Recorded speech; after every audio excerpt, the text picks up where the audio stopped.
hold on a few moments. We're going to start off with a really interesting presentation by Robert Asumendi about, well, there'll be a lot of 3D printing and there'll be a lot of binoculars involved. And so I've had the chance to preview this presentation, and it is really good. Okay, so it looks like the live stream is going here in just a minute. There we go. Okay, so that's the live stream. So I'm going to close this window. I'm going to minimize that one. Got that. Okay, so we're going to do you want to say anything before your presentation is brought up, or should I just bring it up? Screen share. Oh, yeah. I was going to say hello first. Sure. Okay. I can do the screen share. Okay, very good. All right, so take it away. I'll switch the mouse over to the other side. Yes. The right-hander uses the left-hand side. All right. Hello, Zoom. Hello, everybody out here. Hey, we got a bigger crowd here. So yeah. I guess I'll look at you guys again, guys and gals, and I'll look over here. So hi, I'm Robert. Hi, I'm Robert. This feels like that translation thing, like I got to do it all twice. Hey, I'll face this way. Hey, Robert, can you hear me? This is just Joe. Imagine I'm looking at you folks too. Hello, right. Can you hear me? I'm Robert. I make binoculars, and I am Analog Sky. So I thought about what to do for a 3D printing talk. Mel and Howard asked me to do a 3D printing talk, and I didn't totally want to just make it an advertisement for my business. And I figured that all you guys are like engineers and smart people who know that 3D printing, before it was called 3D printing, it was called rapid prototyping. So I feel like most people get the idea that you can use 3D printing to make a prototype and then make it better iteratively. I'm not going to go through the sort of basics of 3D printing so much, but I will give some 3D printing tips if any of you are looking to try doing some 3D printing. I've talked Jerry into buying a 3D printer, finally, after all these years. So big. So anyhow, I thought instead, without going full TED Talk mode and getting incredibly esoteric, I would at least try to give you a few different thoughtful ideas about what possibilities there are with 3D printing and telescopes from the perspective not of an engineer, but as an art school dropout who makes binoculars that no one's seen before, and to create views that no one's seen before, and experiences of the night sky that enable new people to see it. So let's share the screen.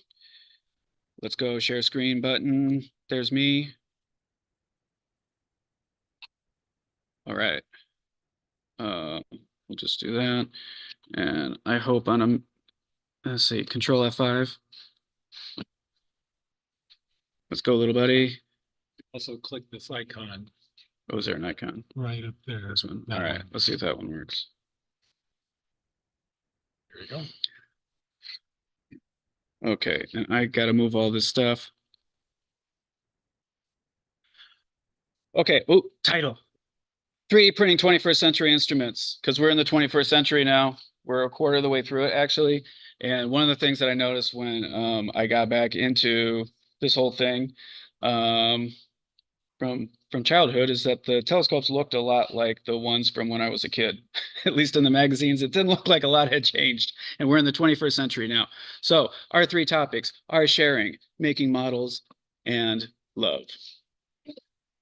So again, I'm Analog Sky. We sell kits and online courses for building your own stargazing binoculars. All of our binoculars in this first generation of binoculars are based around a similar platform of having 2-inch focusers for 2-inch eyepieces for really wide full exit pupil views that no one has ever seen. We have magnetic filter cartridges in all of them. We have a built-in laser in all of them, so it's easy to point at things. And they do plenty of IPD adjustment. And so those are kind of the things that carry over between all of our models.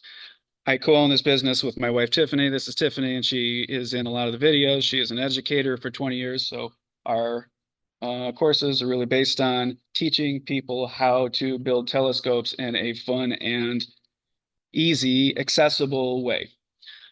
So we have our 50 millimeter binoculars Magic, which is entirely 3D printed. And we've had 200 people build their own. We have Sunny, our solar binoculars, also 50 millimeters. Why would you have two different models of 50 millimeter binoculars? That seems weird. We're going to talk about that. This is Ember, which is a modification of Sunny with full 2-inch eyepiece mirrors so that you can put in those 2-inch eyepieces and 2-inch cartridges. Why is there a Sunny for 1.25 and 2-inch? We're going to talk about that. And then we have Heart, which is we're sending out the first 30 kits starting on Monday. And this is our 80 millimeter binocular, which a couple of people here have looked through. And that surprises a lot of people. This is sitting right here on the table. This is Bebop. This is a really goofy model that I put together, also completely 3D printed. This I thought was a very silly, dumb idea, and it is a really silly, dumb idea, but it was also extremely helpful in one respect, which I'll talk about. And then we have some upcoming models like 8-inch binoculars, which have 3D printing. We have an upcoming second generation of binoculars, which is blurred out on purpose because I'm not ready to show anybody that. And then we're going to go to 16-inch binoculars, where you sit in the middle of the two long focal length 16-inch mirrors. I know everybody here's been talking about big telescopes, so I got to throw you guys a little bit of red meat. So this is going to be, this is going to fix binoculars. It's a different optical path than reverse binoculars. So it's going to fix big binoculars, number one, and it's going to fix going up a ladder also, and big telescopes in general. So how did I get started in this real quick? Like I said, I'm an art school dropout. I'm not an engineer or anything. This is Frank Sapansky. He's in our club down in Eugene, Oregon.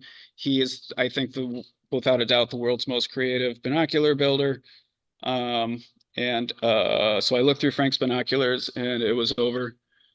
Like I couldn't look through one eye anymore. I was like, oh, never again. So Frank, I looked through his 8-inch, and so I started building 8 inches and just started into 3D printing them. And so there's generation 1 or prototype 1, prototype 2, and then this was a prototype 6-inch binocular, 150 millimeters for those of you. Excuse me, Robert. Yeah. What's up? There's a mute icon up at the top. I want to make sure, check the microphone to make sure we're not muted. I think I think that's a TV. I think it's because I muted it because it had that yeah, there we go. Oh, okay. All right. Hey, you're just fine. Yeah. All right. Now we can hear the other people. Thanks. All right. So for those of you in the rest of the world, 6 inches is 150 millimeters, and that's the one on the bottom. 200 millimeters is the ones on the top. And so this was a Kickstarter campaign that I launched for the 6-inch March 2020, the same week that COVID launched in the United States, and COVID won. So I didn't start with these little lenses, but due to that whole COVID thing, there weren't any mirrors left. And so it was like, what do we do? What are there a lot of? So there's a lot of lenses. And so it turns out you can just 3D print the entire binoculars when you are smaller. Oh, I think there we go. So binoculars, real quick. Binoculars are good because your brain is comfortable compared to one eye. They're a lot brighter, like a lot brighter. And in fact, like a lot of people come from building a telescope and they're like, okay, well, I have a telescope. How much better is a binocular? Is it some factor? And that's exactly the opposite way to think about it. That's how you would think about it if you build telescopes. If you're used to looking through both eyes, you're thinking about when my eyes are fully opened up at the night sky and I'm looking at them, whether it's naked eye or through an eyepiece, like how much less is a telescope when you close one eye? And it's a lot. So it's brighter, it's sharper, it's easier. I think a lot of people know this. It's easier to use to actually look through the two eyepieces for a lot of people. And so these kind of binoculars, these handheld binoculars, these are $6,000 Nikon binoculars. They're 50 millimeters, and they suck for astronomy because you have to hold them with your hands unless you put them on a tripod, but a tripod doesn't work. So then you put them on a parallelogram, but then your neck is still hurting, and so then you get a big chair, a big lounge chair, and then that doesn't move very easily. And so then you have to move the parallelogram mount around and the chair around, and then you put motors on it, and then it weighs 400 pounds. It's like very silly to use these for pointing up. Your neck is uncomfortable, your arms are uncomfortable, they don't zoom in. And even if they did, because you bought a commercial binocular telescope, you have to do everything twice.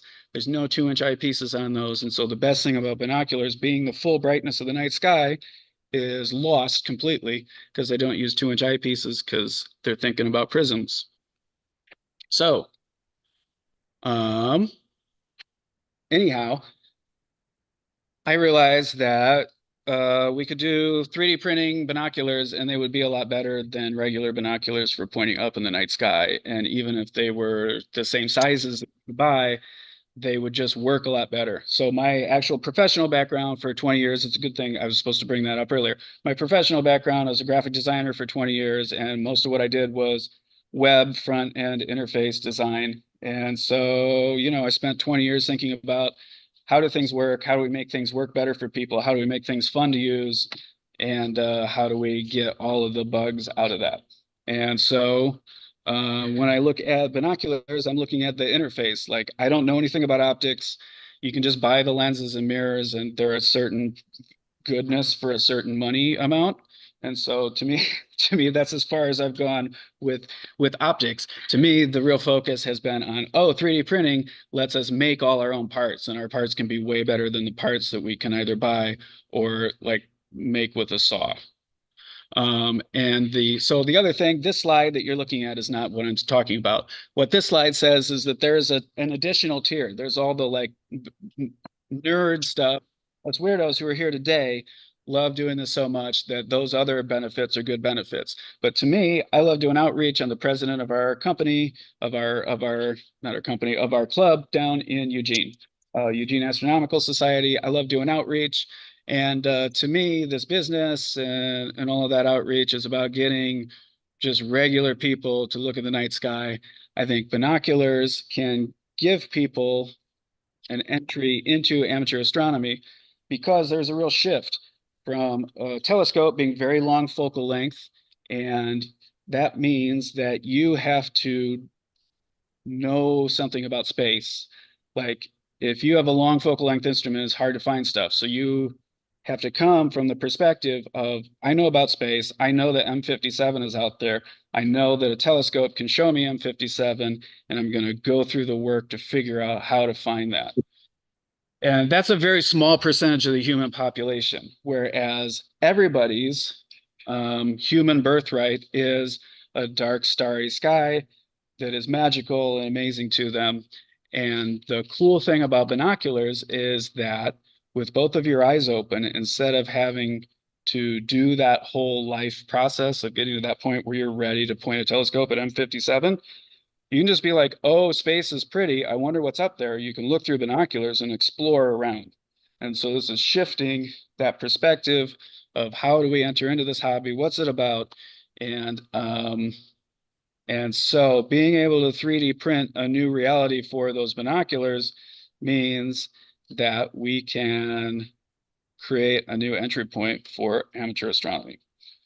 And that's totally enabled by 3D printing because there's an existing market for that. And the companies that exist, you see them like falling down like flies. Like they don't have that vision. They have an existing business model that either works or doesn't work for them. And so we got to make our own. And so that's the fun and exciting thing about our own is that we can create new things that bring new people into the hobby. And then at the bottom there, fixed vision problems is another one that people don't talk about a lot, but your vision, even if you have one bad eye, like I have two bad eyes.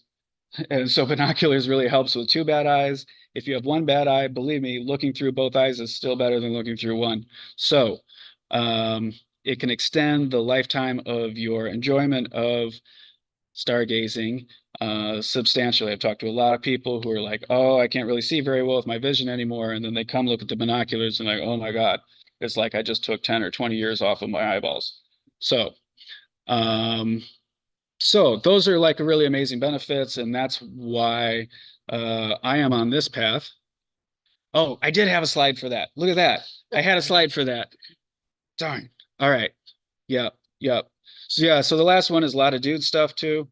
In the telescope side, you know, it's very equipment and engineering and tech heavy, gadget heavy. And like I do all this stuff, but I'm really not like a tech guy. Honestly, I swear. It is very dude coded. I'm gonna say that. Like I was shocked. So the heart is our 80 millimeter, and that we had one video that did pretty well. It's got 7,000 views, which on a binocular telescope on YouTube is a smashing success for the number of views you have on YouTube. And so I finally looked at the analytics for YouTube. And does anyone want to take a stab at what the gender ratio is for that video for the analytics? 80, 20, 50. Oh my God. 90, 10. 90, 10. Keep going. 95. You're getting closer, Rob. You're getting closer. It's 100. It's 100. It's 100. It was 100. I just about died. It's 100. It's 100. Wow. No females. That's what you're talking about. Which was just like giving me tears. Because to me, like I want it to be 50-50. And so I realized there's a lot of inertia to this hobby, and that's how I'm choosing to view it, is that we have to find new entries for people into it. And so how do we do that with 3D printing? How does that help us? How does that help you? How does that help you guys? You guys are here to hear about how it can help you, not how we can help the world necessarily. But that's kind of my thing too.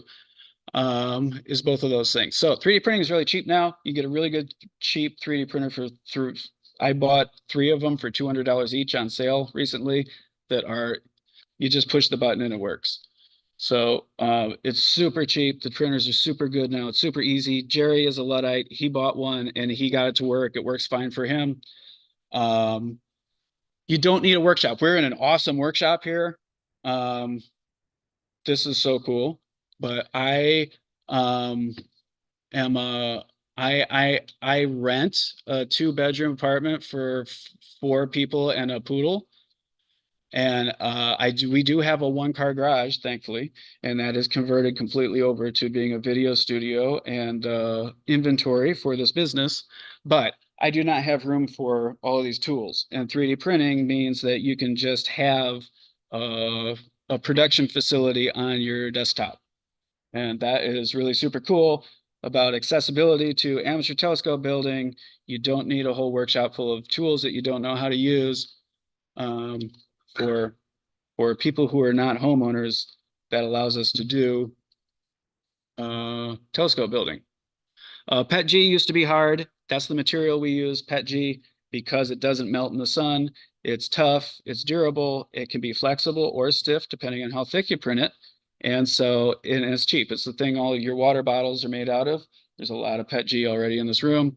It's $18 a roll now is about what it costs for a kilo. So it's super cheap. And it used to be hard to print because it's gloppy, but now they figured all that out. So And you can get recycled PET G spools. you can. They're not bad. You might not prefer them, but. It's true. Absolutely. They're there. How does it compare to ABS? Pretty decently. There's a lot of people who like ABS. So the question was for our audience out there, how does PET-G compare to ABS? And PET-G is not quite as good on the layer adhesion, and it's not quite as tough, but it's fairly tough. And the thing about ABS, the S in ABS is for styrene. And so when you heat up plastic, it becomes VOCs in your air, and you don't necessarily want to be huffing styrene all day. So there are a lot of people who 3D print with ABS, and that's cool. They have ventilation systems or they don't care, and that's fine. But I have, like I said, 2 kids and a poodle at my house, and so I feel like we got to do something a little less toxic. What's the temperature of the extruder? 235-ish at a minimum, up to 260. So it works on pretty much, yeah. Yeah. And so the last one is plastic is good, actually. I know that's a controversial idea. In telescope building, everyone's trying to make stiff telescopes out of stiff materials. And it turns out there's a lot of things that interface with humans that shouldn't be stiff. And you can make a lot of parts that are better that are not stiff. The focuser draw tubes are a great example. So the focusers have little grip fins so that I can just stick the eyepieces in there, and because they're flexible, they grip onto the eyepiece, and now it doesn't fall out. But the outside of it is stiff because of the thickness and because of the morphology, and so it stays concentric and doesn't flex as we rotate that draw tube. That's not something you could do with metal. So I guess you could do it with really thin metal that was flexible, but you know, in the realm of amateur telescope building, pretty tough to do. And so that combo of stuff, this combo of 3D printing being cheap now and the plastic being available and beneficial to a wide range of creating a wide range of parts, that allows us to get back to making true Dobsonian telescopes. To me, the legacy of John Dobson is not a telescope design. It is 2 things. It's saying you get to care about what you care about on your telescope. So if you don't care that the focusers are buttery smooth, which I read a lot about buttery smooth focusers, like you don't have to make a buttery smooth focuser. And like a cardboard tube with a push-pull eyepiece, like John Dobson said, works fine. And everybody hated that because everybody's making their metal telescopes. But I don't know if he was speaking truth to power, because I don't think there are that many powerful telescope builders in the world, but he was speaking truth. We'll just cut it off there. He was speaking truth. So that was one thing. And the other thing was he was trying to make it cheap and accessible for everybody. Like, to me, oh, there's him. There's his cardboard tube with his push-pull eyepiece. To me, this is a Dobsonian telescope. This is a guy in India who's just like, hey, look, you can stick together this PVC tube, you can put some tape and get these lenses, and you have a telescope. That's what John Dobson was doing. That's a Dobsonian telescope. This is an awesome telescope made by New Moon Telescopes. I just grabbed a picture. I figured that their feelings wouldn't be hurt because everyone knows these are awesome telescopes. And they are. But this is very fancy, and this is not how John Dobson would build a telescope, because he was trying to make it accessible to everybody. And I feel like the accessibility factor of 3D printing, yes, you have to have a computer, and yes, you have to have a 3D printer, but in terms of like, how does the cost has gone down? What's up? So my definition of a Dobson telescope is if it has a wire on it, then it's not a Dobson. Wire. Yeah. True. That. Dan says that his definition of a Dobson telescope is that if it has a wire on it, it is not a Dobsonian telescope. I'm assuming because he eschewed electronics or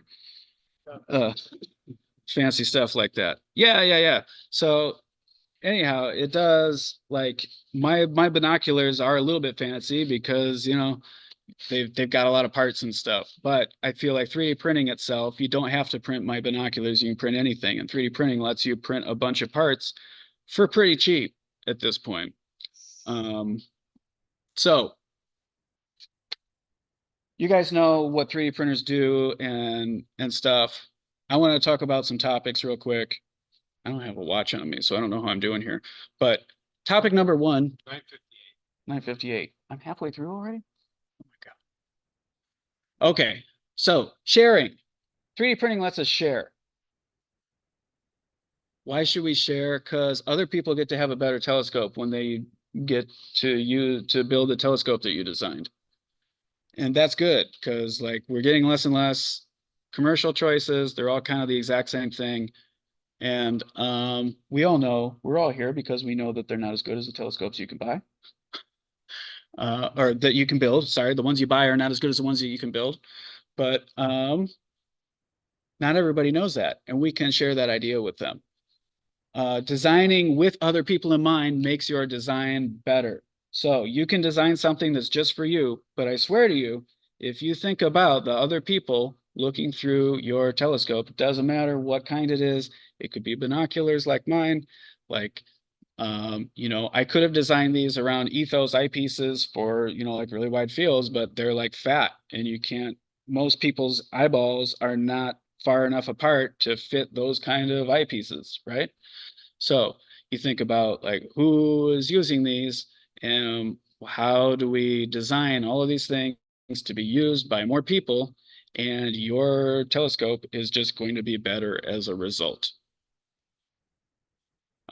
User feedback from other people. If you share these 3D printing files, other people print them and they use them and they say, this didn't work out for me. So like, here's my focuser draw tube.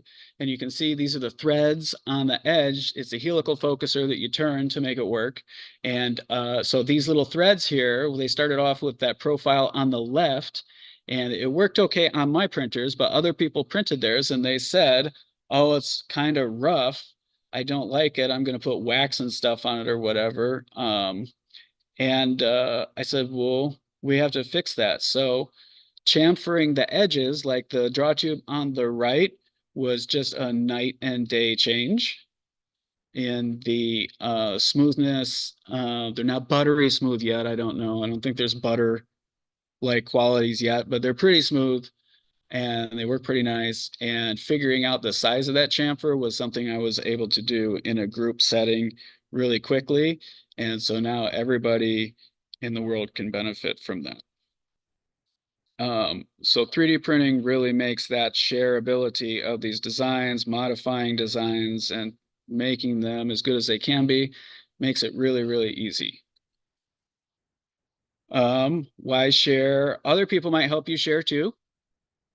They might help out with your project. So I created a sub forum on my online community, which is free to join, by the way, members.analogsky.co. I created this forum yesterday, and people started uploading all of the modifications that they had made for their own binoculars. And this is like 24 hours of people uploading stuff. Just all these different mods that they had done. And it's like, wow, that's so cool. But that's a drop in the bucket compared to this is Jonathan Kistner's 3D printed Hadley telescope, and 10,000 people have downloaded that, and like printables, it has tons and tons and tons, dozens, if not hundreds of modifications for this telescope. And so that is so cool to have other people making stuff for your binoculars. Like I've printed stuff that other people designed for my binoculars. Like how cool is that? It's so neat. Like they made a better thing than mine. So that is really fun and social. I love that. And also we're all here because other people shared, sharing us along amateur telescope making thing to do. We have lots of sharers. I am here because all these people share, particularly Mel and Jerry down there in the lower right-hand corners. And Richard Berry probably is either watching this or will watch this later, so I'll shout out him in the upper right-hand corner too. And so, yeah, this is the next level of sharing. You're not just sharing the idea or the blueprints or the book or whatever. You're just sharing the actual files for it so people can just make that exact thing. So it's a really new, cool level of sharing that we can do with 3D printing. All right, so this is a fun part. So, you put together a telescope and it's like, oh, okay, I got it to focus and I got these darn things to stay on. And now this stupid spider finally works and is straight and is square and all of that. And you finally just barely got it together and you drag it out. And it's like the counterweight's not quite right. So you just duct taping some weights to the back of it and you take it out and it actually works. And you look through it and it's like, all right, it's done. So you could say it's done. And certainly commercial telescopes that we buy are just the bare minimum, right? It's just the bare minimum for looking through a telescope at space. But as you can see here on the models page, we have two vehicles, one of which has a V6 engine and the other of which has a V6 engine. So, we have a lot of 8-inch telescopes out there. A lot of people build their telescope based on the mirror, right? Like you get a mirror and it's like, oh, I'm going to make a telescope for that size mirror.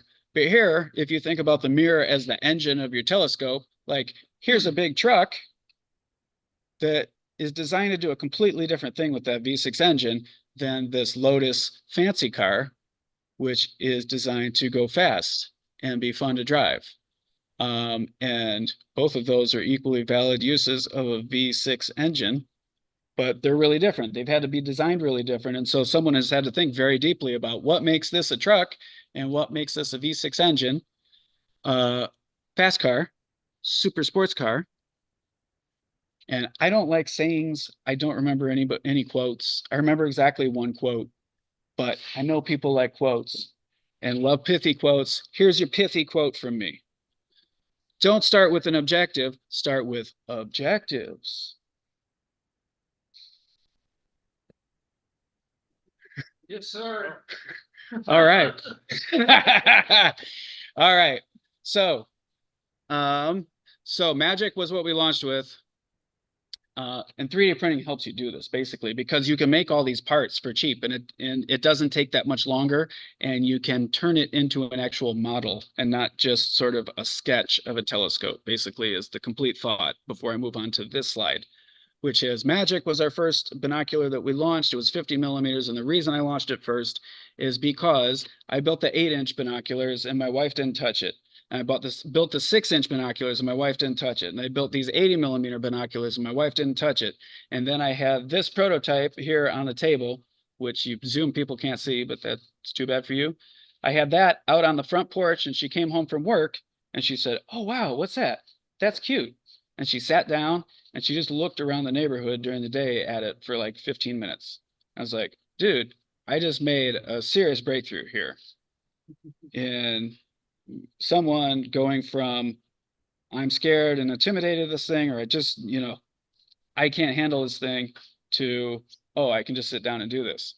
So Magic, some people would say, I'm going to build a 50 millimeter binocular. But to me, what 3D printing has allowed us to do with Magic is say, I'm going to start with, this is an unintimidating device that people can explore the heavens with.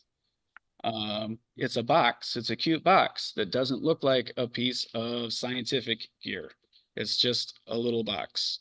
And it can go anywhere with someone. So it's not heavy. It's very light. It's 3 pounds. When we put it on a plastic tripod, the whole thing weighs 6 pounds. And even when my kids were 5, they could drag it around the yard, put it outside on their own, and use it.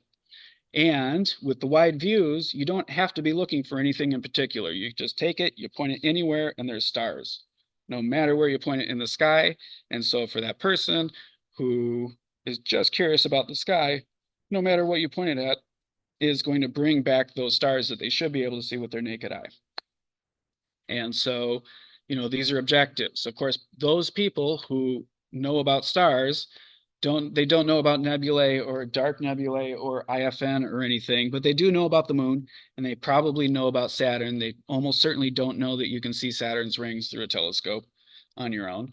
But as though with those objectives in mind, like, oh, we should be able to see craters on the moon and see rings on Saturn. And it can be just ready to go. There's no bits and stuff to add on. You can just have it set up and it's ready to go. And so that's where 3D printing, like instead of having lens caps, Magic just has this little, you can see it at the top there, the thing with the Magic logo. It has this little flip up hood that goes over the lenses, also works as a lens hood when it's in use, and it's just stuck to it. And that comes from my personality too. I lose lens covers instantly. I lose all eyepiece covers. I don't have any of those anywhere. So 3D printing lets you fix your own problems, but also create that model. So we've created a model here. It's not just a 50 millimeter binocular, because people say like, oh, don't 50 millimeter binoculars already exist? Well, yeah, but they don't really satisfy these objectives of being a great stargazing instrument that is comfortable and easy for a total novice to use and gives them those views, at least of Saturn, of the moon, and they can just use. So by 3D printing the various parts of this that make it possible, we're able to do that in a way that you just can't do with something you could buy off the shelf or manufacture with a saw necessarily. So here's a question. If we wanted to look at the sun, though, this one, Magic was our family-friendly one, but children do stupid things. And so what if they burn their eyes out because they got confused about whether or not the solar filters were on? Let's invent solar binoculars, because the ones that you have already on the market, those are like 10x, and you can't actually see sunspots very well at 10x or 12x or 15x or whatever.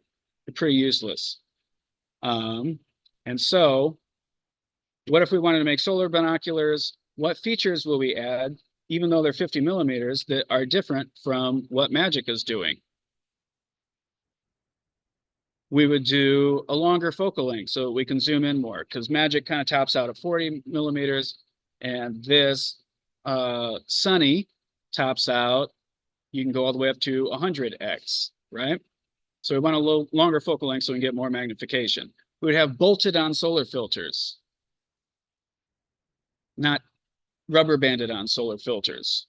We would have more aggressive baffling that is tuned to 1.25" eyepieces, not the wide eyepieces, because we don't need the wide eyepieces for the sun. We would have a built-in solar finder, right?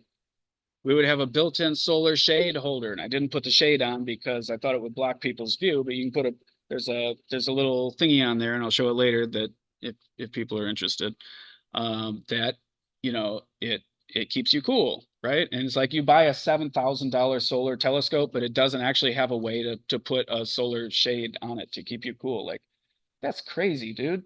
Like, so like, have you buy a $1 sheet of foam core and cut a hole in it? right? And I love the sheet of foam core, but there is a nice clamp on top of Sunny that you just screw it closed, and then you clamp your piece of foam core very securely onto your binoculars. Like, come on, guys.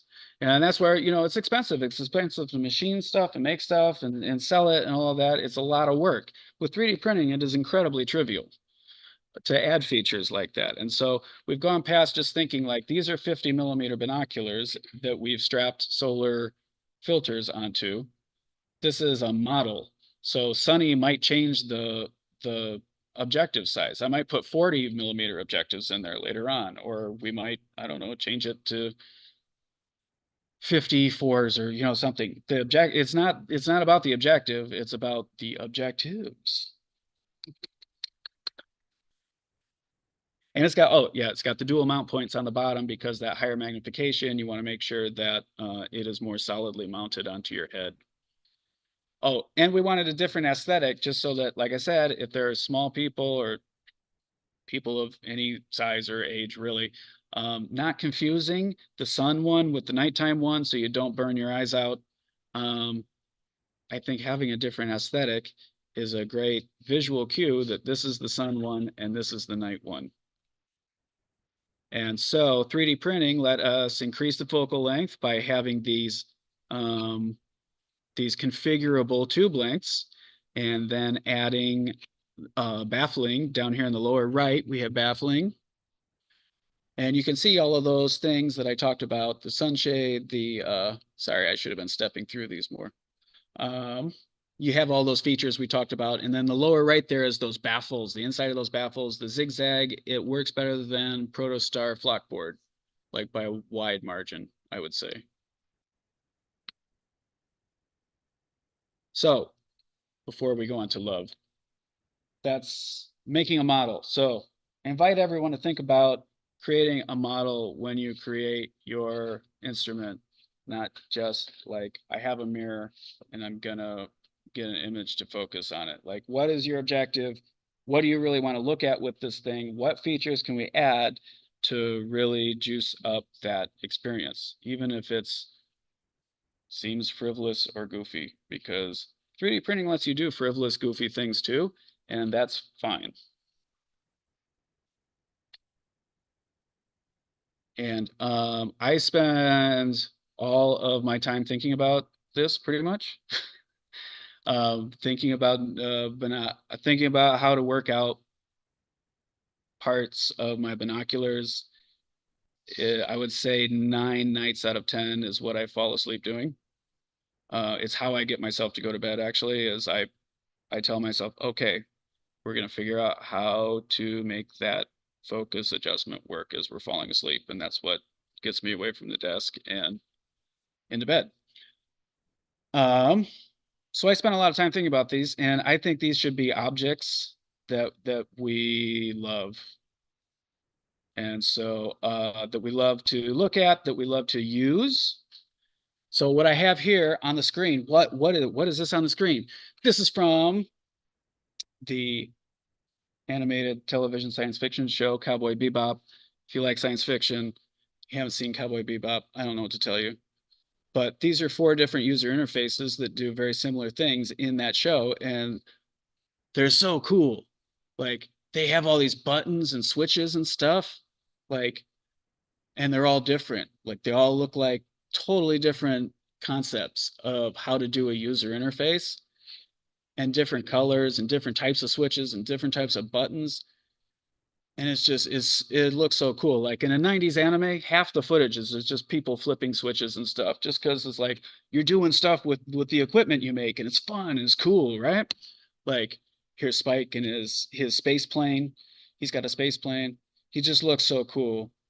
And he's got all his buttons there and his controls. He's in control, right? He's in control of his space plane. He's just cruising along. It's him. It's nighttime, and he's got all these buttons and cool things to switch with his space plane that keeps him safe. This other character, Faye Valentine, she has the same kind of space plane, but it's a different one. It's a totally different aesthetic, and it's like a bubble, and she can see down with it and fly around and do stuff on planets with it more better. And it's a similar interface, but the buttons and the aesthetic is somewhat different. And this is what I mean about, like, does anybody remember? We've been using touchscreen so long. Does anyone remember how cool like buttons and switches and stuff were? Well, look at these buttons. Look at that. Look at this button down here. It's like there's a little look. Yeah, it does. Like there's little cages on that button to make sure you don't press it, or that you're really serious about pressing it. And then you press it and it lights up. And then all these buttons switch at the same time, and the little red lights turn on when those switches flip. And it's just so cool.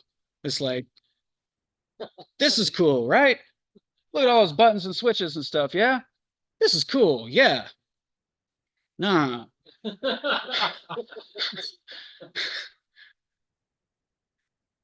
People, they're having a hard time getting people to pay $40,000 for this.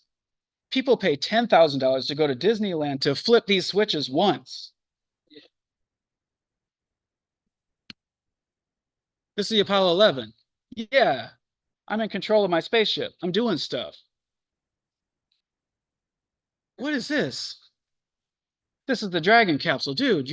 What is going on here? What are you doing? You're just a sardine in a can, man. What is going on? This is a Volkswagen GTI Mark 7, the car that my wife drives. This has real buttons and knobs for all the things. And it's got a tachometer that's a real tachometer, and it's a real gauge. And it's just cool that it's a real gauge.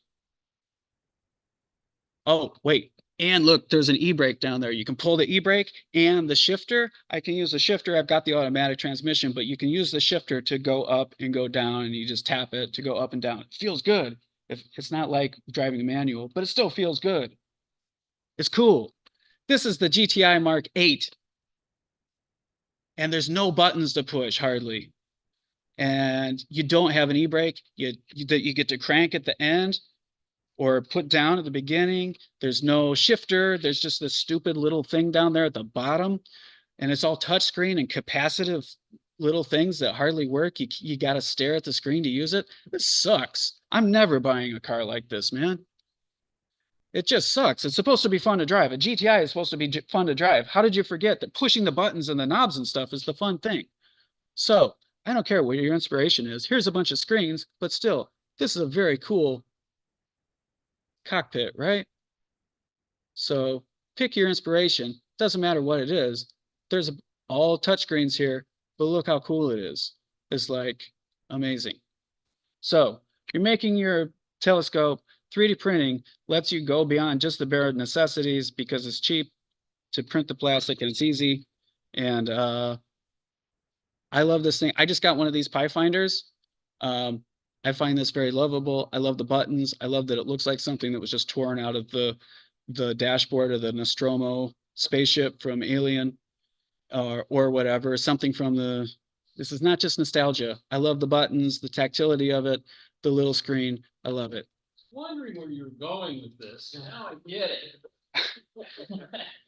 This, on the other hand, I cannot wait to not see this thing for the rest of my evening. This is the last thing I want to see when I'm out at night using my telescope.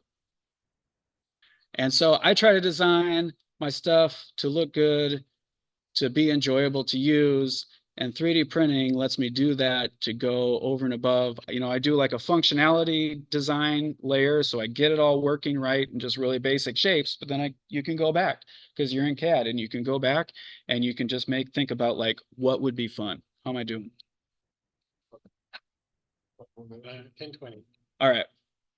Okay, 1020, great. 3D printing tips, real quick. I told you there would be tips. So anyhow, this is my invocation to people. You can make cool stuff with 3D printing. You can make your telescope really fun to use. Doesn't matter what the features are. If you think it's cool, like it's way better. Trust me, you'll love it. I love putting this thing together. I put this thing together like 4 times now. And every time I put it together, I'm like, dude, this is such a cool thing. I love putting this thing together. It's so fun. 3D printing tips. I said there would be tips. Here are your tips. Start with a decent printer. Pick your hobby. Don't get a cheap, lousy printer that hardly works and you spend all your time fixing your printer. Just get one of a Prusa or a Bamboo. Only use cheap filament. It's easier to share. Remember, we're sharing. And people can't necessarily afford to buy $100 a kilogram filament or 200, or I saw 400 the other day. And that's too much. Just use PETG. It's cheap.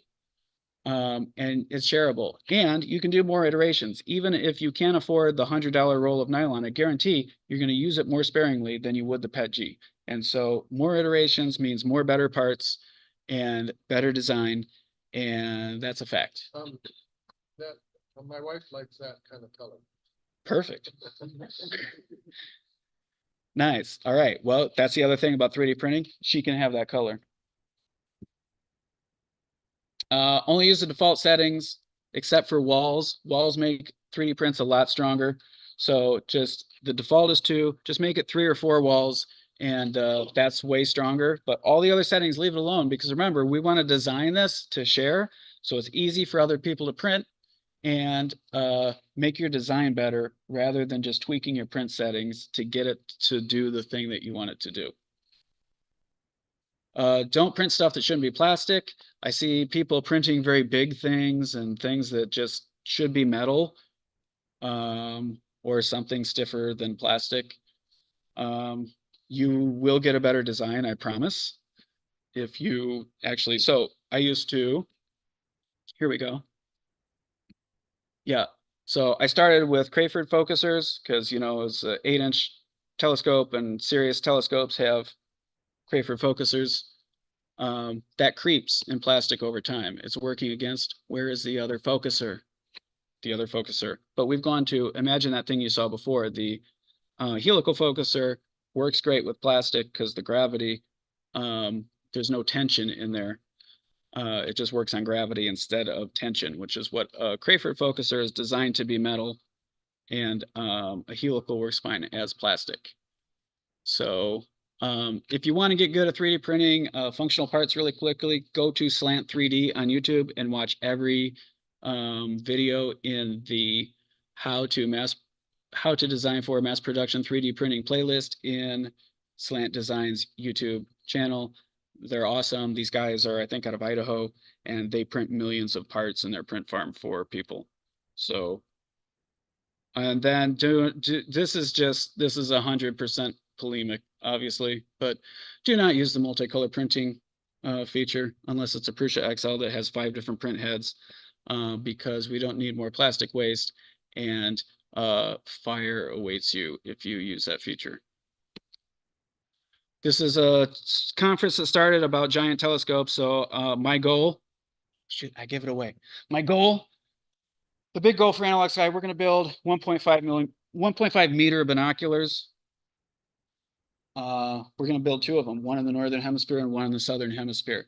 It is going to happen because that gives you 7mm exit pupil at 200x.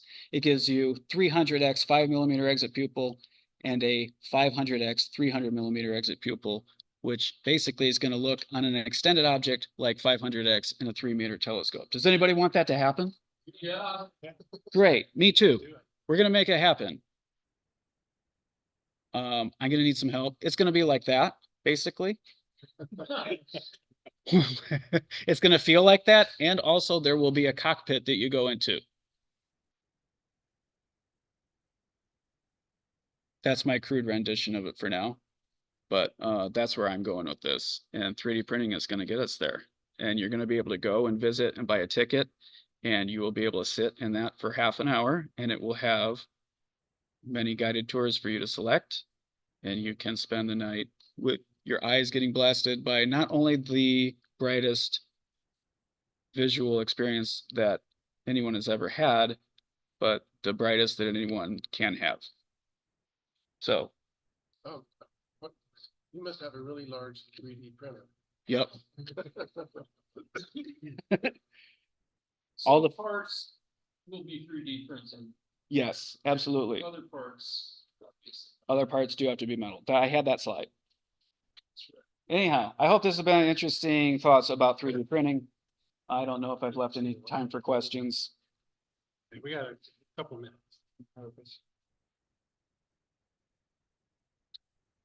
Cindy asks, how difficult is it to get 2-eye alignment when building? Very easy because there are knobs on the back.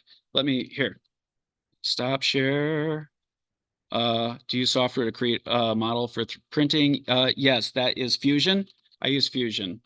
It is free for, Fusion is free for hobby use, and it's cheap for making money off of. Whereas Onshape is very expensive for making money off of, relatively speaking. So the knobs, to answer your question, aligning, all of my binoculars also have these knobs. One is for left, up and down. One is for left and right. Oh, here, hang on. It's just a little picture. I'm having a hard time. Boop. There are the knobs. All right, one knob for up and down, one knob for left and right. So that's how you align the eyeballs. Although I should say, Bebop here has a different solution, and that has 4-way adjustments on the focusers. and no knobs because there's no lenses or mirrors in the middle of this. There's lenses on the end, sorry. There's lenses on the end, but there's no prism or mirror in these. It's just a lens on the front and an eyepiece on the back. So I needed a different way of aligning the two images. And this is a stupid binocular that I just built because Kasai put one out there for sale. And I was annoyed that people were fawning over it. I'll be honest. The truth comes out at this meeting.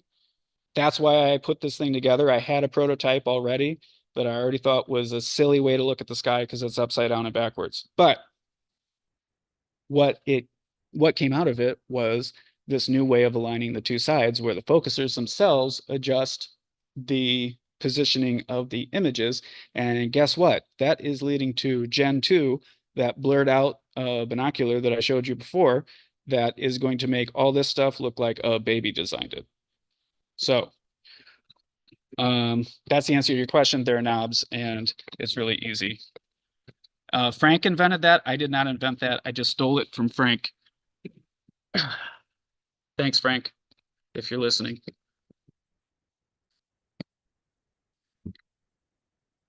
So one of the things that I've done is it's hard to 3D print super accurate things. We have like 3 or 4 printers. So what I do is I make it, I mean, most people don't have a lathe, but if you do, you use ABS and you print it. It's really easy to machine. I'm not sure how PETG machines, but ABS is beautiful. So then you make it slightly larger or smaller on the eyepiece, and then you machine it, and then you have a perfect fit. Absolutely, yeah. So Dan says that to get more accurate prints, 3D printing is good to like about 0.1 of a millimeter or 0.2 of a millimeter sometimes, depending on how you're printing it and what the part is. But he says you can post-process 3D prints to be more accurate with the lathe or some machine shop stuff. ABS is indeed great for that. ABS also does fall into those cheap and good filament categories. Like you can get a roll of ABS for $25 now. I would say PETG is kind of slippery, so it's a little more challenging to mill than ABS, but it's still very doable. So that's a great point. Post-processing 3D prints, they're not done necessarily right off the printer, but I try to make them as close to done as possible. I print threads all the time, then I tap them afterwards. Yeah, tapping threads, that's a great easy thing to do because it's a lot easier to use a hand tap for threads on plastic than it is on aluminum. It's all right. We got any other questions? So different 3D printing process, the FDM, MJF, SLA. I never understand it. It says Yeah. Okay, so real quick, MDF is plastic goo coming out of, you have a spool, and it's plastic, it gets heated and that turns into goo, and then layers of goo get printed, right? SLA is liquid resin that gets cured by UV light, and there is not a resin yet that is heat resistant, that it won't melt in a car, and is strong, and is, kind of dimensionally accurate. There are some higher end industrial grade materials that come close and they're really expensive. So it's just like, it's sort of, there's no good solution for, I would say, astronomy parts.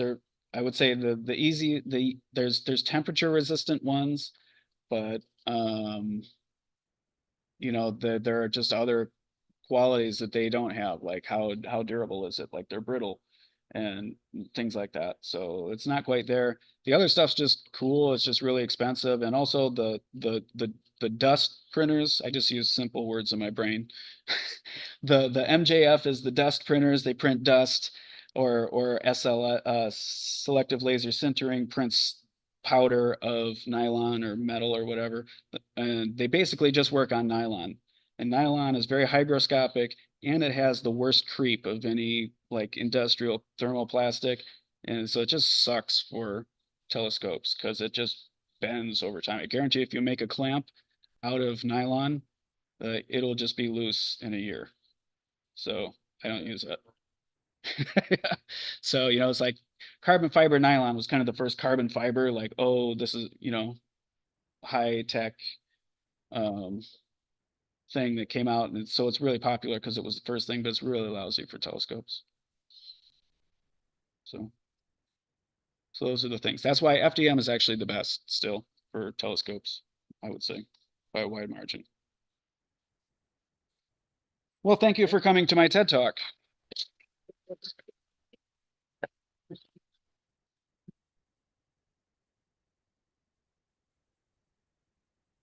Okay. Right. Thank you, Robert. Yeah, I'm really fascinated by 3D printing, and I may or may not ever get into it, but it's really fascinating stuff. The 3 binoculars Robert has set up here for us in person are really impressive. And they're, for me, like you were saying, I want to touch and I want to push buttons. I want to move the levers. I want to look through them. I mean, they just invite that. So it's time to move on to our next presenter, and that is Cindy Krach. And there she is. Hi, Cindy. She has pre-recorded her presentations, and so I will play those, but she will be available after the presentation to answer any questions. She actually has 2 presentations. One today is about sketching at the eyepiece. As many of you know, Cindy is the person in charge of the Astronomical League sketching program. Fabulous sketcher. She had a sketch of the moon on the cover of Sky and Telescope not long ago with and a bunch of sketches inside, along with Jerry's article about observing the moon. But she sketches everything in the sky and is really quite accomplished. So I'm going to bring up her presentation right now.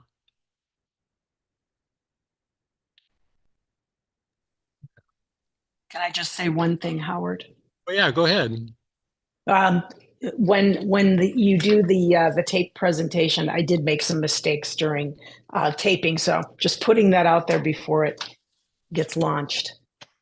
Okay. All right. M15 is not in Hercules; it's in Pegasus. So. My name is Cindy Krach, and I am a retired veterinarian, an amateur astronomer, and a member of the Haleakala Amateur Astronomers on Maui. I'm also the Sketching Observing Program Coordinator for the Astronomical League. And this presentation is about sketching at the eyepiece. Thanks for asking me to give the presentation today. I'm always excited to talk about sketching. And as you may know, that both Mel and Howard are very accomplished astronomical sketchers. This talk is going to be Yeah, I'm pausing that. Is that coming through to everybody?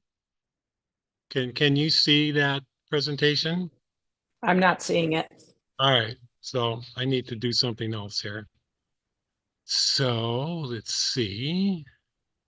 I think there's an option here. Video settings.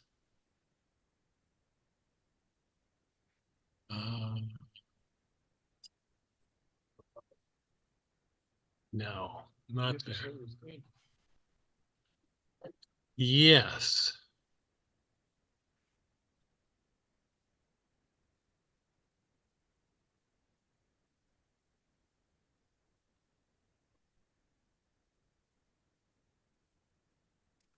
That's looking good.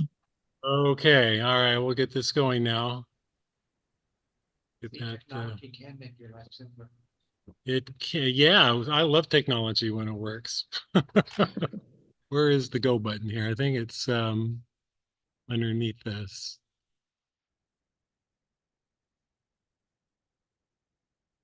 Let's move that back to the beginning. Let's move this up out of the way. And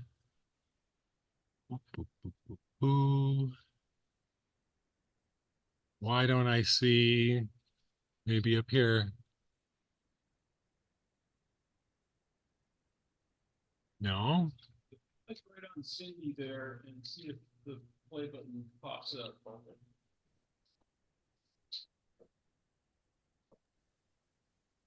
No.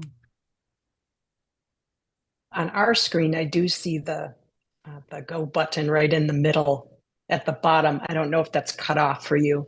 Yeah, Are I you don't, able to move it up a little bit higher? no. Minimize the video screen. Yeah, that one. There you go. There we go. Yeah. Also, there should. Aloha, my name is Cindy Krach, and I am a retired veterinarian, go. an amateur astronomer, and a member of the Haleakala Amateur Astronomers on Maui. I'm also the Sketching Observing Program Coordinator for the Astronomical League. And this presentation is about sketching at the eyepiece. Thanks for asking me to give the presentation today. I'm always excited to talk about sketching. And as you may know, that both Mel and Howard are very accomplished astronomical sketchers. This talk is going to be geared more towards people that have not done much of it before, but if you already sketch, I hope you might pick up a tip or two along the way. And I'm excited to see the workshop since I'm working to finish a very simple 8-inch f5 reflector telescope following Gary Saronic's Outback Travel Scope design. From a mirror that I ground and figured, and I had Jerry Oltion help me along the way with that. I'm hoping that you have brought a few sketching supplies with you. You'll get a little bit more out of the presentation since we're going to do some sketching together later on. So, you built or are building your telescope. Then what? Well, and then observe with it, of course. But what if I told you you could get even more out of your observations no matter what the size of the aperture? Yep, sketching at the eyepiece can do that. And since you're here watching, it's a given that you might be interested in learning more. But some of you might be thinking, forget it, I can't sketch. Well, hold that thought. A lot of people are put off by the thought of sketching, but astronomy sketching isn't for artists. It's for everyone, regardless of your observing experience or your artistic ability. So if you can make a pencil mark and smudge it with your finger, you can do this. And I will explain why you may want to. In fact, it's such an important skill for amateur astronomers that in 2014, the Astronomical League adopted a program dedicated to gaining experience doing just that. And if you are a member of Astronomical League and have completed any of the observing programs, you may already know that some require sketching. And there are currently about 73 observing programs, not including Master Series and other peripheral awards and challenges. And every year there are more added. And of these programs, 29 require sketching or either sketching or imaging.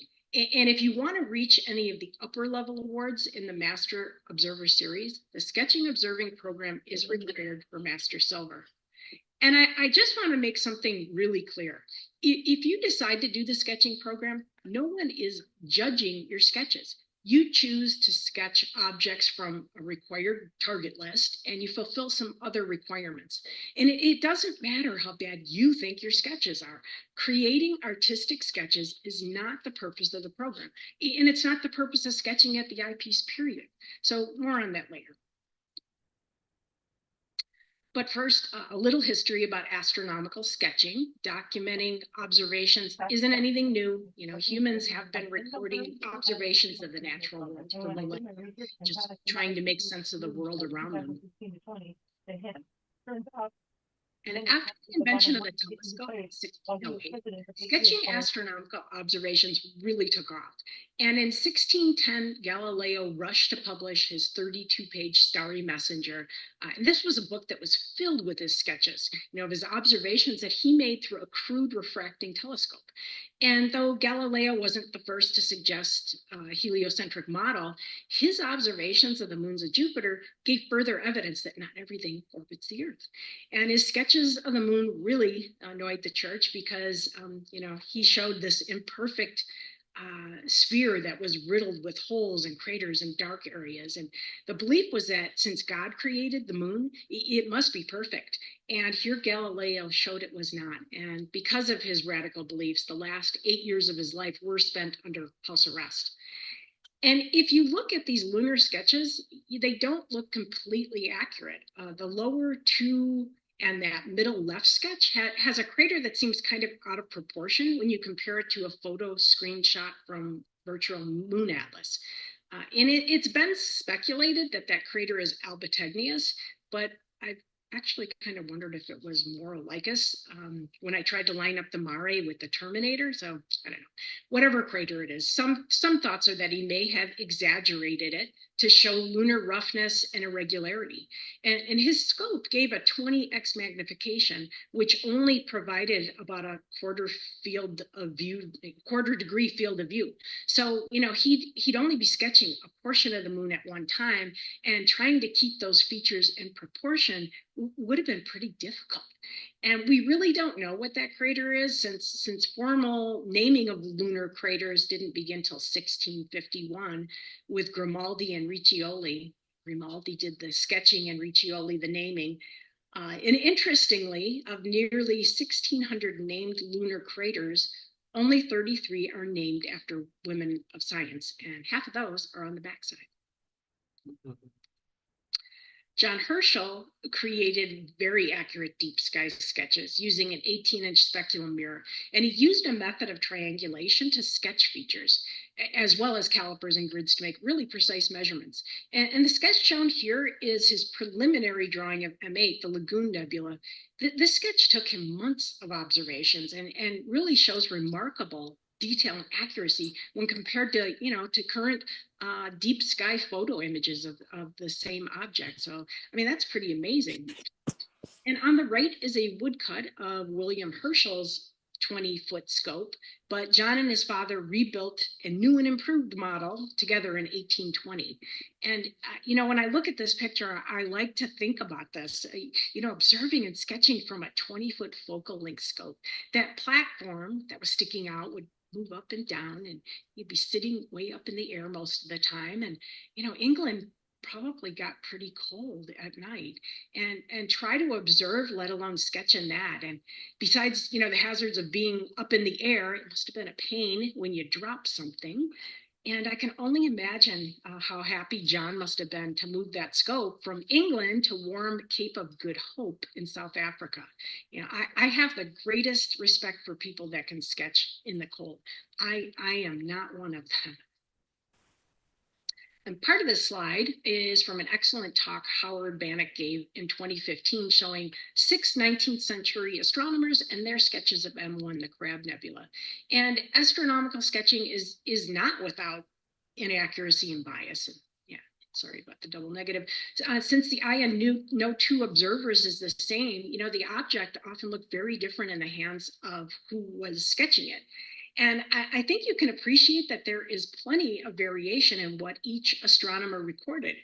They all have, the same general shape, but I'm not sure I could say it's the same object if I didn't see them all, here together. And some of the differences can be explained by remembering that, these astronomers had different educational backgrounds and equipment, conditions, and skills in recording what they saw. Some astronomers even hired artists to do the sketches for them. And it's also important to note that observations were often used to support hypotheses, which further influenced what was recorded. And, by the end of the 19th century, the age of astrophotography was in full swing. And the advent of deep sky imaging introduced further bias into sketching. And today, these really beautiful long exposure photographs influence what we expect to see when we look through our telescopes. And the vast majority of astronomical discoveries over the past century are due in large part to astronomical imaging. But that doesn't lessen the importance of scientific discoveries made by astronomers in earlier times using the tools they had at hand. So these are just a few modern day astronomy images from Haleakala amateur astronomers. So you may ask, if sketching isn't always accurate and we can take these awesome pictures, why bother to sketch? Well, while long exposure astrophotography brings out beauty and detail, they don't show what is actually observed at the eyepiece. And I like something I heard Howard say: a camera records what it sees, not what you see. And when you first started observing, you probably looked at these gorgeous astrophotographs, and then you looked at the same object in the telescope and you thought, hey, wait a minute, that doesn't look like the picture. And you might have felt a little deflated, until you started to appreciate what you were looking at, right? But I mean, that's one cool thing about sketches is that you record what you really see with your telescope and your conditions. And, sketching requires only paper, a pencil, and a few other inexpensive items. It's cheap, and it also takes basically no time to set up. You won't spend hours with camera equipment or post-processing. You just grab your stuff and go. And sketching provides a permanent record of your observations. And, sometimes you see details that you can have trouble describing, but you can show that on your sketch. And a sketch also brings back vivid memories of something that you've seen in a way that your words might not. And you're a lot more likely to remember what you've sketched. You may also surprise yourself that over time, your ability to record what you see improves. And in the sketching program for Astrolabe, it's something I consistently hear from people that begin sketching but never sketched before. I got better at it. No, most don't become artists, but the ability to record what you see gets better, and with it, observation skills. And there is that, that sense of personal connection to the universe that you get when you're sketching at the eyepiece. And I know you probably feel that when you're just looking through the eyepiece, but sketching takes it to almost a whole nother level. It's very meditative, and you're observing, the night sky, and you're experiencing this quiet moment, kind of focused on something. And I really can get lost when I'm at the eyepiece sketching. Everything just kind of fades away, and sometimes I have to keep track of that. And maybe most importantly, rather than flying through an evening observing, spending just a few minutes on each object, sketching takes time, and it requires you to slow down To eat? you're observing. Yeah, And those will ripen a bit more. They're Okay. hard. finer details. We know the longer that you look at something, the more details that you see. And for example, if you look at this grass, you might say, so what? It's grass. But if you really look carefully, you'll notice different tones and textures, light and dark areas. And this also applies to objects you observe and sketch in the sky. When you sketch, you have to slow down and really look. It takes time, more conscious effort, but over time, it will pay off. And the more time you take, the more that you'll see. And, if you have the ability to turn down the lights in the room, we can pretend that we're out for an evening of observing. And maybe, using a scope that you recently built, you've got your scope all set up, and you have this whole list of objects that you want to get through tonight. And let's just look at a few objects together. We'll go faster than at the scope, but this is just an approximation. So our first target tonight is the Stargate asterism in Corvus. Very nice, bright asterism. Yeah, we have the Beehive cluster in Cancer. Very busy. The Needle Galaxy in Coma Berenices. Yep, we're going to go all over the place. And this is the globular cluster M15 in Hercules. Don't you just love when you look through the scope and the sky is already labeled with the objects you're observing? I mean, I wish that was a fact. That would be so convenient. And the Double Nebula, M27 in Vulpecula. And if you have a really big light bucket, you might even see it with a tinge of color. It's cool. We're going to hop on over to the moon, and we're going to look at Aristoteles and Eudoxus craters near the Terminator. And remember, we're just pretending that we saw all those great deep sky objects with the 40% illuminated moon. On a typical night, you're probably looking at even more objects, right? So what do you remember about each object you just observed? Possibly not very much, but once you sketch an object, you're a lot more likely to remember it, and as well as some of the finer details like the star field, the density of nebula, light and dark areas, crater rims, crater shadows.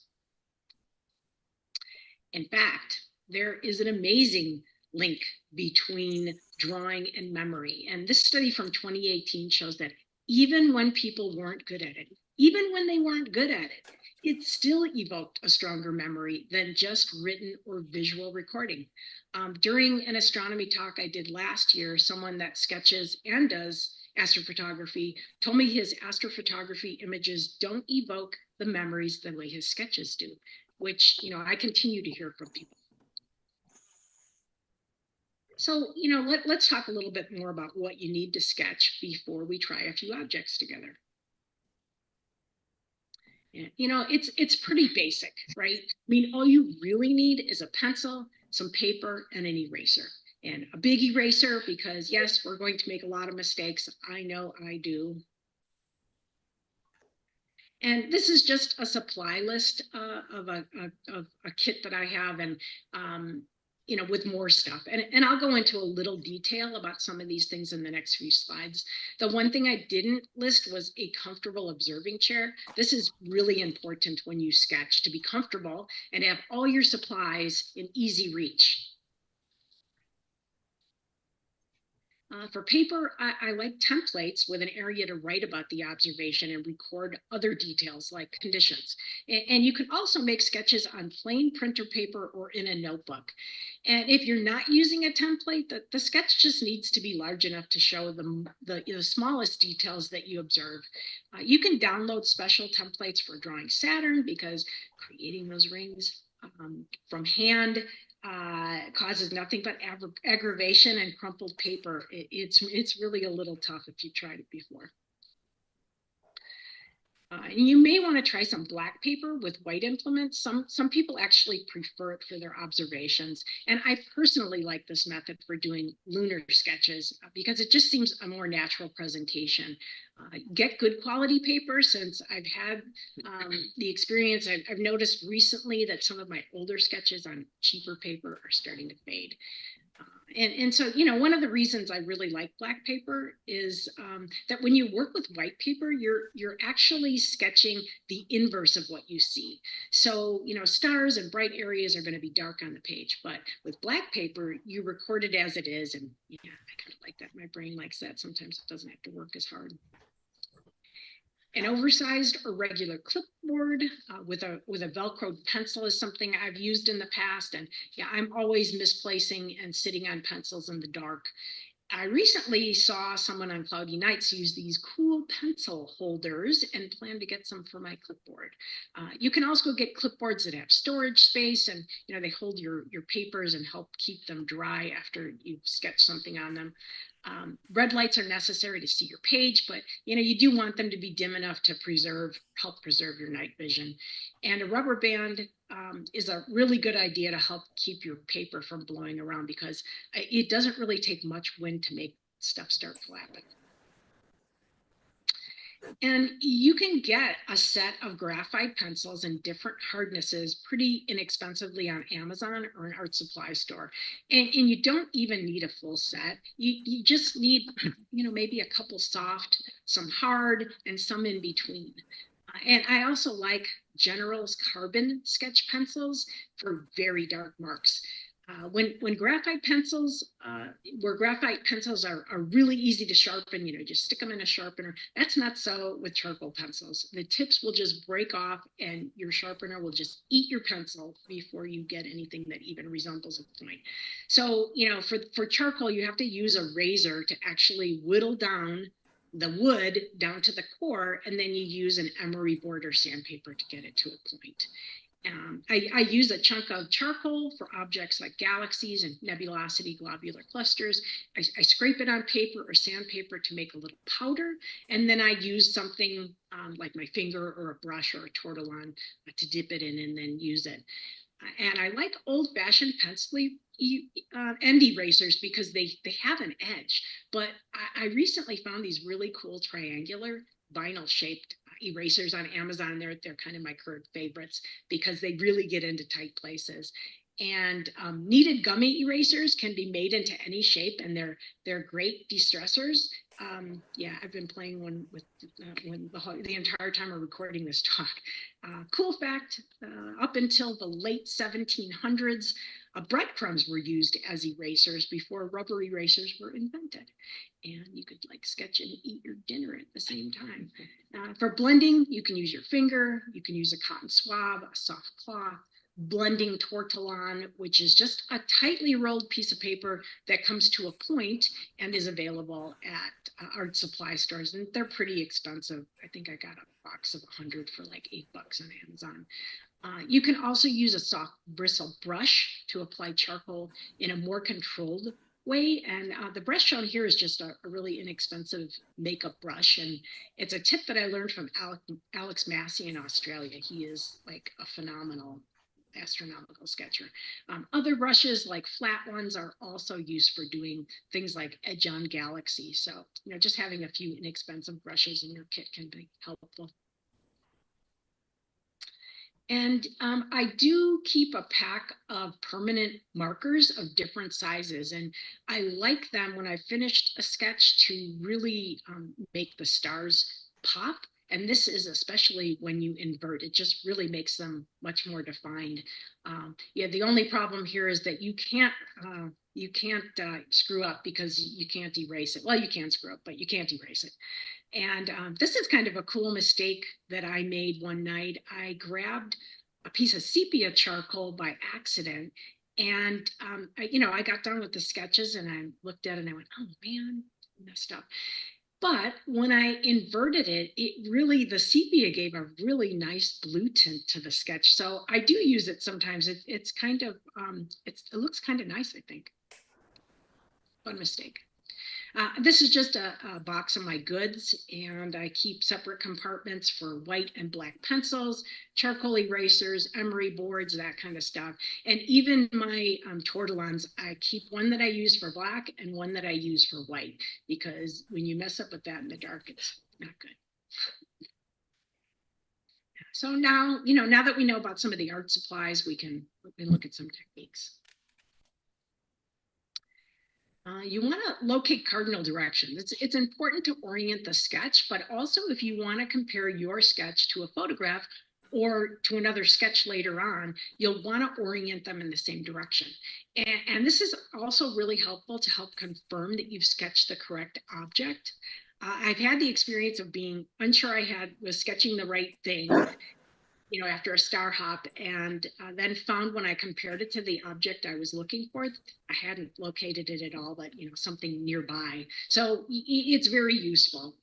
Cardinal directions, north, south, east, and west, while looking in the telescope, are different than naked eye sky directions. And the directions depend on what type of scope you're using and also how many reflections there are. To locate cardinal directions, you want to place the object in the center of your field of view and watch to see where the object drifts. If you're using tracking, you do need to turn that off for a moment. And the place the object drifts out is west. And you just mark that on your paper. And now you need to determine the other directions. So north will either be clockwise or counterclockwise, of course, to the west direction you marked on your paper. And this information is also on the Sketching Observing Program website, if you want to look for it again. The other way to locate north is to find west by drift and then nudge your scope towards Polaris. Where the stars enter the field of view will be north. I then spend some time really observing the object before starting the sketch. And this is just a fictitious eyepiece view on the left and my red light illuminated sketch pad on the right. And one downside to sketching is that you will lose some of your dark adaptation, even when you're using a red light. So having a general idea of the object and grabbing as much detail as possible before you begin is really helpful.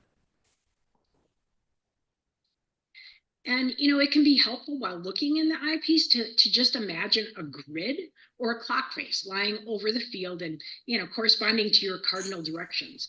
This is going to help you orient the sketch because you can think about things like, the brightness of stars in each quadrant, where the light and dark areas are of an object, how concentrated a cluster is, and star patterns. man, our eyes are really good at picking out patterns. I mean, I think everyone can appreciate that these are some triangles that just sort of pop out at you. Yeah, especially with the red they do. And then kind of that curled up dogtail. And I normally then will lightly sketch the positions of the brighter and then the fainter stars and objects. And you can go back and darken everything later when you're satisfied with the placement. I hate when I've got everything on and then I realize that things are out of whack. Then I just have to go back, kind of redo everything. But because you can always go back and add further details, fainter stars, deepening a core, adding nebulosity. But yeah, I hate when I'm like really into it and then I realize that something is off, and yeah, that's what that big eraser is for. And be sure to record the time, conditions, and what the object is. I once was so immersed in a sketch that I completely forgot to record what it was. So, I recommend that you do this first and record what's going on around you, the people you observe, sounds, the things you were thinking about. And I'm sure we all have, these stories. But one evening I was out observing alone in a pretty remote area on the south side of the island. And I got freaked out because I suddenly heard growling in stereo. And I looked down and I saw these two little chihuahuas, one on either side of me. And those buggers, I mean, they snuck right up on me. I didn't even see them coming. Thankfully, they were sweethearts and they just came to check me out. And that certainly was memorable. And I can still remember sketching Centaurus A. And when I look at the sketch, that night all comes back to me. And I wrote in my notes that it'd be a good idea to pack a few dog biscuits in my kit. A lot of times I'm really thrilled with the details while I'm recording it in the red light outside. And then I take the sketch indoors and I wonder, gosh, who sketched that? So after your evening is finished, you may want to remove any stray marks and fix star tails and smudges. But I don't recommend adding more details you didn't see at the scope, even though it's tempting. And I try not to look at photos before I sketch an object, but I do look after. There are times I think, how did I miss that? And maybe, I wasn't paying enough attention, or the conditions were poor, or there was a chihuahua nearby, but it is interesting to see what you might have missed, but it's your observation, so don't change it. And if you thought you saw something, but you're not sure, record it with a note and check it the next time you're out. For pencil on white paper, deep sky sketches, you can also invert to a more realistic view. So with white paper, you can take a photo or scan them with photo software and then invert from white to black. And, that looks like you're looking through the eyepiece, which is kind of cool. There are many resources available. These are just a couple. I have never really gotten the hang of Photoshop, but Photoscape is super simple, very easy to use. I have it for PC. It's kind of my go-to. So, let's get our supplies ready if you have them. And let's go back to some of the objects that we flew through earlier and sketch them. And if possible, turn down the lights in the room and illuminate your paper with the red light if you brought one. But let's start each sketch by pretending that we've already determined our cardinal directions and we're recording important information. And then, let's look at this entire field and do you see any patterns? Yeah, definitely. Everybody I'm sure can see that nice triangular pattern of outer and inner stars. And so put those on your paper first. And, you can record things like star color, nebulosity, that kind of stuff as well. But now you want to just put in your fainter stars. And you can show fainter magnitude with less pressure on your paper or, by using a harder pencil. To the next.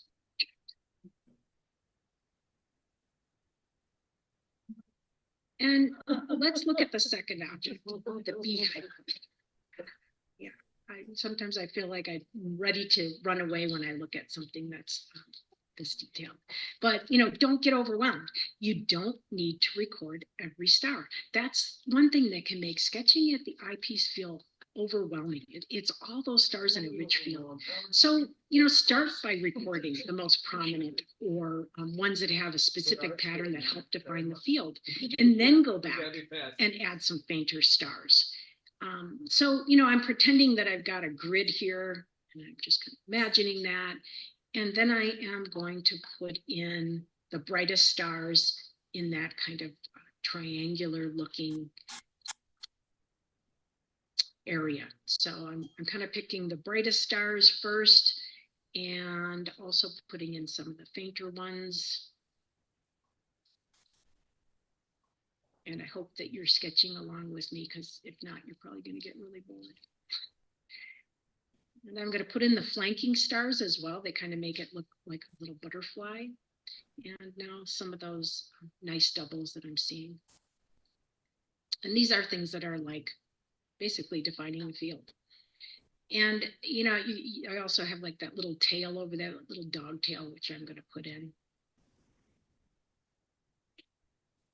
And when you're putting in these other stars, you want to think about putting them in relation to what you already have on the page.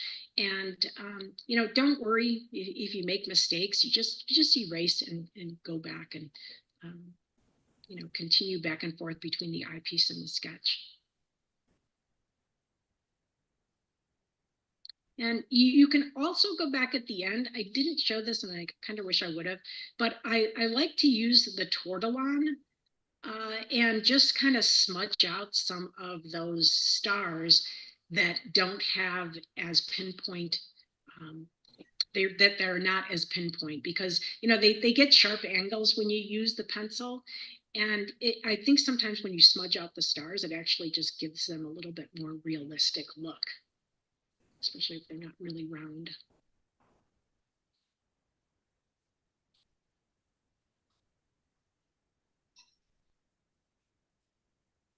And just, adding more details, adding those fainter stars.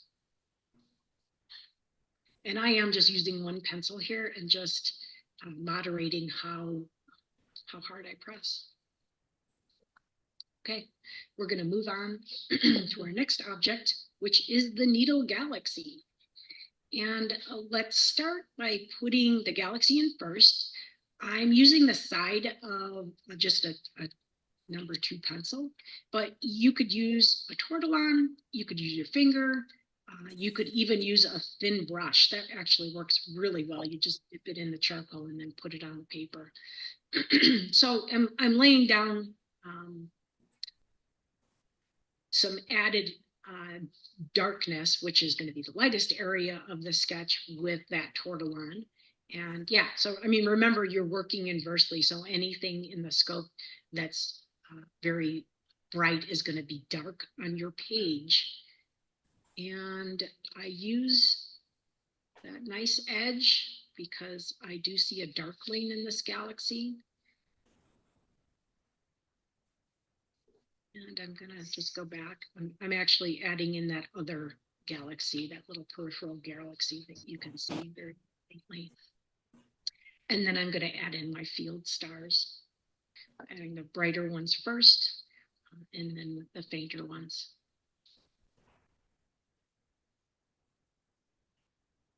And yeah, just be sure you've recorded all your other pertinent information.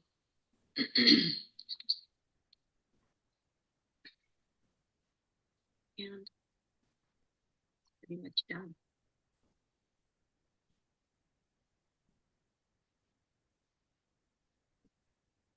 We will move on to our next object.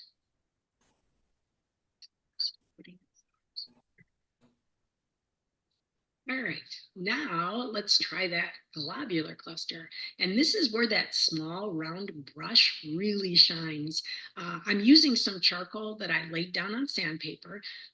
I just dip the brush in there, and then and then putting it on paper. And you can use your fingers or a soft cloth as well, but fingers sometimes make a globular look like fingerprints. So I love the brush because honestly, from the get-go, when you use it, it looks like a globular cluster. I mean, you could just do this with a few stars and you've got your globular. So I do go back and I kind of brush off some of the charcoal on paper and then go around the periphery of it just to take off a little bit more. And this is that eraser, and I use one little pointed end of it to just kind of dip in and remove some of the charcoal. And that's just because a lot of these globulars have kind of that cheesy looking mottled look. And so by just taking a little bit of the charcoal out and then reblending it with my finger, it just looks a little bit more realistic. And then I'm going to go back in and add some stars. And if the cluster is really resolved, I may use the pencil to randomly put some stars in, but you can also use the tortillon dipped in some charcoal to just give it kind of, give those stars just kind of an unfocused look, which a lot of clusters kind of look like. Again, and just using that point there to just make some really unfocused looking.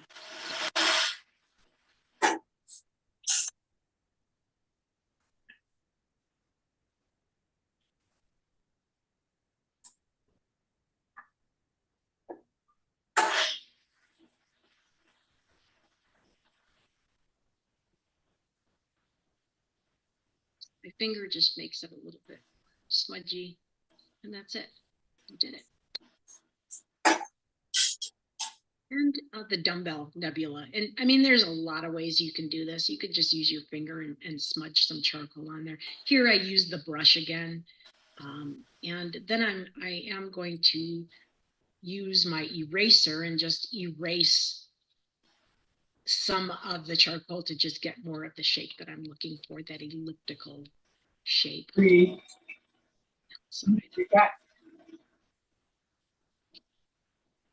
then I'm going to smudge it because it, doesn't have really sharp edges when you're looking at it. And then I'm going to pick up my tortillon and just kind of smudge in the inside and give it that dumbbell actually shape. So that outer area that we smudged is just the onset, and this is the actual part that really shows up very well. And then spending probably way more time than I need to. You can put this in with a pencil, the side of a pencil, but I do like the tortillon just because it doesn't give me sharp, hard marks. It's a little bit more. You can go back to and add more darkness to the areas that are really bright.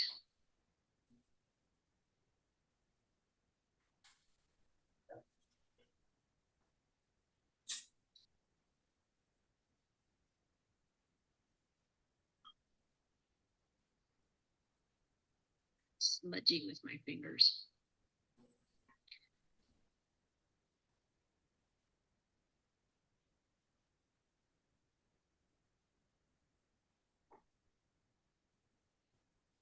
Yeah.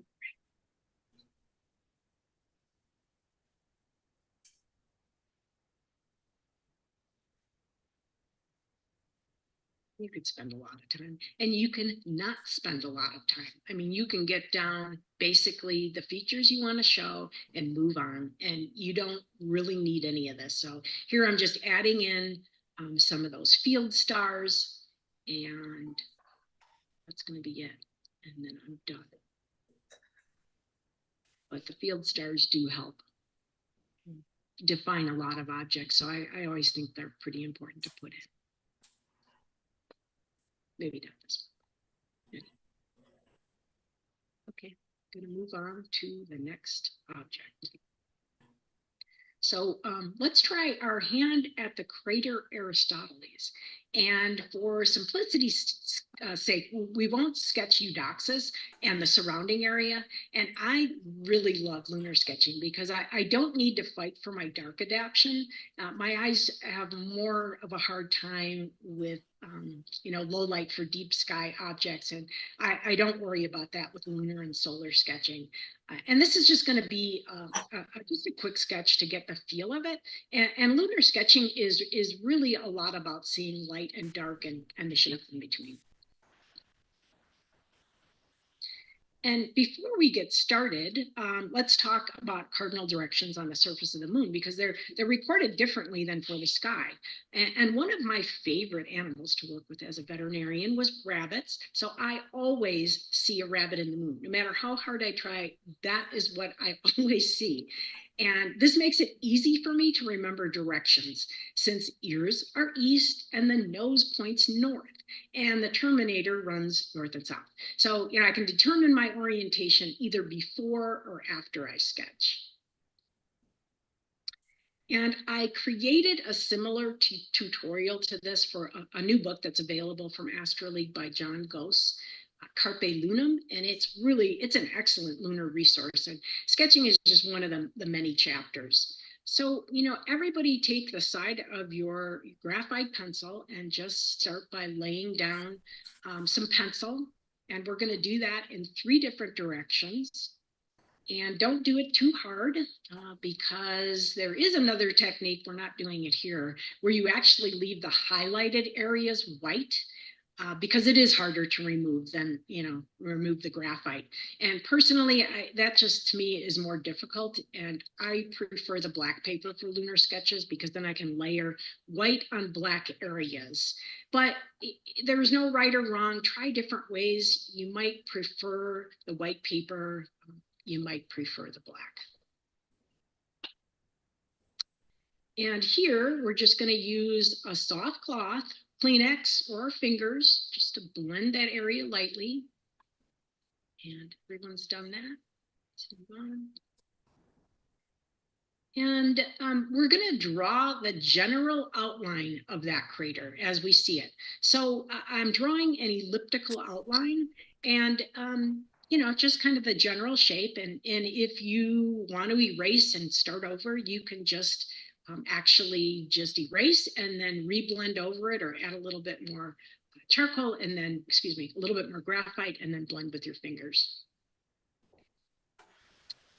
Now we're going to really, take a look at that crater and decide where the darkest areas of shadow are. And we do want to get those on the paper right away, since, as you're sketching, that's going to continue to change. So you want to put in the general outlines of where the dark areas are and then fill them in. And I usually start with the side of a number 2 pencil to fill in, and I will use a different or a darker pencil later on. So here I'm just trying to really kind of get that shape of that shadow within the crater floor.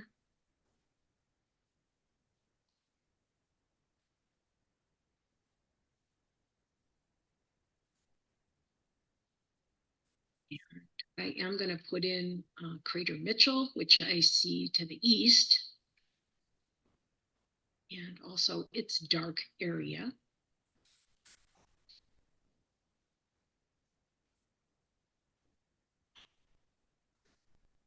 And at the west side of the crater, I'm also putting in the dark area that's shadowed outside of the crater to the west end.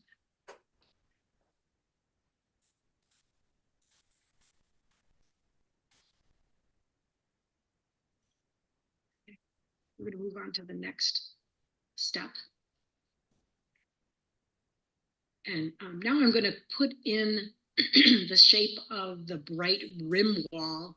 And I'm starting with the one on the west. And that's going to be, these are going to be the lightest areas of your sketch. I'm also doing that on the outer rim. And that general outline of where that's going to be. And I mean, when you look at this, think about the direction the light is coming from. I mean, it's coming from one direction that's shining on that portion of the crater wall that is pointed to it. Okay, next step. And, you know, if you're satisfied where everything is laid out, I mean, stand back and look at it. If you're not, this is a good time to erase. But if you're satisfied, then you can fill in the dark areas of the shadows with a darker pencil. And here I'm using a 9B graphite pencil. And if you don't have a darker pencil, no worries. Just, you know, put another layer of your 2B down. We just want to really enhance those dark areas. And I'm going to do the same for that shadow on the outer wall.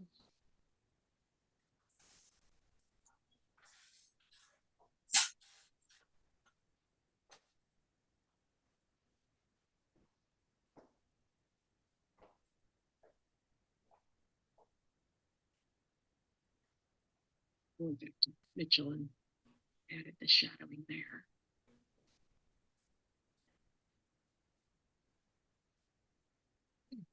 Move on. And if you have a tortillon, blending stump, even a Q-tip, although I don't really like Q-tips for this, use it to blend the dark shadows. And you know, here I did leave that lighter patch at the that east end of the crater that caught light in the shadows at the top of that crater wall. And again, the tortillon just smooths things and makes it look more realistic. But you know, I mean, even pencil marks on lunar sketches can look really cool too. So you just sort of develop a technique over time. Okay, so we blended those. We're going to move on. And I'm again using a softer pencil to put in those floor peaks. And then I'm going to also put in a couple of the smaller craters in the floor. And then again, you can darken those shadows. The darkness next to the light is going to be what really makes things pop. We haven't gotten to the popping part yet, but it's pretty cool. You see this neat little crater that is actually in the wall that's lit west end, and I'm going to put that in. So that's kind of a distinguishing feature. And I'm using my pencil to better define the inner and outer walls of the crater. I mean, I really kind of actually did this out of my usual order. My peaks and small craters normally go in last, but like I said, there really isn't a wrong way. The one thing I will say is if you concentrate on really small details right away, you sometimes get lost when you stand back and things get totally out of proportion. So, you know, make sure you're really happy with your proportions and locations before you commit to that dark pencil.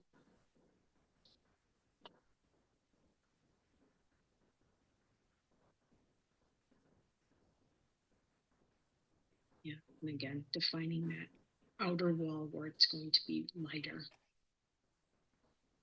Just a little bit of that. And then this, with the tortillon, I am just going to blend a little bit more in the wall.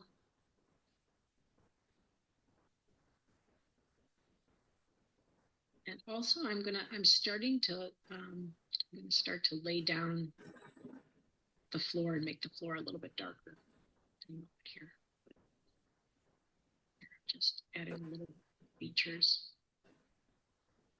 That crater sort of, the wall sort of just pops out on the edge.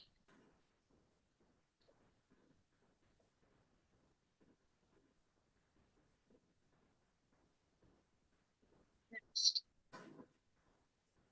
And I have decided that my floor needs to be darker. So I really, again, I love the tortillon because it gives a really nice blended look without pencil marks.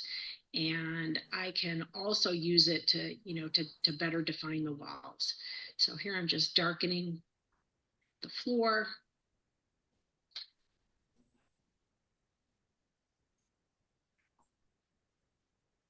And a lot of times you have enough charcoal on the tortillon to just add some really, you know, light shading. You don't need to add more to the tortillon tip.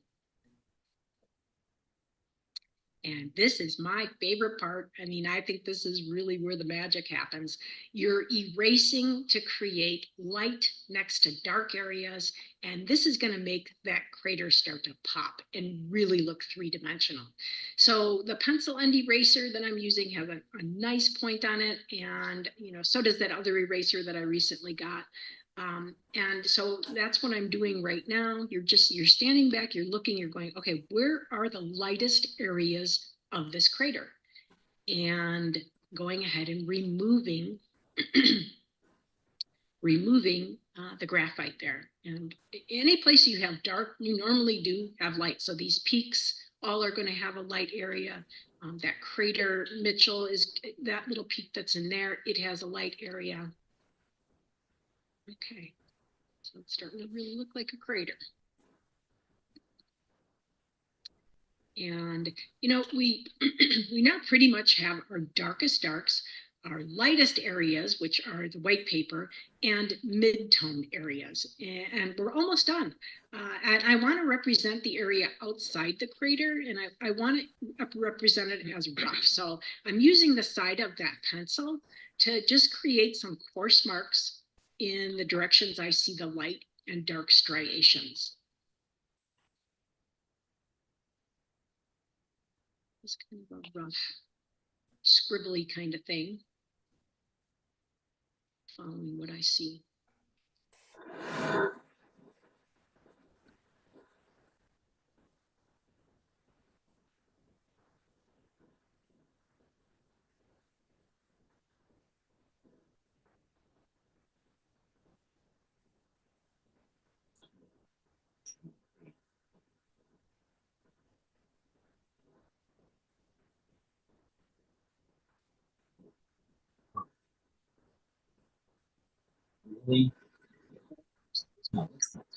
Trying to add a little to that.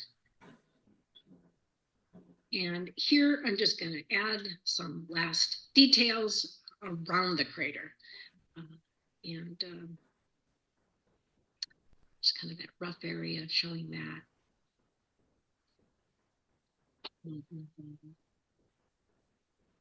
A few craters outside, smaller, very small little craters.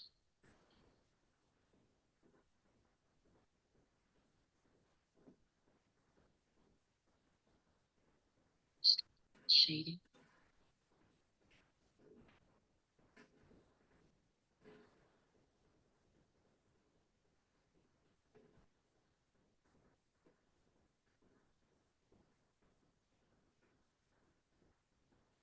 Sorry. I am actually going back in and I am going to remove a little bit more of the pencil to show the highlights. I don't remember that.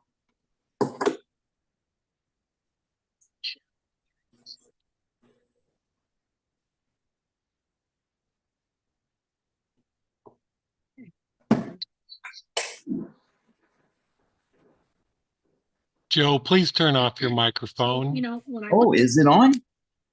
that I Turn it still off. needed to define that lit wall a Thank little you. bit more. So I did go ahead and remove a little bit more pencil from the wall to brighten it up. And I'm adding more to the floor just to define it a little bit more because, you know, you get that light next to dark and it really does make it look more three-dimensional.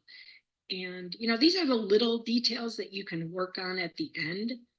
You can call this done, but you could also spend an entire evening combing out the fine details if you wanted to.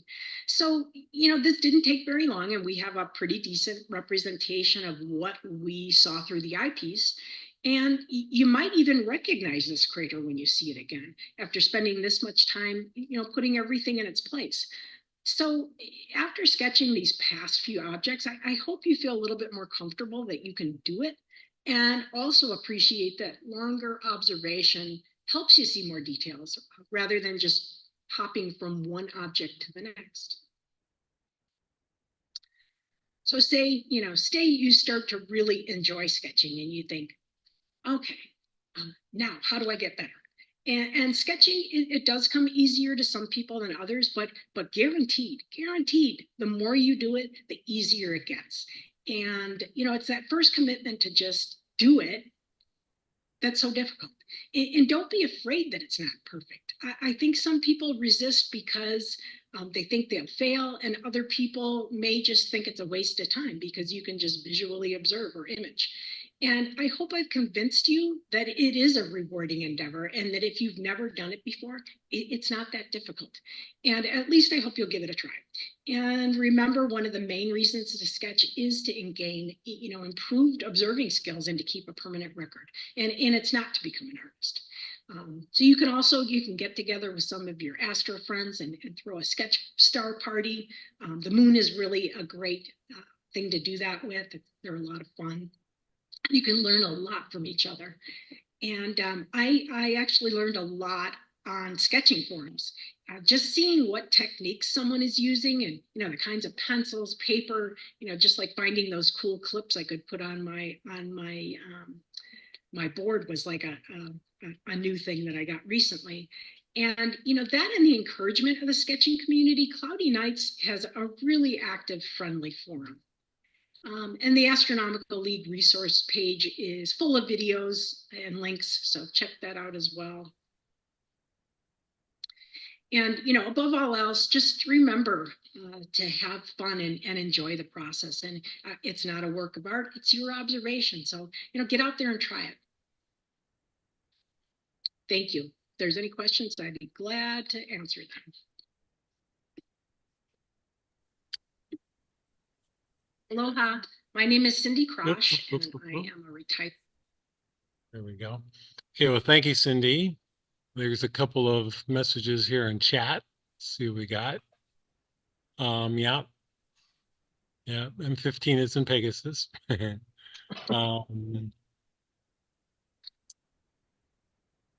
I guess there wasn't questions in there. I will say there's at least 2 people here who are sketching along. Three people. Great. Oh, 4. Okay, we had 4 people. All right. So are there any questions here in person? Want to stop screen sharing so we can. Oh yeah, let's get out of here. Actually, it's too late. Oh, but I think Lord Ross's sketch was misattributed to the other person, the crab nebulous cat. Where did Cindy go? Cindy, where are you? I'm here. All right, I'm finding your picture.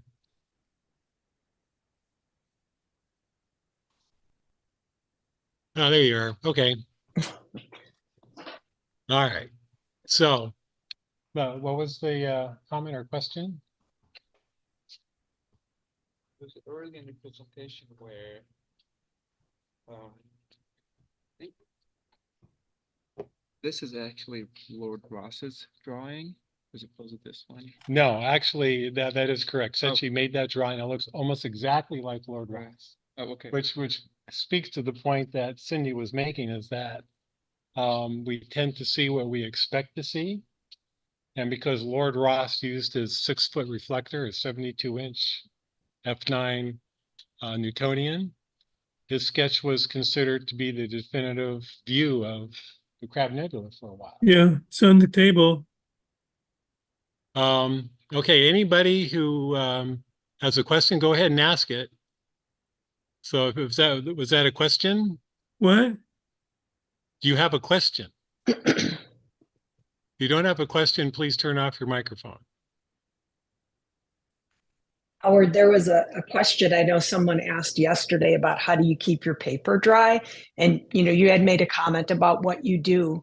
I just wanted to add that I use a pizza box so that I have kind of a lid that's up and I can put my sketch inside that. And we get a lot of humidity here, so my paper is always kind of struggling to stay flat and dry. So I've used that, and that helps because it keeps something right on top, or even inside of a cardboard box works, where the opening is facing you and you set your paper down. That's a great tip. Plus, you get the aroma of the pizza it used to be in. Yeah, I try to use one that hasn't been used for pizza, but Okay, we have a couple questions here. Go ahead, Robert. Well, I just want to say, I think doing a speed drawing it reminded me of being in drawing class and having 1 minute poses, that you start a drawing class with like 1 minute poses, and you got to get that basic pose. And I think doing a speed sketch of that dense star field was a real breakthrough for me, because I just had to get them all down, and I didn't have to worry about exactly where they were. And I got all the stars with like 2 minutes to spare. So that was really cool. Thanks. I've always had Yeah. such a hard. Thank you. It's one of those things where you can really put as much time as you want into it, but as long as you get those defining patterns in there, you've got your observation.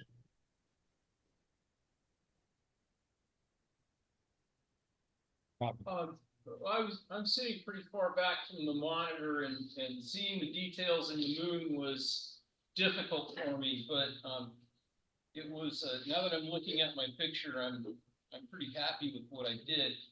I just want to say, yeah, the speed thing. I didn't even get the Stargate sketch. It just went by so fast.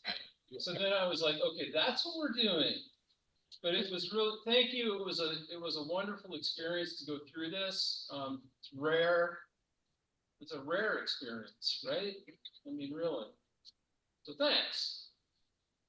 Yeah, I'm sure it took a lot of effort on Cindy's part to put that video together, showing her drawing and sketching, and talking, and then having the photo that we were looking at. I've always chickened out on doing stuff like that, because I just didn't want to bother. So yeah, I appreciate it too. I've seen your video several times now, Cindy, and I haven't sketched along, and I've gotten something out of it every time. I still need to get that makeup brush for globulars. That's beautiful. That's just a beautiful tool. Was there someone else had a? No? Okay. Very good. Well, thank you very much. And we should move on to our next presentation. Tracy, are you out there? I'm here.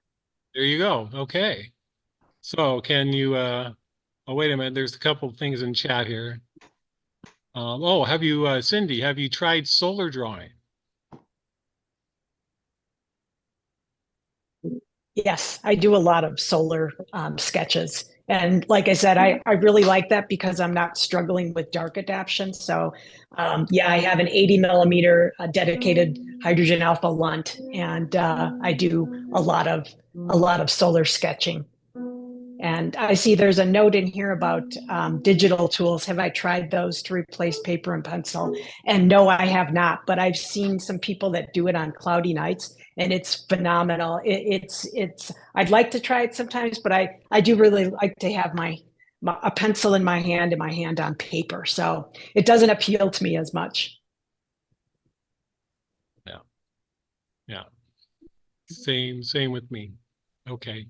All right. So so Tracy, can you share your screen? Sure, absolutely.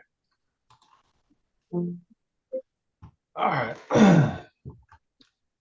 Share entire screen. Share. Here we are. Okay. Back up to the top. I don't know why it started on the bottom. That was odd.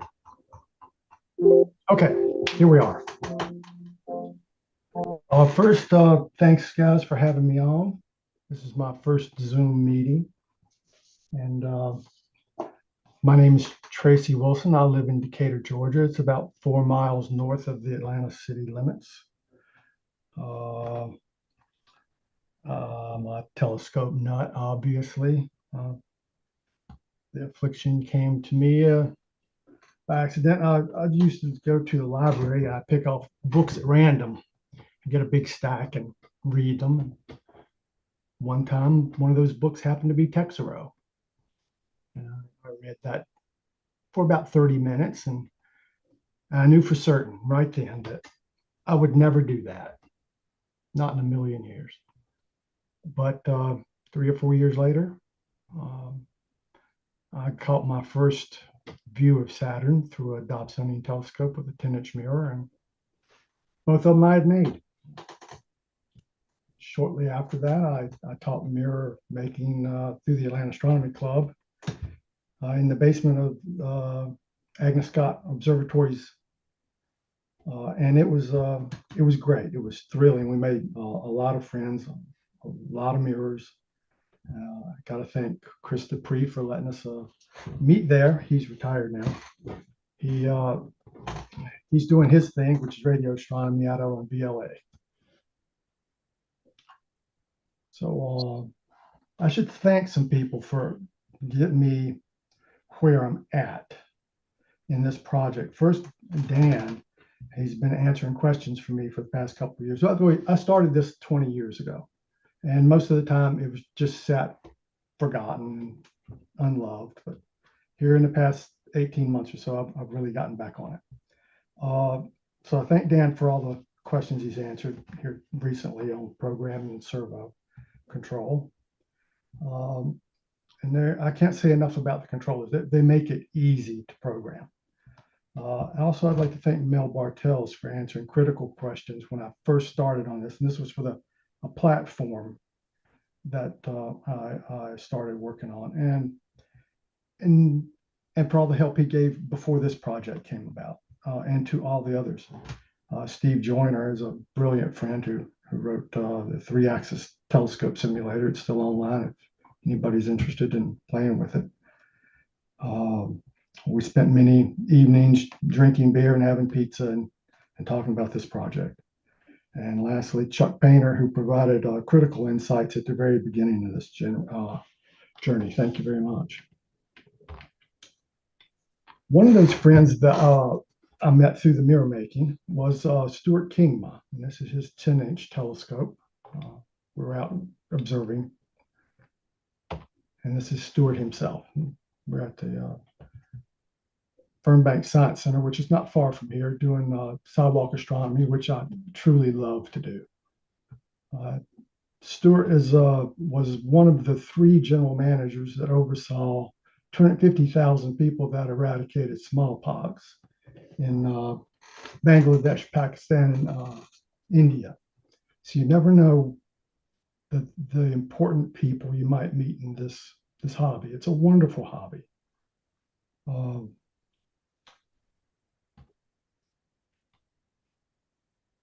Stuart is still a very good friend of mine. He's 96 now and can no longer do astronomy, and this telescope's in Arizona. Here I am with my first 2 telescopes. This is my introduction. 10-inch, that was my first one. 8-inch was my third. And the 8-inch would be the one I would take with Stuart to do our sidewalk astronomy. And 8-inch redone in Port St. Joe, Florida. This is December 98. Sand and Teflon don't mix. Here's my 14.5 with a Steve Swayze mirror. And it was a beautiful telescope. No question, it's inspired by Mel's 20-inch ultra lightweight. History of the 3-axis mounts. Russia and the United States have, and may still have, some 3-axis mounts. I'm not sure when the first ones were built, but I suspect around 1960, sometime around Sputnik, I'm sure. Manley's book of unusual telescopes mentions designed, and as far as I know, Mel and myself are the only one using 3 axes at all. I'm not sure if that's true. Baker Nunn satellite tracker. It's a 3-axis United States telescope, and Russian 3-axis telescopes. How 3-axis mounts work. At any time, if anybody has any questions, feel free to ask them. It can get complicated and kind of weird. The 3-axis mount synthesizes an equatorial tracking through control of all 3 axes, 2 altitudes and an azimuth. And it derotates the field of view as it tracks a celestial object. If a polar aligned equatorial telescope and a 3-axis telescope mount are side by side and tracking the same object, their optical tubes will move identically. The 2 mounts axes, however, will move in a completely different way. 3-axis telescopes can track satellites using a single axis, though tracking duration can sometimes be limited by field of view or satellite tracking direction, but that's rare. My 3-axis mount is a result of my desire to correct what I felt were deficiencies of a Ponce table I had built for my 8-inch Dobsonian. Now that Ponce table tracked beautifully, but I never could get rid of the resonant harmonics from the stepper motor drive that was driving it. So the image was terrible all the time. But the act of having to level and polar line, it really irked me. I was too used to the Dobsonian way by then. So that led to a 3-axis platform design that would not need leveling or polar aligned. And Mel Bartels dubbed it the Wilson platform. That platform is yet to be built, but it did give racks to the 3-axis telescope you see behind me here. This is the first model. It's just a foam board model of the 3-axis, and people have asked me how I've lined it up. And there's a pinhole where the secondary is, or would be, and a little black mark back where the mirror center would be. And I shot a laser through it through my 14 with the secondary tilted at an angle. And as you can see, I don't have a career in stop motion animation. The pros are there's no need to level, no need to polar align. It's rigid and compact, although you should level it fairly well just to keep things balanced. Access to the entire sky, no Dobbs hole, multiple tracking modes, single axis, all as. It can rotate the eyepiece into a comfortable viewing position, and that's kind of important because here we can see Omega Centauri from the down. It's very close to the horizon, but if I was to use my 14-inch and point it at it, I would have to do a push-up to look through the eyepiece. The 3-axis can just rotate the eyepiece right up into a comfortable viewing position. Cons. It's much more complicated and difficult and expensive to construct. Making a precision instrument is exceedingly difficult. No software or hardware support. There's no compatible planetarium or auto guiding. The builders, the help desk, the software, mechanical engineer, machinist. Most of us ATMs don't mind that so much. Need many skills to complete the project or learn them. It uses more power per unit at a time. There's 3 motors and 2 controllers that run continuously. So there's more parts, and there's no space for a camera at the rear of the telescope. So you'd have to use a Naismith focus or a fast star type arrangement or a Newtonian like what I use. Here's the telescope fresh from the machinist. This was 20 years ago.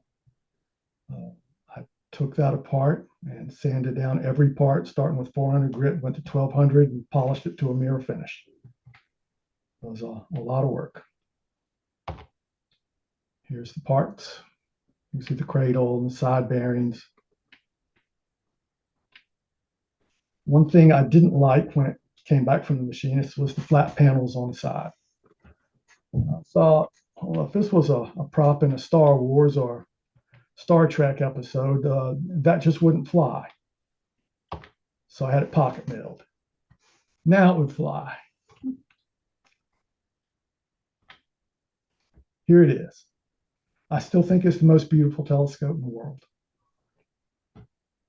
but I'm biased. I admit it. Up here, you'll see that there's a servo motor on it. This is soon after Dan had put out his first Servo 1 controller, and it's been a godsend. I just couldn't imagine doing this project without it. I'd like to say further that the mirror in here is a second mirror I made. It's a 6-inch f4. That's an 8-inch tube.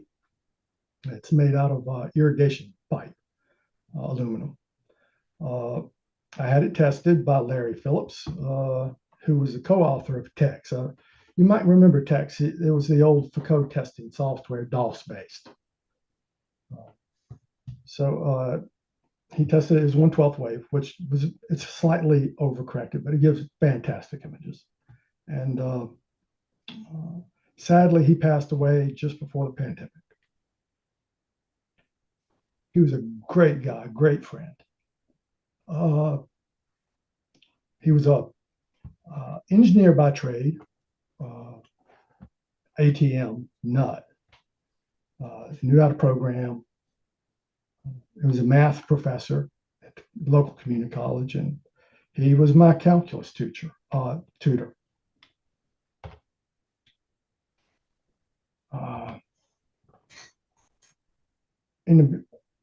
When I first started getting along with this project and I got it together, I didn't have the math skills. So I had to take myself to college. 42 years old. I went from beginning algebra through Calc 1. In 18 months, I thought my head would explode, but it was wonderful. I spent 2 more years in college just taking all the classes that I should have taken when I was a young man. I can't recommend that highly enough. This telescope pictures is a video, and it's when I first got it back from the anodizers. There it is. And it'll show its range of motions just fine. And the mathematics behind it are a spherical hydra. You would think. It took me a long time to get my head wrapped around that. Yeah. But the star of this shows that. There's no question about it. I'd be dead in the water without it. I'll go over the various components, and then we'll get on to some programming and mathematics, which are very, very easy. There's no matrices or any of that. The worm gear is 180 teeth. It's HDPE. I've gotten a lot of grief over the years over them being plastic. And now that I have an algorithm, because it's just recently that I've had an algorithm that will really absolutely control this telescope very precisely. So now I can get on with the mechanical issues. It has a Pittman motor that drives it. It's a 19.3 gear head. I can't stand the gear head. It has too much backlash in it. So when the gears get changed, and they will be, I'll go to a non-gear head motor. The worms are all 1/2 inch 10 TPI Acme rod that a friend and I made at his shop. They were precision reamed and press fit onto the 1/4 inch drill shafts. The bearing supports are too far apart here. That rod will flex very easily. So if you're going to use something this thin, those bearing support blocks need to be very close. So the ends of the worm shafts rest against greased, one end against a greased 1/16 inch stainless ball, and a round screw on the other end, which removes the end into play. And I've got that idea from Chuck Shaw many years ago. He posted something about that. The azimuth and the horseshoe worm shafts follow the same design as well. Azimuth gear is HDPE, and it's 240 teeth. Note the long worm shaft. It's incredibly flexible, but it's still visually they work fine.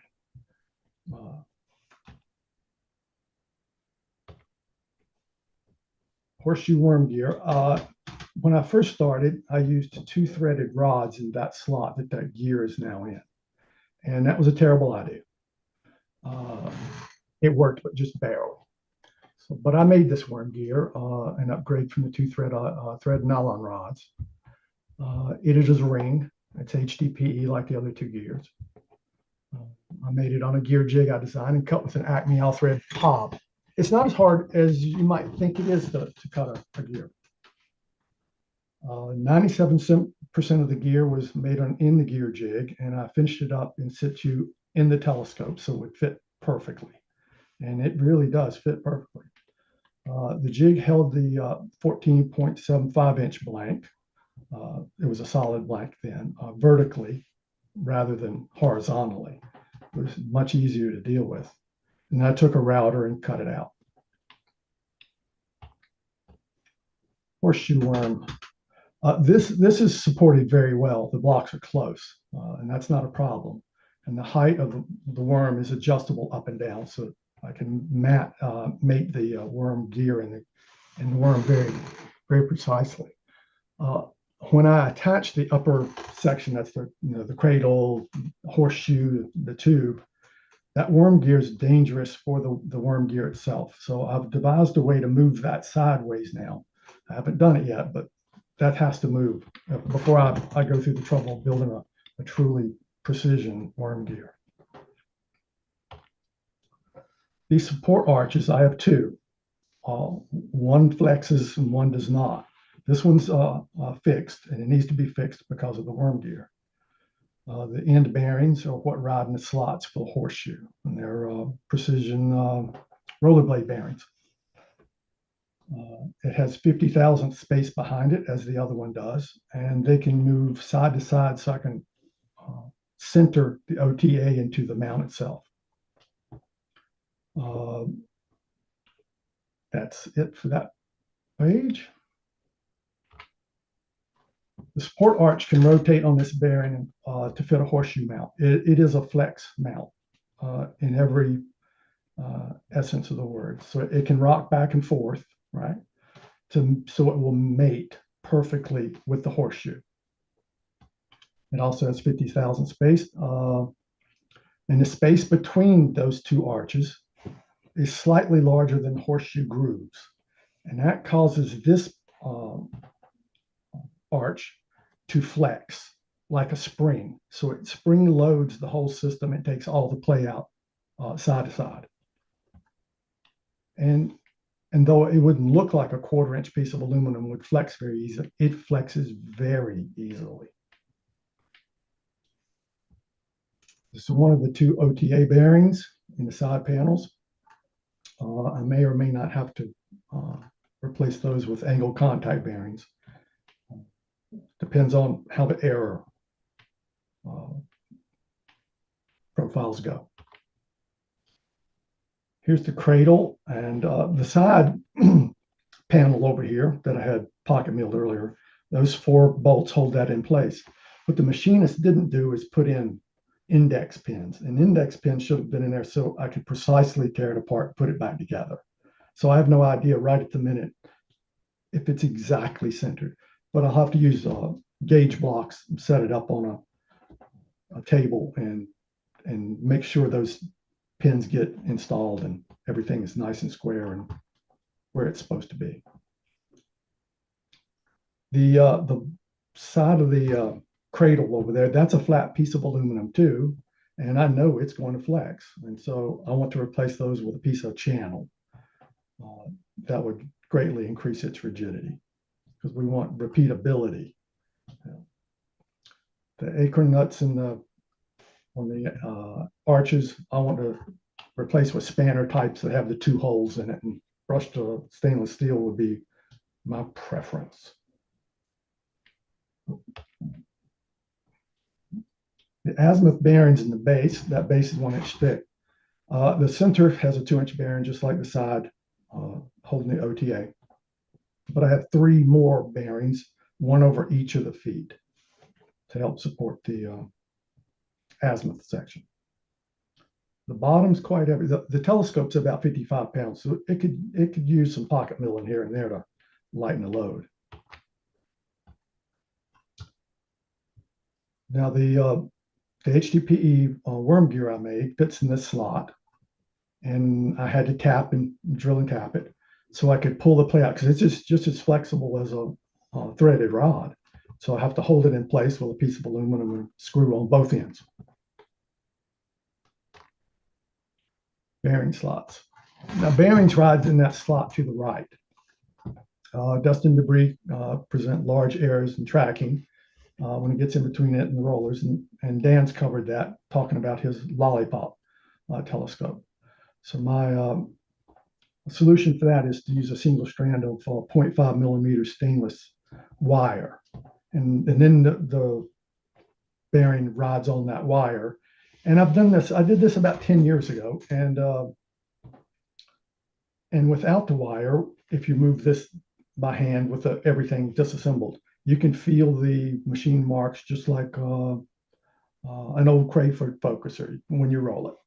Once you put the wire in there, it's like it's floating on air. It's the same, it's like the difference between an old Crayford and a Feather Touch. It's just smooth as butter and amazing.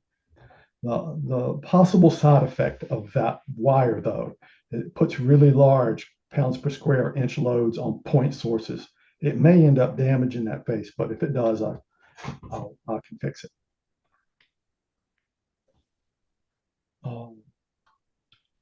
When a new worm gear is made, that thin sidewall to the left of the current gear is going to have to be machined away, because you really can't fit an exactly a worm gear that's exactly that slot into that slot. You never know if you're on the bottom. It's just not possible. So I have to put a retaining ring to hold the new gear in from the side. And I'll also drill and tap it the same way as this one. Just over 2/3 of the gear will need teeth because it only rotates only 180 degrees. Dimensions of that blue square are 1 by 1.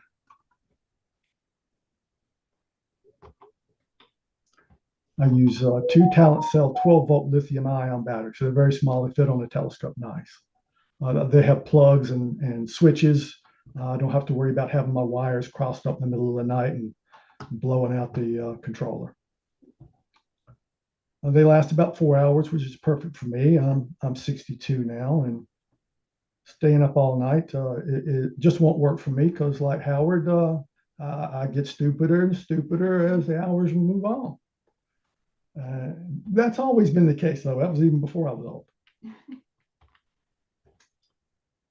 The aluminum for the horseshoes in the bottom disc are Alcor Mike 6, which is a very stable aluminum, meaning you can really take a lot out of a part and it won't change shape. And that's why they're used for the bearings that these are scraps of. They're still available online at S&S Machine, and as of September 10th, there's a 14.5 inch, and that's what I used for this telescope, 3 of them. 1 1/4 inch thick is $50 plus shipping. It's just an incredible deal. You won't find anything else anywhere else like it. And like I said before, their cutoffs are making large bearings. Machining the mount. Most of the machine was done by a retired Lockheed Martin aircraft machinist located in Dawsonville. He was really good. I don't remember his name, and his shop no longer exists. He's probably retired. This I wanted to build before this presentation, but the parts were delayed, so I'm not going to be able to. But I want to reduce my optical tube assembly 4:1 for the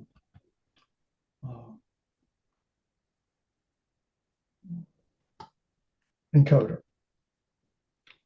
The bridge from an encoder that goes together like this. The small disc is called a capstan, and cables wrap around it 4 times each. There's 4 cables, and this is the drum. They just walk around, and the cables have a spring on one end, and they're hard pinned on the other. So they take all the creep that might get into the system out over time. The bridge. It's like a watch bridge. If you ever torn a watch apart, the bridges hold everything together. And that will be the same here. The drum fits onto the OTA axis. The capstan has its own dedicated post, and a post will go into this 3rd spot.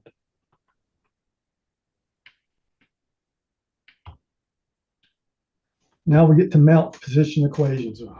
Didn't think we'd get away with no math. But this is all the math that is required to position the telescope itself. It's just an arc cosine with 2 terms, an arc sign with 3 terms, and another arc sign with 2 terms. And this is basically it. What is R? What's that? What is R? R is just what's going to be left over after we remove field rotation and the angle S that's going to be in the upper triangle. And I'll show you that in a minute. It's going to seem convoluted at first, but basically it's going to boil down to this in the end. You're going to have a pointer that's going to work on a clock face with 0 at 12, 90 at 3, etc., going around. And it's going to go into an algorithm, and it's going to use these 3 equations, and it solves all 3 mount axes positions. It's a thing of beauty. It took me a long time to get here. I went down a lot of dead ends and complications, but it's incredibly simple. This is how this works. There's a plane that's dead center of the horseshoe mount, and the optical tube rides back and forth along that plane. So it's the interaction of 2 planes. Now I'm going to pick one side of the horseshoe because I have 2 horseshoes. I'm going to pick one side, and that's really dedicated because this is the side I stand on when I'm using all as mode. And this pointer that we're about to define always points to this horseshoe's rotation axis. So when this tube comes, the optical tube comes down towards that with the arrow, it's at 0. And if the arrow was pointing the other way, it's 180 degrees. The arrow is appropriately named pointer. It has a value between 0 and 360 degrees. The OT has a value between 0 and 180 degrees. And the OTA is 0 and lower to the A3 azimuth value, just like I just said. The A2 ranges also from 0 to 180 degrees. Field rotation starts at the upper triangle. And here, field rotation would be 0 when it's pointing at the pole. Angle S is what I need. The 2 things I need are field rotation and S to plug into the algorithm. This is just a normal astronomy telescope triangle. We have our local hour angle, our azimuth. This is almost deck, but because of atmospheric refraction, it's a little shorter. And we'll get down to labels here in just a minute. Field rotation increases clockwise. In this example, we're looking from the east at the celestial hemisphere. Here's the diagram that shows you why R is here. R is just 180 minus these 2. So give me S, give me FRV, I'll give me R. R is the key to solving the lower triangle. Does that make sense?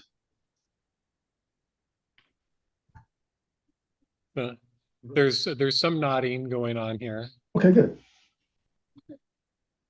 Because the other sides of the triangles are pretty much givens.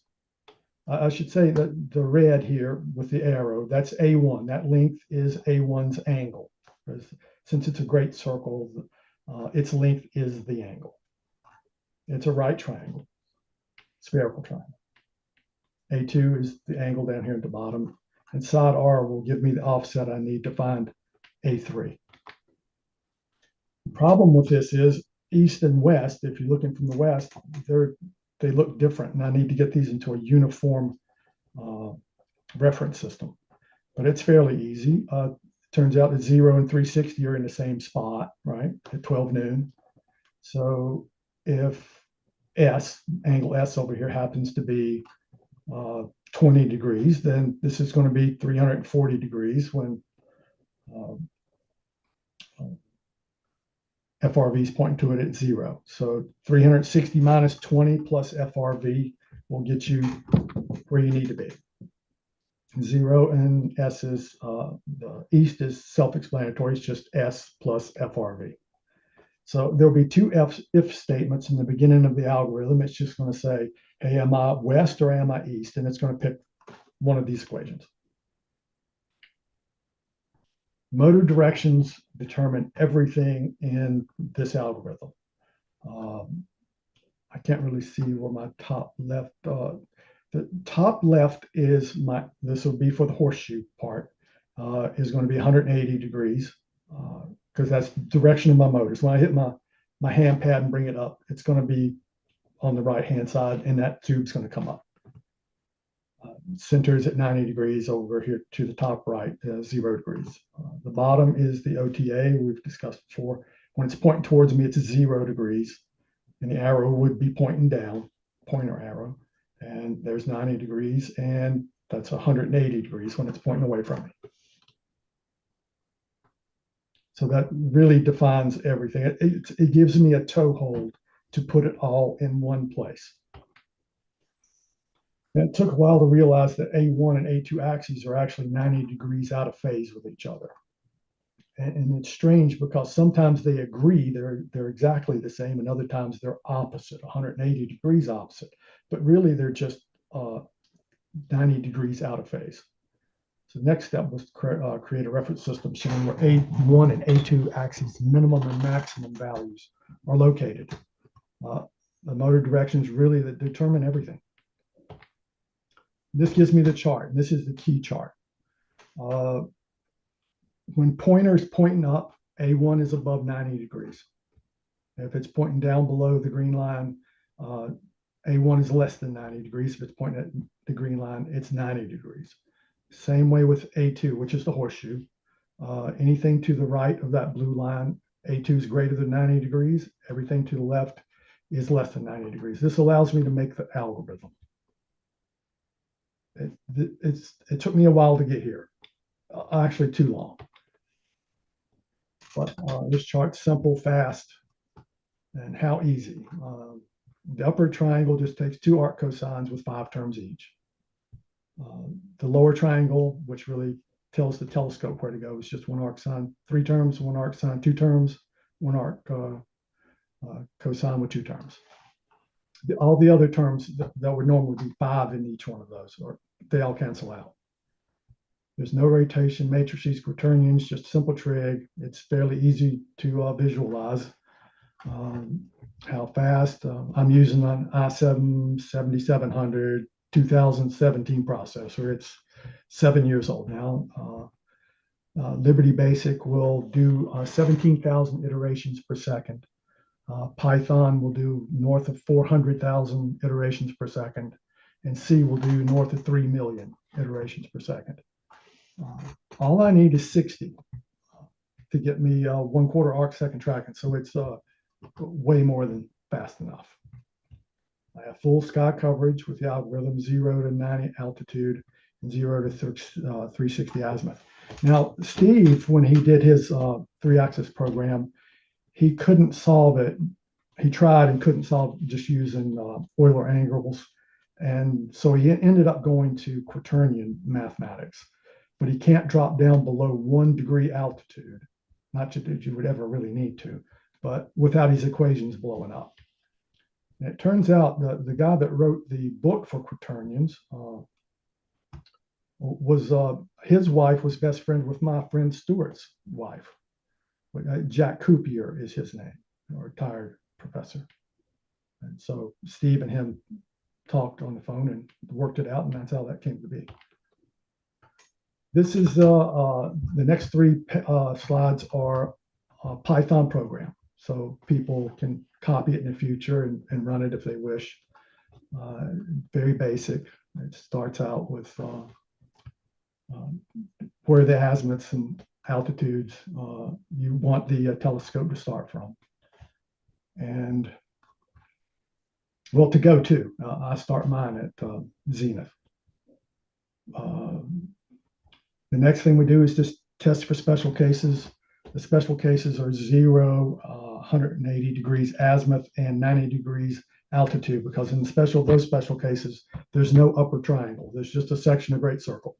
If you try to solve a triangle in that, you're just going to get a division by 0. So that's why it's up first. And if those are true, then we set that to 1. And if it's not, then special case is 0, which we can then solve side A and angle S, and then move on to the important parts where it's just, is it east or west? The pointer's defined. And we go to our next section, and there's 8 if statements here. 4 of them are for the 0, 90, 180, and 270 degrees. And they're just assignments. There's no mathematics to be done there. And a user will probably never hit one of those in their lifetime. Using floating point mathematics and hitting an exact 0 or an exact 90 is slim to none. But they're there just in case. Let's say if that pointer is in between 12 and 3 o'clock, that'd be the first section up here. It's only going to do one of these. And you'll see R is solved. A2, side R, and then A1. And because that pointer is pointing up from the chart we just saw, we know that both A1 and A2 are greater than 90 degrees. So when we solve that bottom triangle, we take 180 and remove that part. So it's 180 minus what we solved. And if the angles are down, just the opposite. A1 equal A1. So if it's between 90 and 180, that would be down, say, pointing at 430. A1 is just equal to A1, but A2 is going to be 180 minus. And that's where the confusion set in for me for a long time, because sometimes they would agree and sometimes they wouldn't. But it turns out that chart, and that's it. Because the offsets can be greater than 360 on A3, we have to keep those in bounds with these two. And then you just print out the result. It works incredibly easy. Any questions on the math or how I got here? I know it's kind of convoluted. Tacky said it was convoluted. Questions here. What's that? Take some time to study it all. Yeah, there's a lot to digest, so I don't think there's any questions. Yeah, there is a lot to digest. I'm sorry I couldn't even put it simpler than it is, but in all reality, all we're going to do is solve for a pointer. It's going to go through the algorithm, which is defined by that chart, and spits out the answer. It's incredibly easy once you take a look. Give yourself 30 minutes, you'll figure it out. It took a long time to get here, and it's unreasonably simple. Now, for visual use, the telescope really lacks nothing. It works extremely well. It does everything I want it to do. But for precision tracking, if I was going to do imaging, there's a lot to be desired. I should state here that I have very little interest in being an astrophotographer. I'll sketch all night long. But taking a picture of a comet would be terrific, a Milky Way too, and maybe the moon. So I'm sitting on the fence on how far I should take the precision path. But if I do, if I was to go that way, I would need 2 servo 2s or 2 force 1s or one of each, 3 high resolution coders, 3 new precision worm gears or direct drive motors, mini bearing upgrades and machining operations. And it's a 6-inch scope, and I'm not terribly interested in taking pictures. So I'm not sure that's the route I'm going to go. There is room for an 8-inch CDK with a Naismith focus, though, if I was going to go that way. So now I just need to increase precision because there are deficiencies in the mount that I really want to address. I want to use what I already have. I got to build a worm gear jig with high precision lathe headstock spindle bearings. So there's no play. Got to make the 3 480 tooth worm gears, including the large one for the horseshoe. I want to get gearless Pitman motors and have those 3.2 to 1 belt driven to get rid of all the backlash. And the worm gears too also have anti-backlash systems, and I'll show that shortly. I'll take the bearings out of the worm gear jig after I finish those, and I'll use those up on the OTA. That way I can get two things done for the price of one. I may or may not replace the azimuth bearing. I have to add error correction to control software, and I don't know where to begin on that. Now, Point XP is wonderful. I have no idea how it's put together, though. I'll have to figure out what I can. I need to add an alignment algorithm. That's just standard Alt-Az, because the telescope can be an Alt-Az. I can align it that way simply enough. I need to add satellite tracking using TLE data, and that's just cut and paste. Python has that already online. Well, the biggest thing I want to do, though, is port this all to a Raspberry Pi with a touchscreen. So I don't want any cables or computer or any of that. I just want to touch my screen, have it go.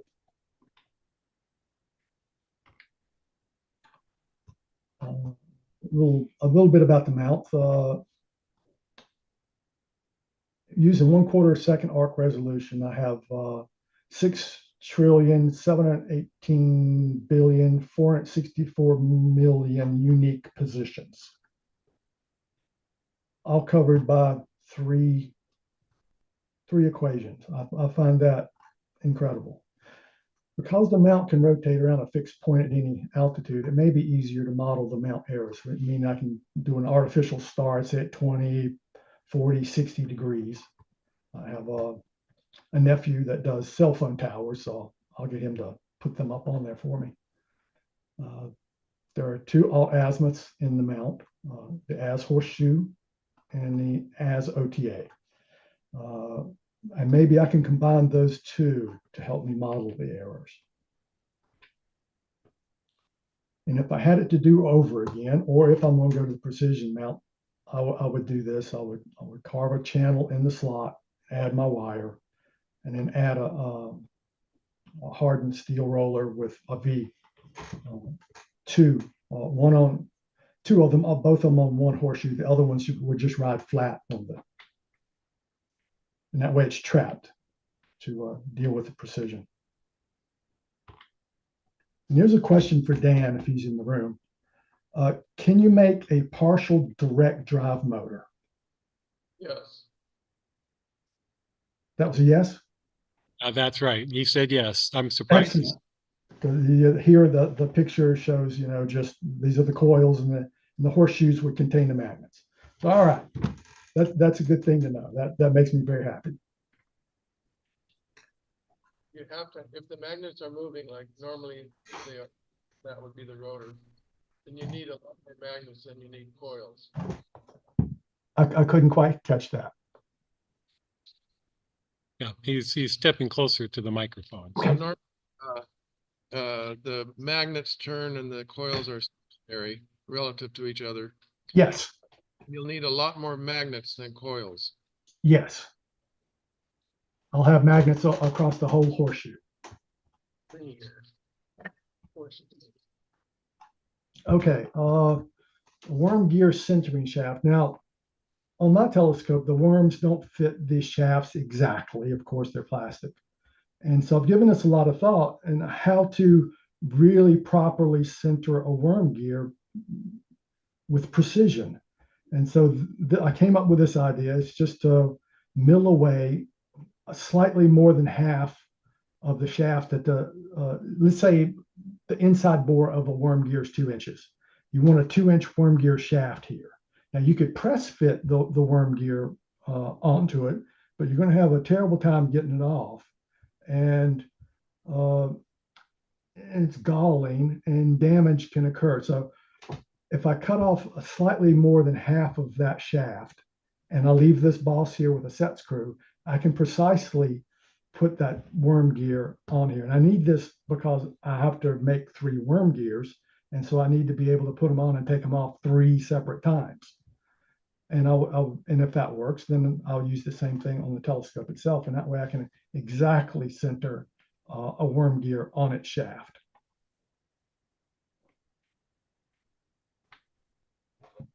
Now, if I was going to go full on precision mount. I have an excellent 13-inch f9 corrected RC design for Naismith focus that Doug Miller did for me many years ago. And it has a flat field with a 2x2 flat focal plane. Extremely good design. And this is to scale. And that would be the way I go. The horseshoes on this would be 24 inches. So basically, the horseshoes are double the size of your primary mirror for scaling up. So you're not going to scale very far without getting ridiculous. So 3-axis telescopes are limited. And there's a reason the big boys use alt-azimuth. Here's the anti-backlash system. I use 2 worms. One drives the worm gear. The other one simply adds pressure to the other side. You can think of it if you held a second worm and put it on the gear somewhere and gave it a shove. You would run out of room fairly quickly, but you would take all the play out of it. But here, using the 2 angled gears up here with a little play in between, I can maintain it because they both spin at the same rate in the same direction. So I have the exact same spring force against that gear all the time. So I'll have 0 backlash. Thank you, everyone, for joining me. I expected more questions. Hey, Tracy. Yes, sir. Can you show us some videos that you emailed me? They were very, very cool. Sure. How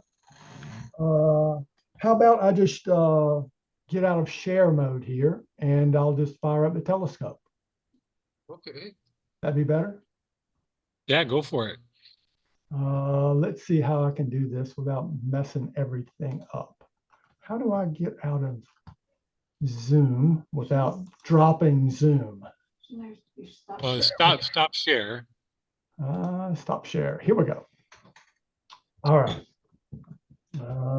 There I am. I don't know if you can see me full screen or not. Maybe. Telescope behind me. There we go. Yeah. Let me turn on my batteries.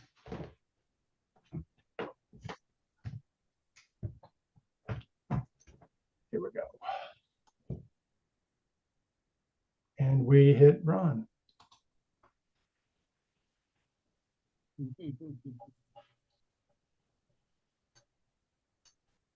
Let me back that up.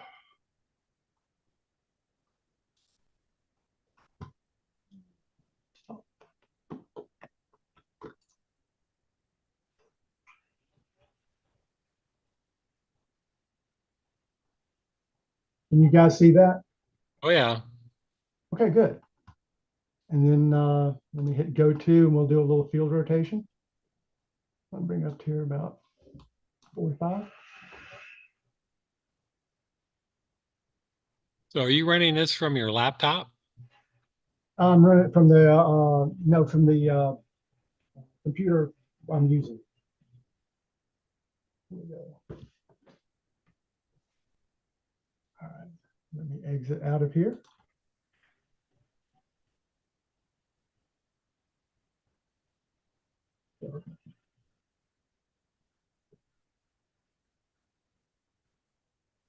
Now, I don't know if I could share a video or not. Where would I have those videos?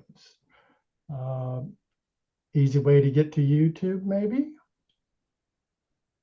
I don't know where I have them stored, actually.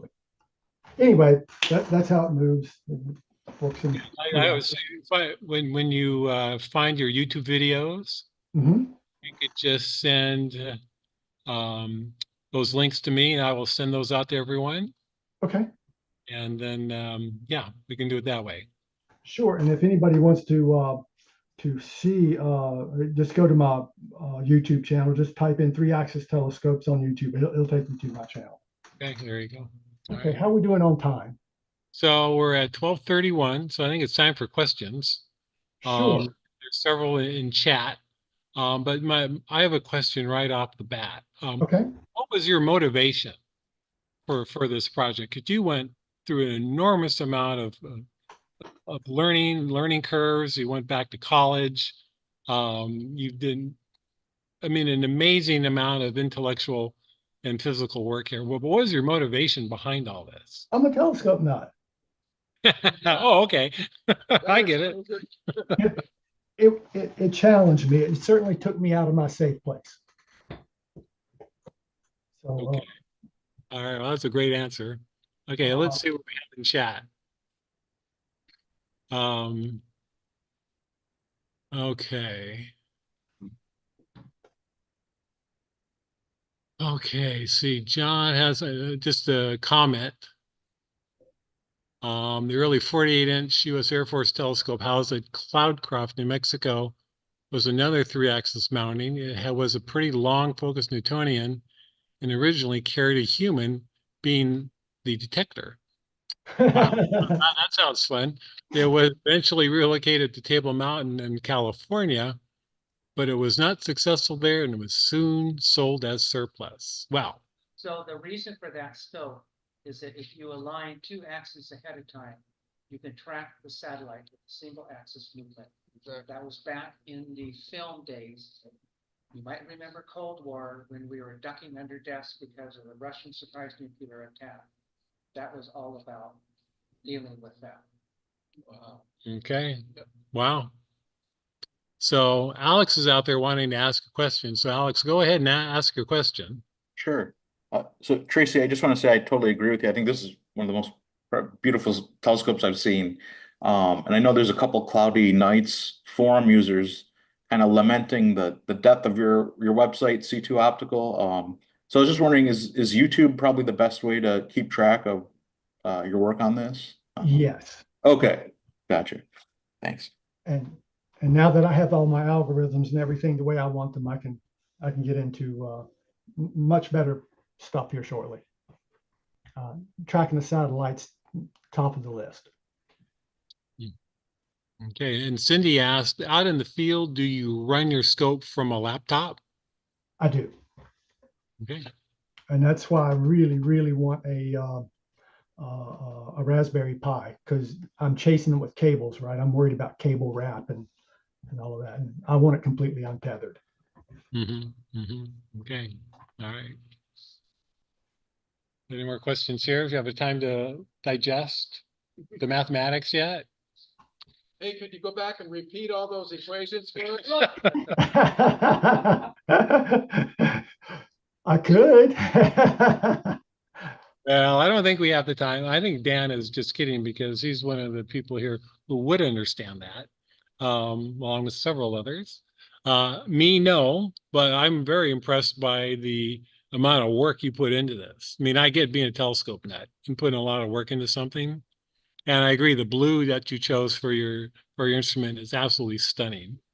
That's just a great color for pretty much any telescope.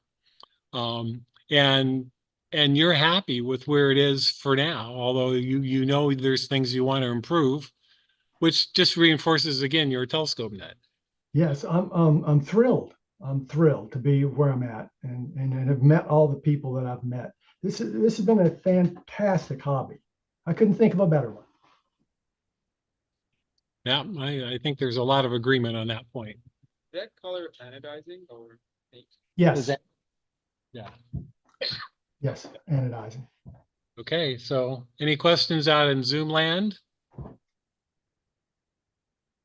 Okay, well, that takes us to our lunch break. Yeah, thank you very much. You're welcome. Thank you. Tracy, this is and I'm really glad that you were able to present this here. If I remember right, we the agenda was already full last year and we couldn't fit you in with this. Maybe I'm remembering something else, but I wasn't ready. yeah, and you weren't ready. Okay, so anyway, so this is great. This is exactly the kind of thing that the Altaz workshop was founded on. So yeah, thank you very much. And I'm going to pause the recording now. Okay. We will be back online with Mel's presentation at 1:30, which is a little less than an hour from now, so we can all have a lunch. That would be terrific. One more thing before I leave. If you look over behind the telescope, you'll see a truss. And there will be more of that in the future. Oh, okay. Collapsible truss. Okay. All right. We are anticipating that sometime in the future. Excellent. All right. Thank you very Okay. much, Howard. Good lunch, everybody. And thank you again, Tracy. All right. Bye-bye. Okay. So what we're going to do, we're going to point the camera down. So the YouTube streamers have nothing to see. Hey, Robert, do you have a minute? There There's a way to turn off people's mics. is. When the video was playing for Cindy, where I normally see that wasn't there. Oh, I see. Yeah, that's going, because the same thing happened last night. You tell me. I think it's under participants, and you click on that. Yeah. Instead of clicking on the gallery, to go to participants. Yeah. And then have a drop down. Okay, you're absolutely right, Max. I think you can mute everyone at once. Yeah. It might be the case. Yeah, there's a mute all, Yeah. then you have to unmute yourself again. Right. Yeah. And how do you focus on the speaker? Do you just click Oh, on pin, there's pin and unpin. pin and unpin? Okay. Yeah. Yeah. Okay. Yeah. And the camera just clamps on, it looks like a squeeze clamp. Yeah, it just clamps on Yeah, the okay. top here, and then you can just grab it and. Yeah, because I'm gonna Point it set out. some stuff up, and I'll probably have something on the table as well. Yeah. And I've got a box full We of. see we got a lot, we got 10 feet of Yeah. cord. Okay, so yeah, I should be able to do. All right. Okay. I mean, So you let's have lunch. If I remember right. So you're gonna have, like, if you sort it, you're in the middle. Do I remember if you volunteer as a body stream? I don't know if there's any practice. Okay, all right. Okay. Thank you. Can I have a piece of your van? We need to move it Yeah, down. yeah. Store it at an angle over time, just that weight would kind of like work it, that if you were storing it. What amount of work are you not to right? You must be lost between. I mean, I could easily replace this.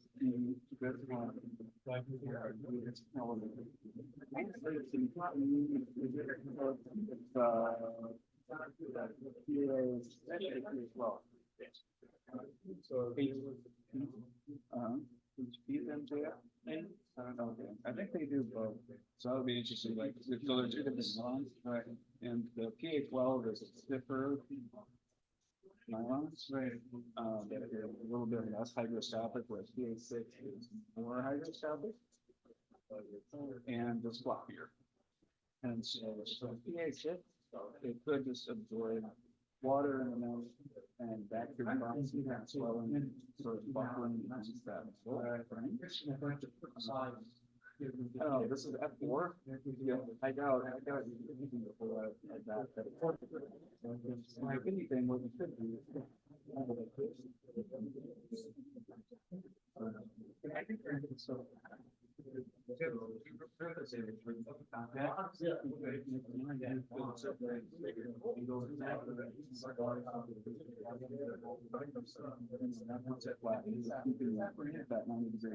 We're not using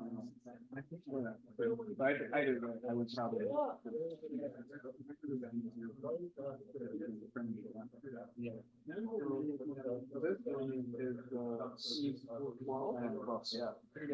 Yeah, that's good. So that's a stiffer nylon, whereas nylon is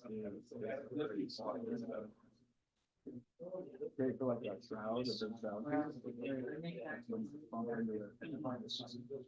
In the shroud.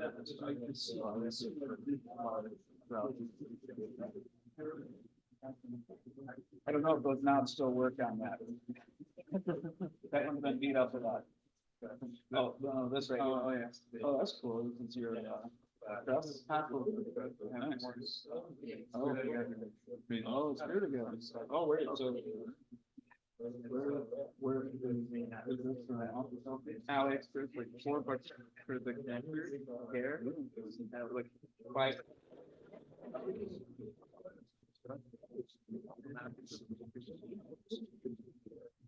I think we'll bring out one more, the other.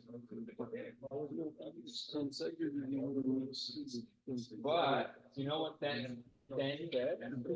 It talks about wires and stuff. No, that's that kind of. Yeah. Well, you know what? You're right. Even if it's just a guy wire, it's not, it's not a Dobsonian. It's an Altaz telescope. Sophisticated Altaz telescope. Young Dobson would have never made that telescope. They have a 12 and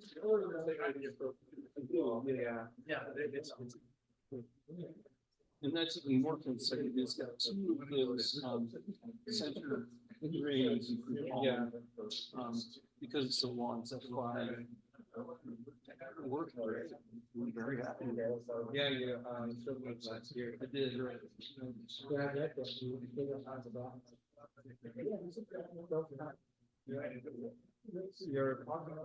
I'm tomorrow, yes, yes.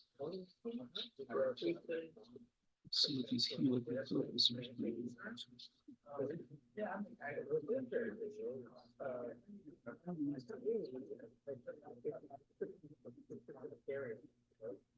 Let's see. You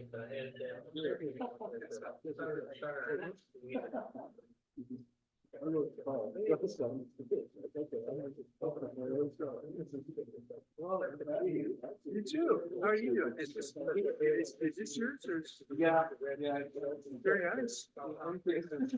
Yeah, I've been on since 30 years ago. Very nice. How did you get did you have the rings made? Yeah. Order them online. Yeah. I know, very convenient. They can even anodize it, so.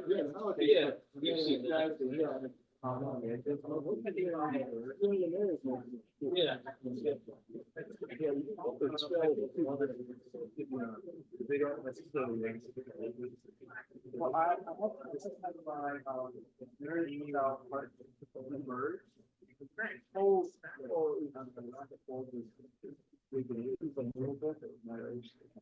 it looks good, and when you know what you can do. Instead of having an deeper. Depends on the list. I want to. Right.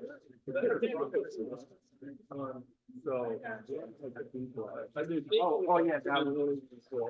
Perfect. Everything that I do. When it's hooked up, that's the thing. I bring it. See, what you like is. So bead blasting makes it look like. Yeah, I would love that. Yeah. Or homemade, right?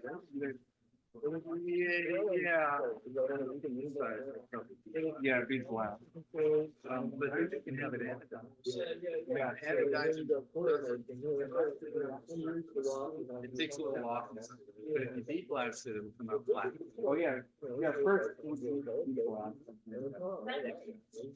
Well, it's like the anodizing won't look the same. If you anodize this, and they polish it out, it'll come out. Shiny black. Right.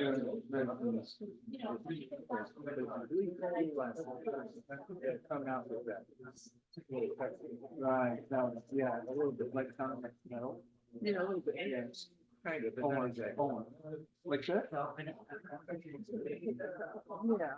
Yeah, more like that rather than the shiny. Yeah, that's actually a good look. But if you do that, take a piece of scrap. So he would, if you need glasses first and then have it anodized. Oh, okay. Probably can, and you can always take a scrap piece into your anodized.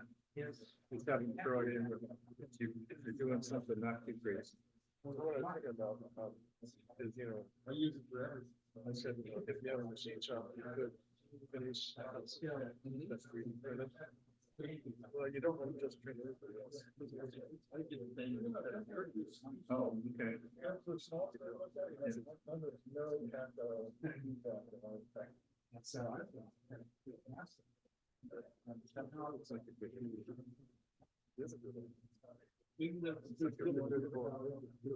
Actually, I was.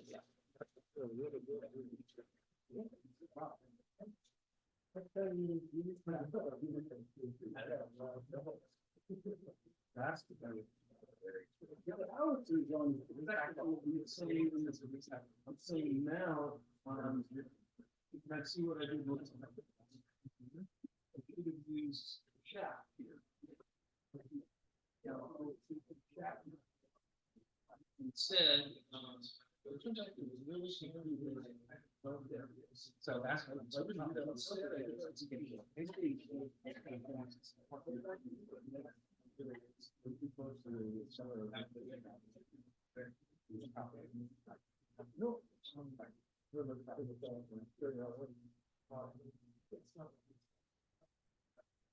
Yeah.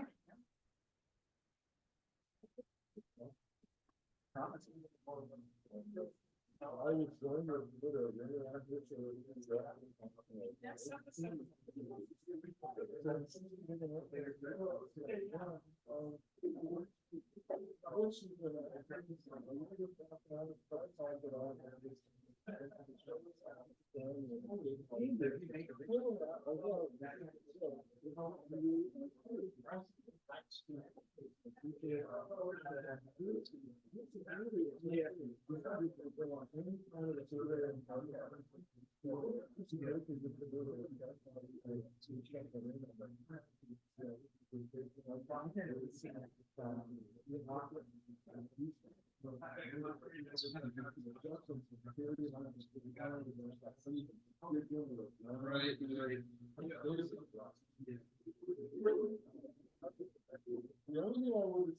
Well, I wouldn't say it doesn't mean somebody.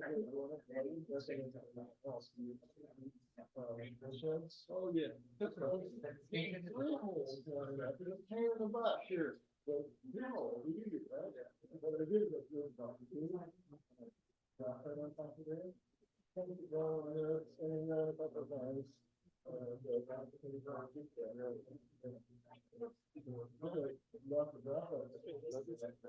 Yeah, yeah.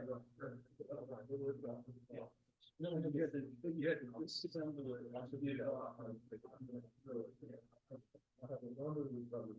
Nah, yes, right. Then I have to take it off and make sure the box is not really so down back there. Right.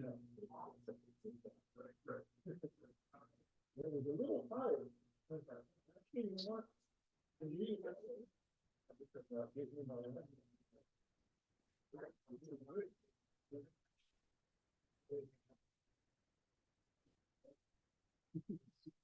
And this mirror is too far. You know, I have it so now that I'm on.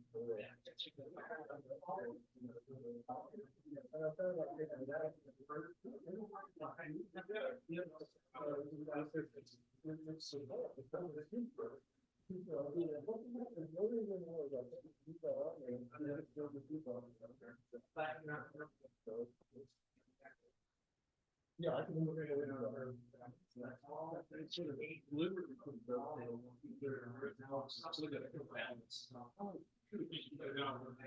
Same parts of it. Yeah.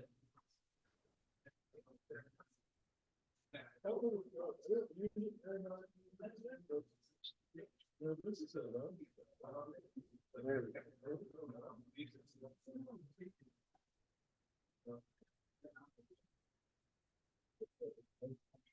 well, that was kind of far. I didn't know, but it is fun. For that,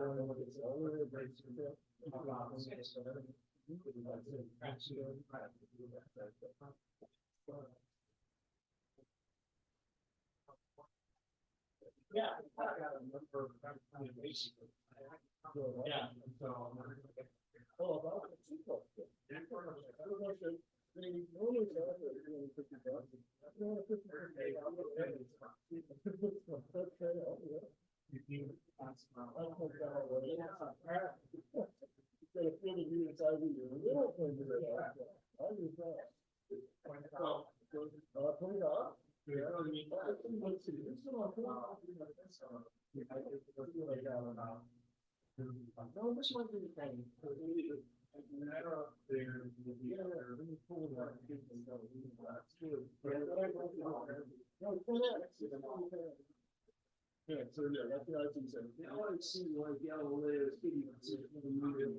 Wow.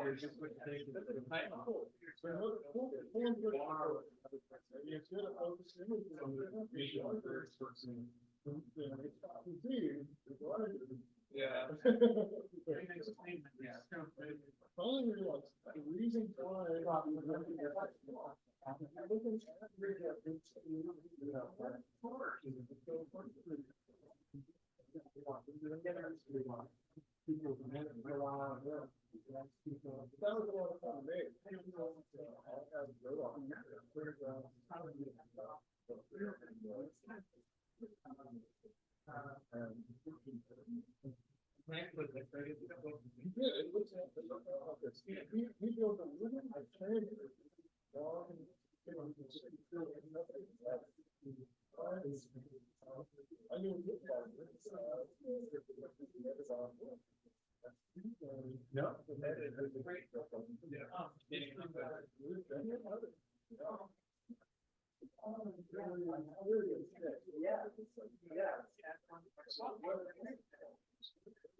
Oh.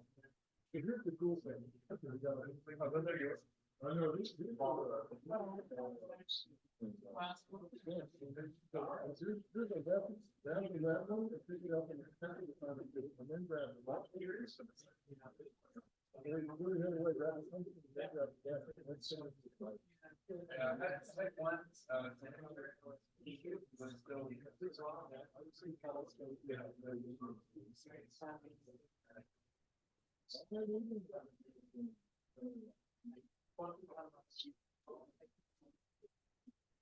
When I first came to I was thinking, I was speaking sodium. Holy shit, it's gonna blow up. Yeah. That's where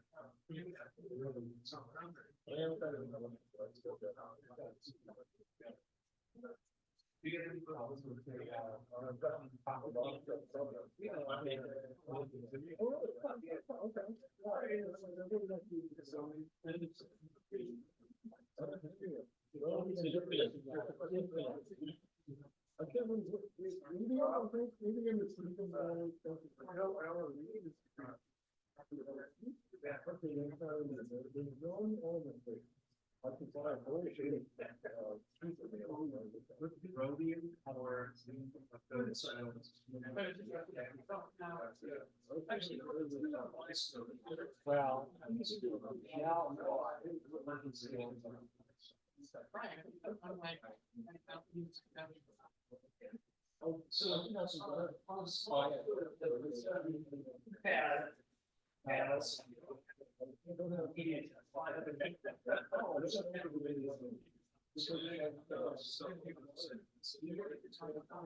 Yeah, that would. Yes. Yeah.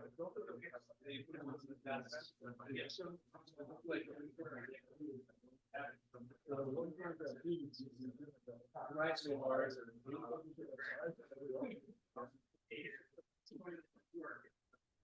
I've been trying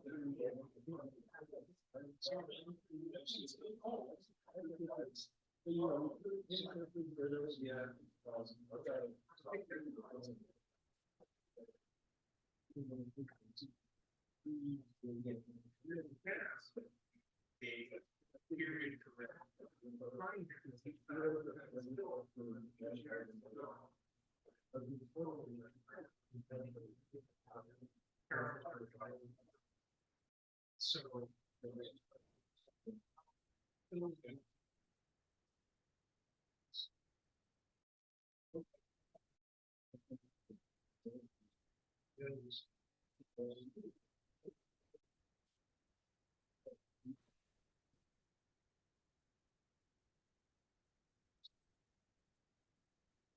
Yeah, yeah. That's what I'm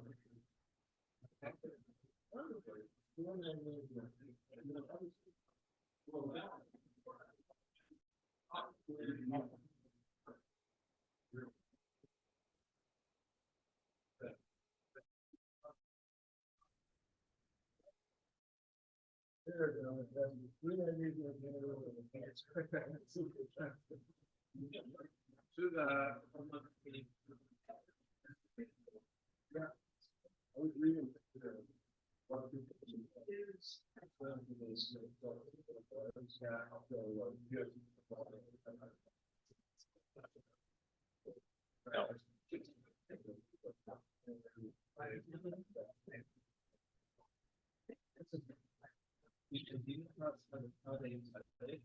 it's a little too late. They run a very fine. I don't think you like to go here.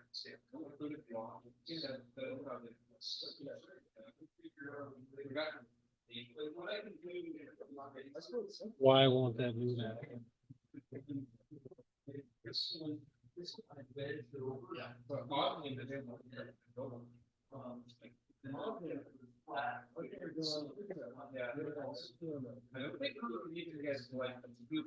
Here we go.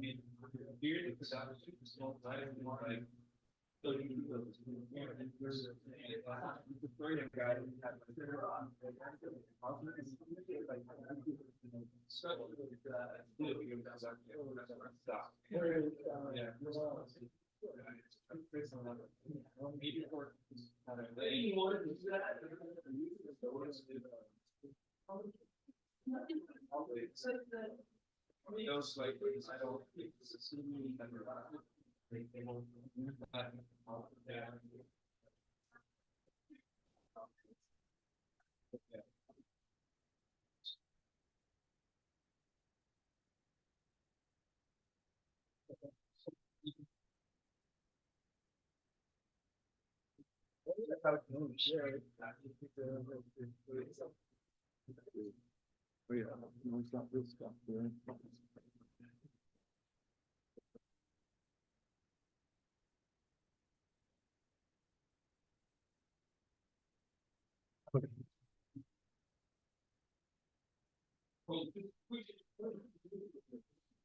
Oh, okay, so and then you get certain numbers where it fits in, but it's sideways. Oh, yeah, it is. Just do that there. What?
That's just, when you do that, it's just sliding on the damper.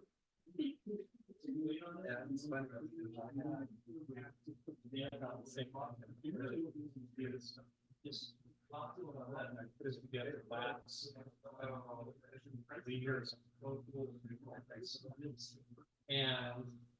and this is kind of, oh, you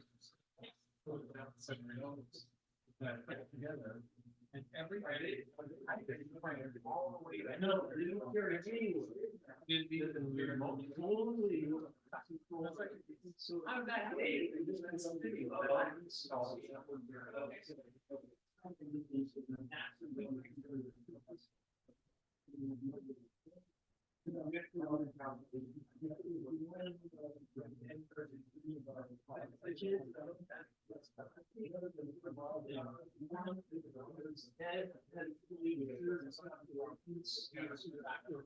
In there. The other was that I didn't really know why I was doing the calculations. I see. And so I ended up with a damper that was way too stiff.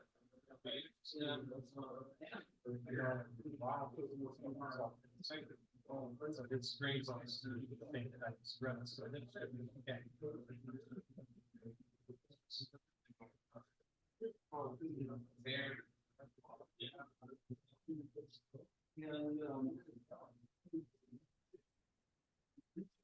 so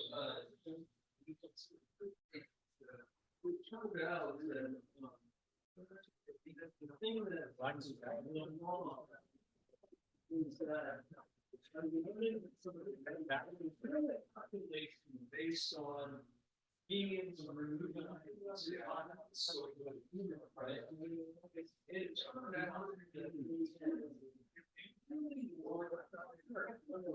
So the balance, say, if you're looking at speed on tertiary and then secondary, but it's used to imbalance exposed. Yeah, tertiary, it's only secondary.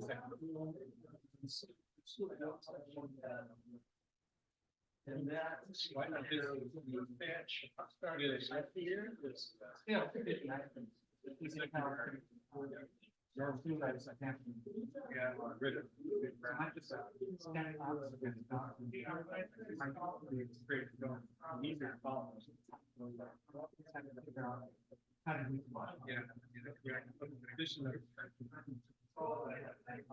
Oh boy, okay.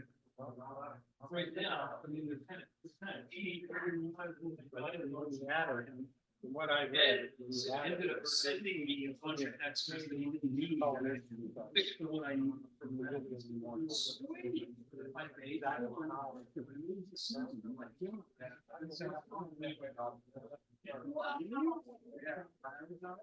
I used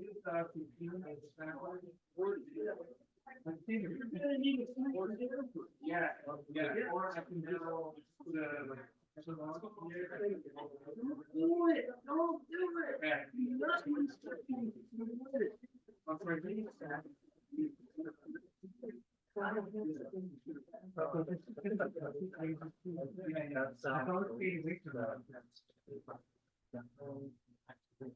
all the way down. All the way down. It's a visual stuff, right? Yeah. So is it gonna, okay, then you get the words, right? No, you're. Okay. Just push me. Yeah, put some dampers on. So, yeah.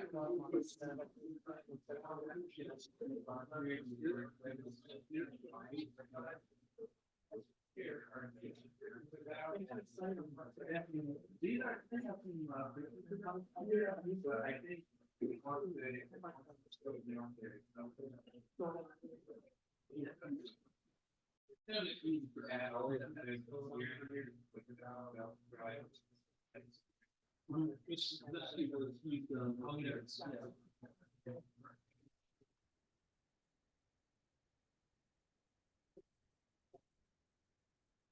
okay, we have the money box today.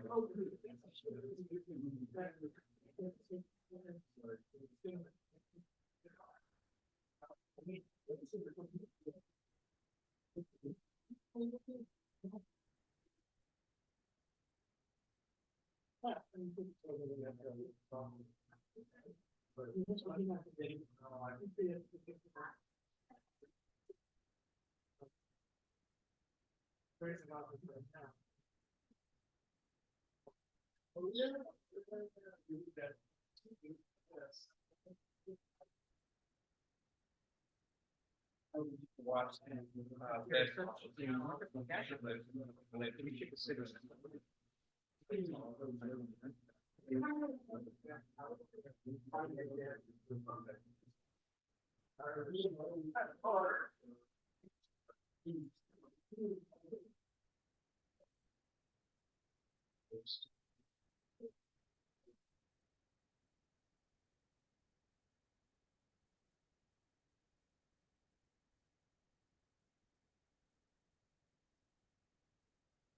who's like inspector?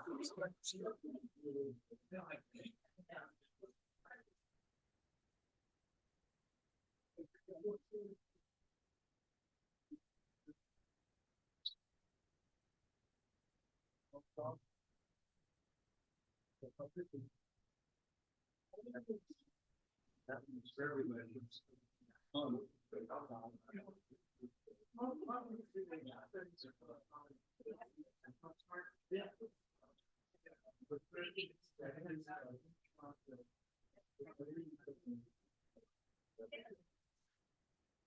Perfect. I mean, so where are we?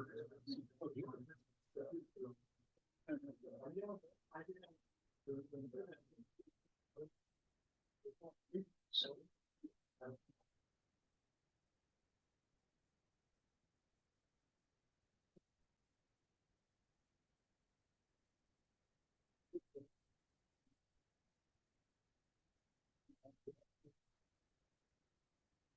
Well, what do you think so far? Yeah, that's it. That's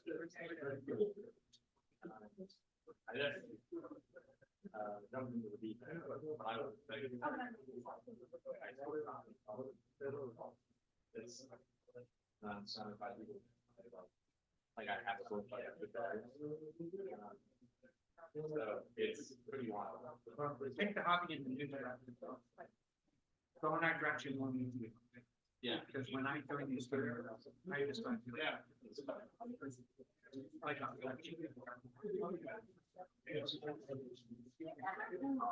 all right, we need to start.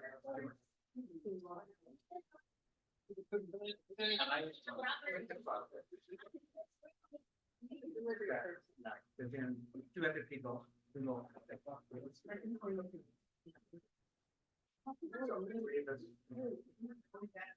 Yeah.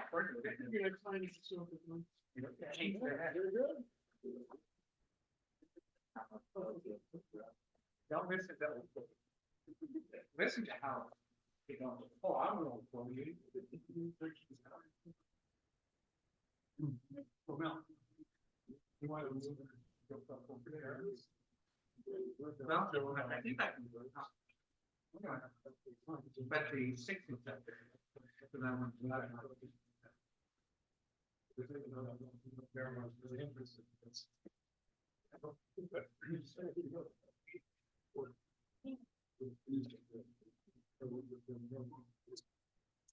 I haven't heard that before.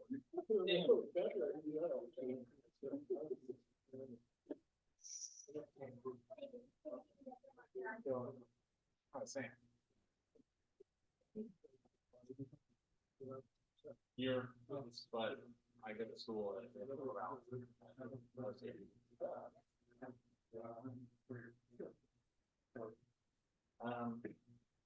You explain what that means.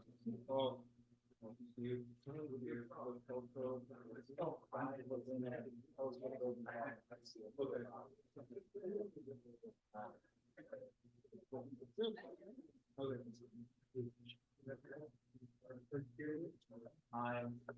I'm going to.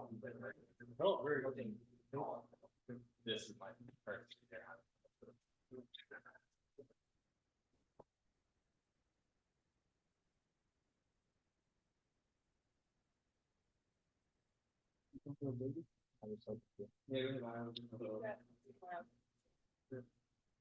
Thank you.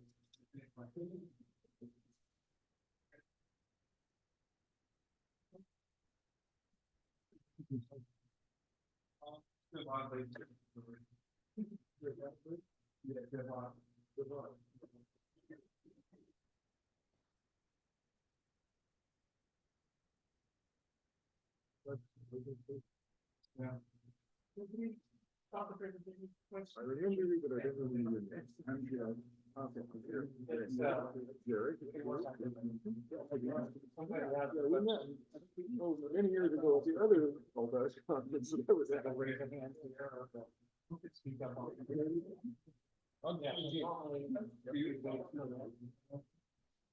You do about some questions. That happens here. I appreciate the fire here. Going through all of that. So, great questions. Yeah, what is great? You're working on double as triple. I'm gonna stick around.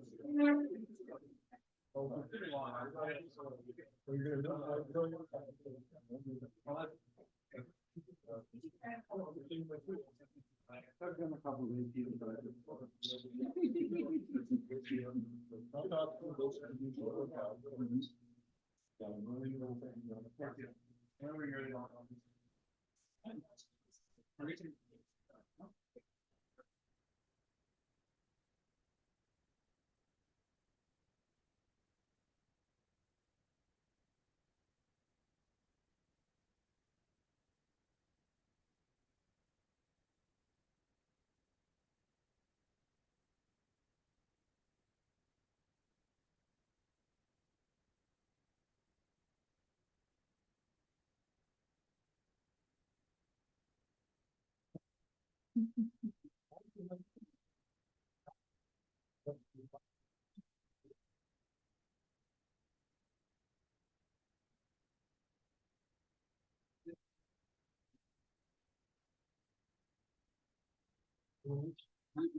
You got tons of that. Like, I did all that. Yeah, we didn't know how much that, you know. And like we, I practically, how. Yeah. So I have to, we actually need to do those. Yes. That's right. Very good. Yeah. Couldn't see the detail from the scene. Yeah.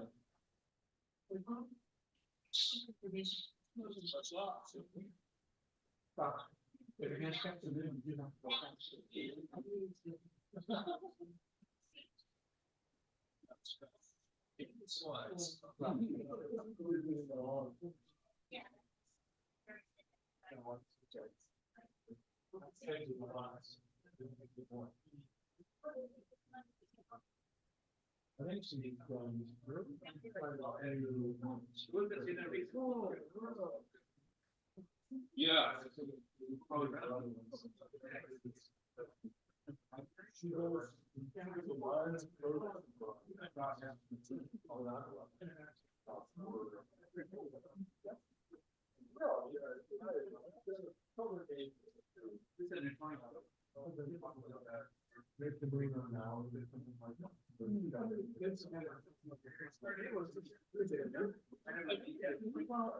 That's true, but I'm not saying.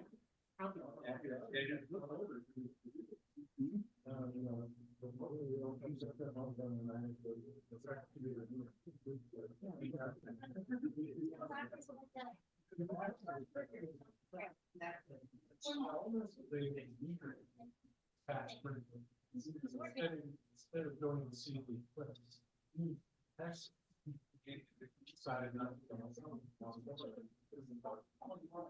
We had friends who were going to the mountain, saying, so me, all of them, oh, okay, oh, well, let's get together and such and such.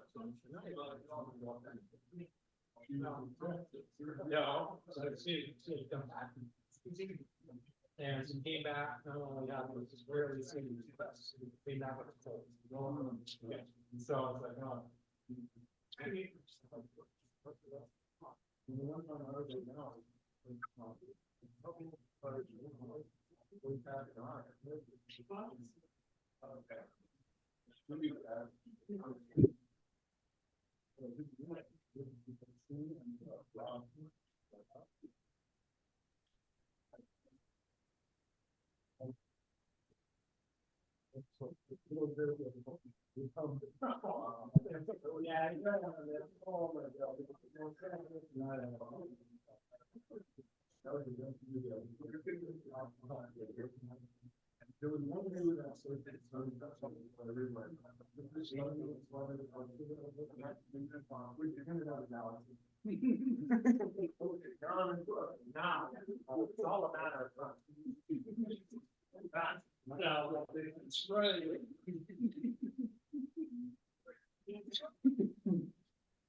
What happened to that agenda that was on the couch?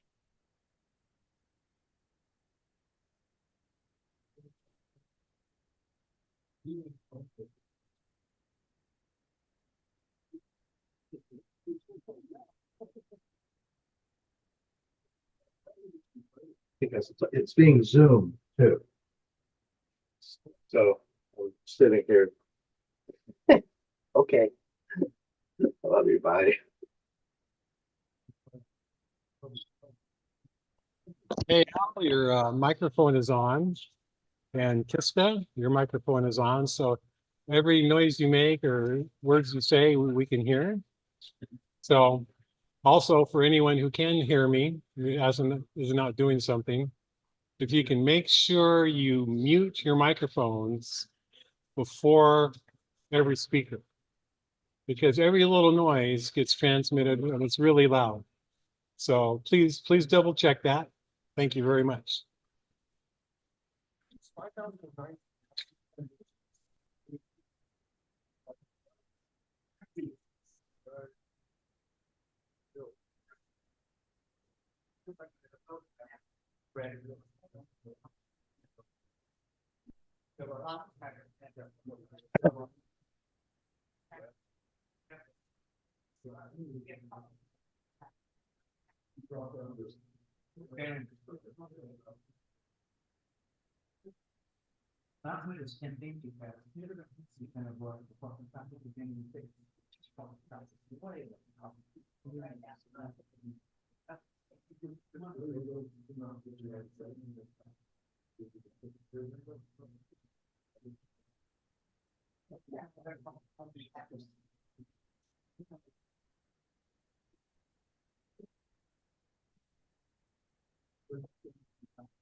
We did say loud. Yeah.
It is the first. That's right. Yeah, I want to do that again. Coming to a very good telescope.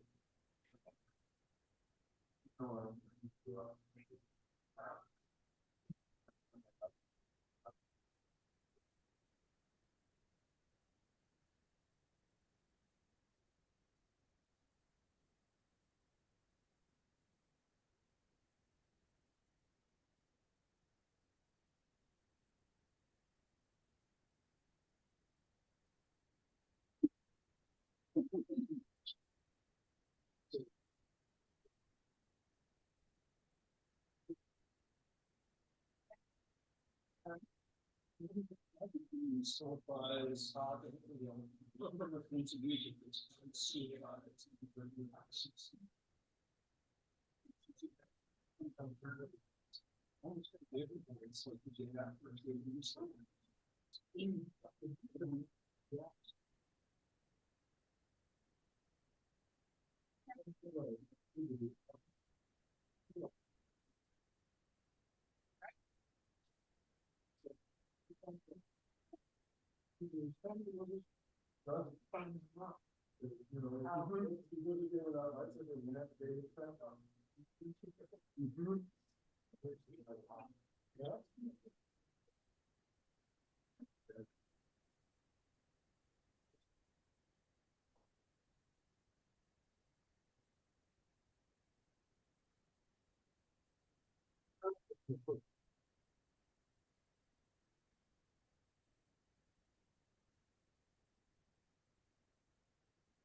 This one three.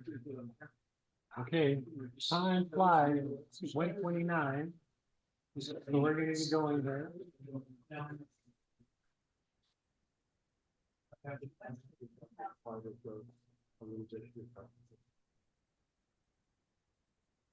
So.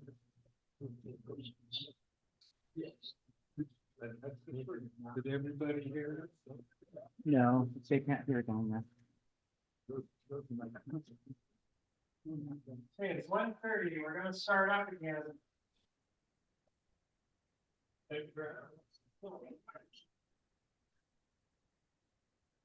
So now, when you start, we're gonna want to put the camera back on the, so you want to put that back.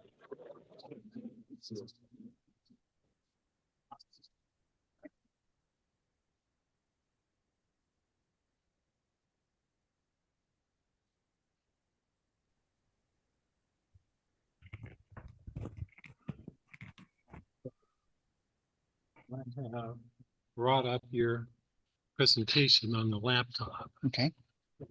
So yeah, it's right here. So we'll be able to screen share. Yeah, go ahead and We'll get it going. yeah, if you want. Yeah. Full screen first one. Mhm.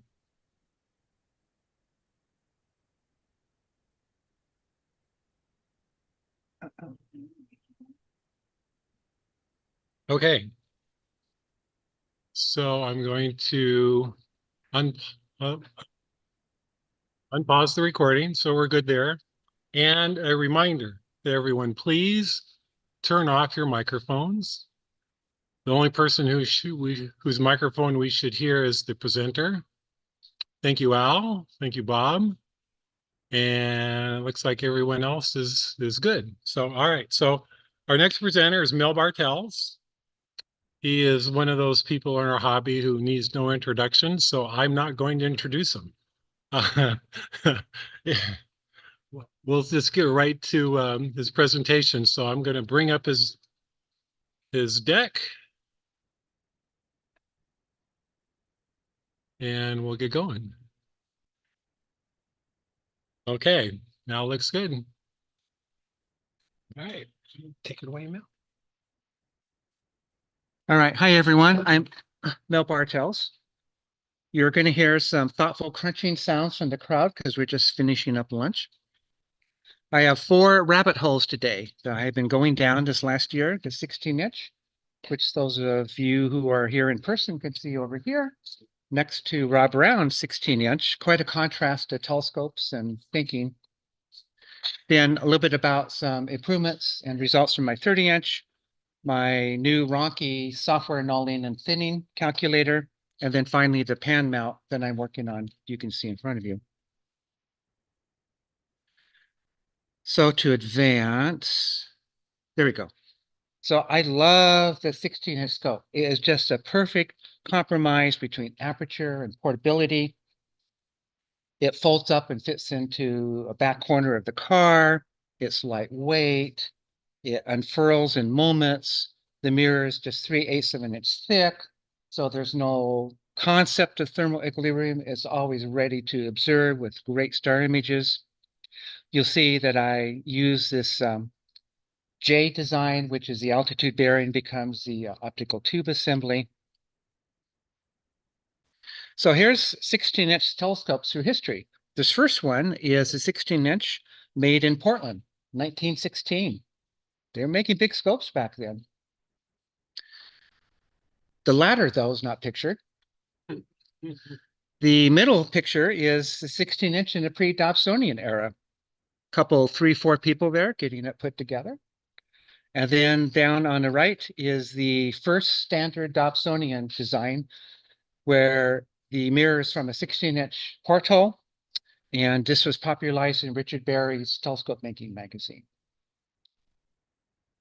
And now we've evolved to this. So, story is, back in the 70s, the Northwest region of the Astronomical League was the organizing entity around here, and Goldendale Observatory had just been built. So we had Northwest conventions, which were a series of talks and observing at the observatory. And I remember looking through this black 10-inch at Alberio, and it was the weirdest thing. Something was wrong with the telescope because Alberio didn't move. And I kept reaching up to it and trying to, no, don't touch it, it's still centered. Something was not right with that telescope. Months and months later, I see in Sky and Tel, it's Olver's equatorial platform, maybe the first one made in the country. And first I couldn't figure out how it worked, but then Richard Berry actually had an excellent article in Astronomy magazine, I think, on how to design them and how they work. But you know, he wasn't there to talk about it to me, and it was in the dark. And that was the first thought I had about this idea of a telescope walkabout. So when I was also there, I had my 10-inch f5, and it was soon to be featured in Sky and Tel, and I was very proudly aligning the scope. I mean, I was aligning it. I mean, I was spit polishing aligning too. I mean, that is an advanced technique you don't hear very often. And this well-known telescope builder comes up and he goes, "What are you doing?" "Well, I'm aligning and collimating my telescope." And he goes, "Well, if you just build it right the first time, you wouldn't have to bother." And turned around and walked away. He meant it in a good way. And I went over and looked at his scope. He had no adjustments. I've always kept that in the back of my mind. So many years later, I think I've evolved to the point of where I can build a telescope without adjustments, because I have learned that every adjustment you build in becomes an adjustment that goes out of adjustment, maladjusted, that you then have to get back in. Usually when it's dark and you're wasting observing hours. And need I say more? So the 16-inch there, you can see in the left, has no adjustments on the diagonal, because I have observed over time that it's usually the secondary that goes out of adjustment, not the primary. So how do I do it? Well, I build the alignment into the scope. So you can see in the middle picture there, the focuser, when I put a laser in there, is aimed at the target down there in the lower right.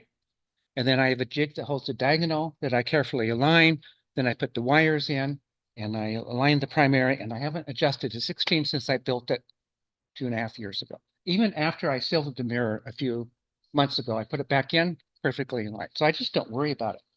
And, you know, at my age, I'm just looking for perfection under the sky. Is that too much to ask? And all these nagging stuff that I used to put up with, or even feel proud that I was doing something like aligning, it just becomes a nuisance. So being able to have the confidence that I can go look through the eyepiece and the star image is just great is just wonderful, because then all that gets out of the way and I can concentrate on doing what I want to do, which is look at the sky. And then you can see the design there folded up on the lower right. All right, so how do I observe with the 16? Well, I use it in conjunction with my other scopes. So I recently became aware through an article by Scott Harrington about the Zeta Ophiuchi nebula and shockwave. The nebula is popularly photographed now in these H alpha shots that you see, and there's that kind of giant red nebula there in the bottom of Ophiuchus. But there's a shockwave too, and I was astonished that right off the bat I could see it in a 30-inch. But if you look to the upper left and lower right, you see this broad nebulosity, untraceable in a 30-inch, just too big. So the next night, the 16-inch comes up, and see if this mouse cursor works. Can you see that on the screen? I think you can, because if you're seeing it here. Yes. Okay, great. So see these 3 stars over here? That's these 3 stars right here. So that's how I use the 16 with the 30. And sure enough, I could see these broad bands, and I could see the structure to it too. So in preparation for this talk, I dug out a broadband digital image of the nebula, and I'm happy to confirm that my sketch shows that this person did take a proper digital image of this nebula. Yes, good for them. So I say that because I don't think digital images are largely representative of what I see through the eyepiece.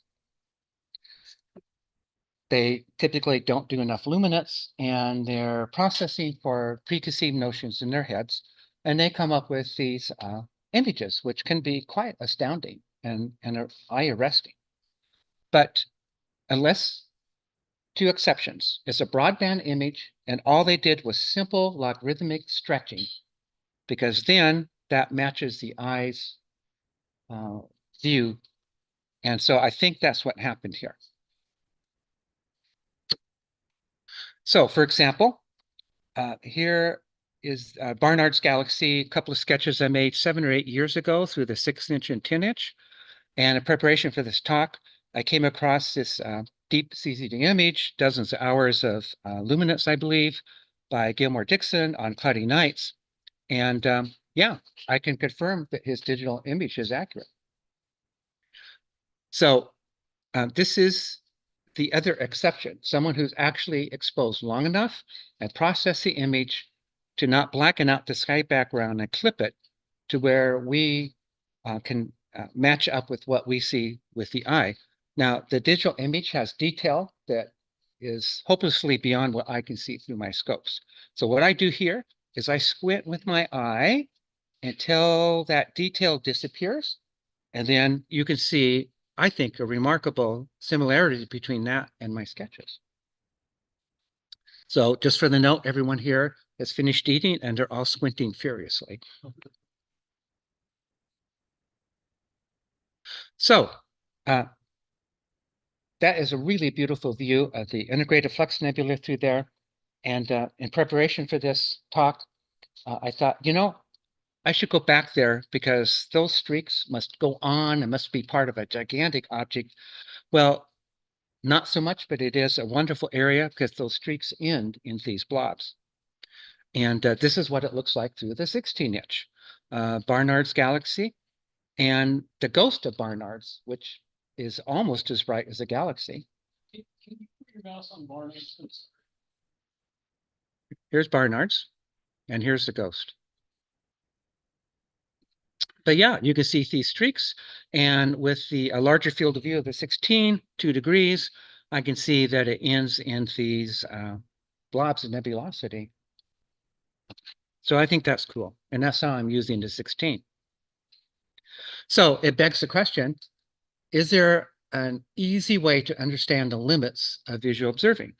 So I came across this paper where it stated that the eye's background noise is 26 magnitudes per square arc second. And I thought, you know what?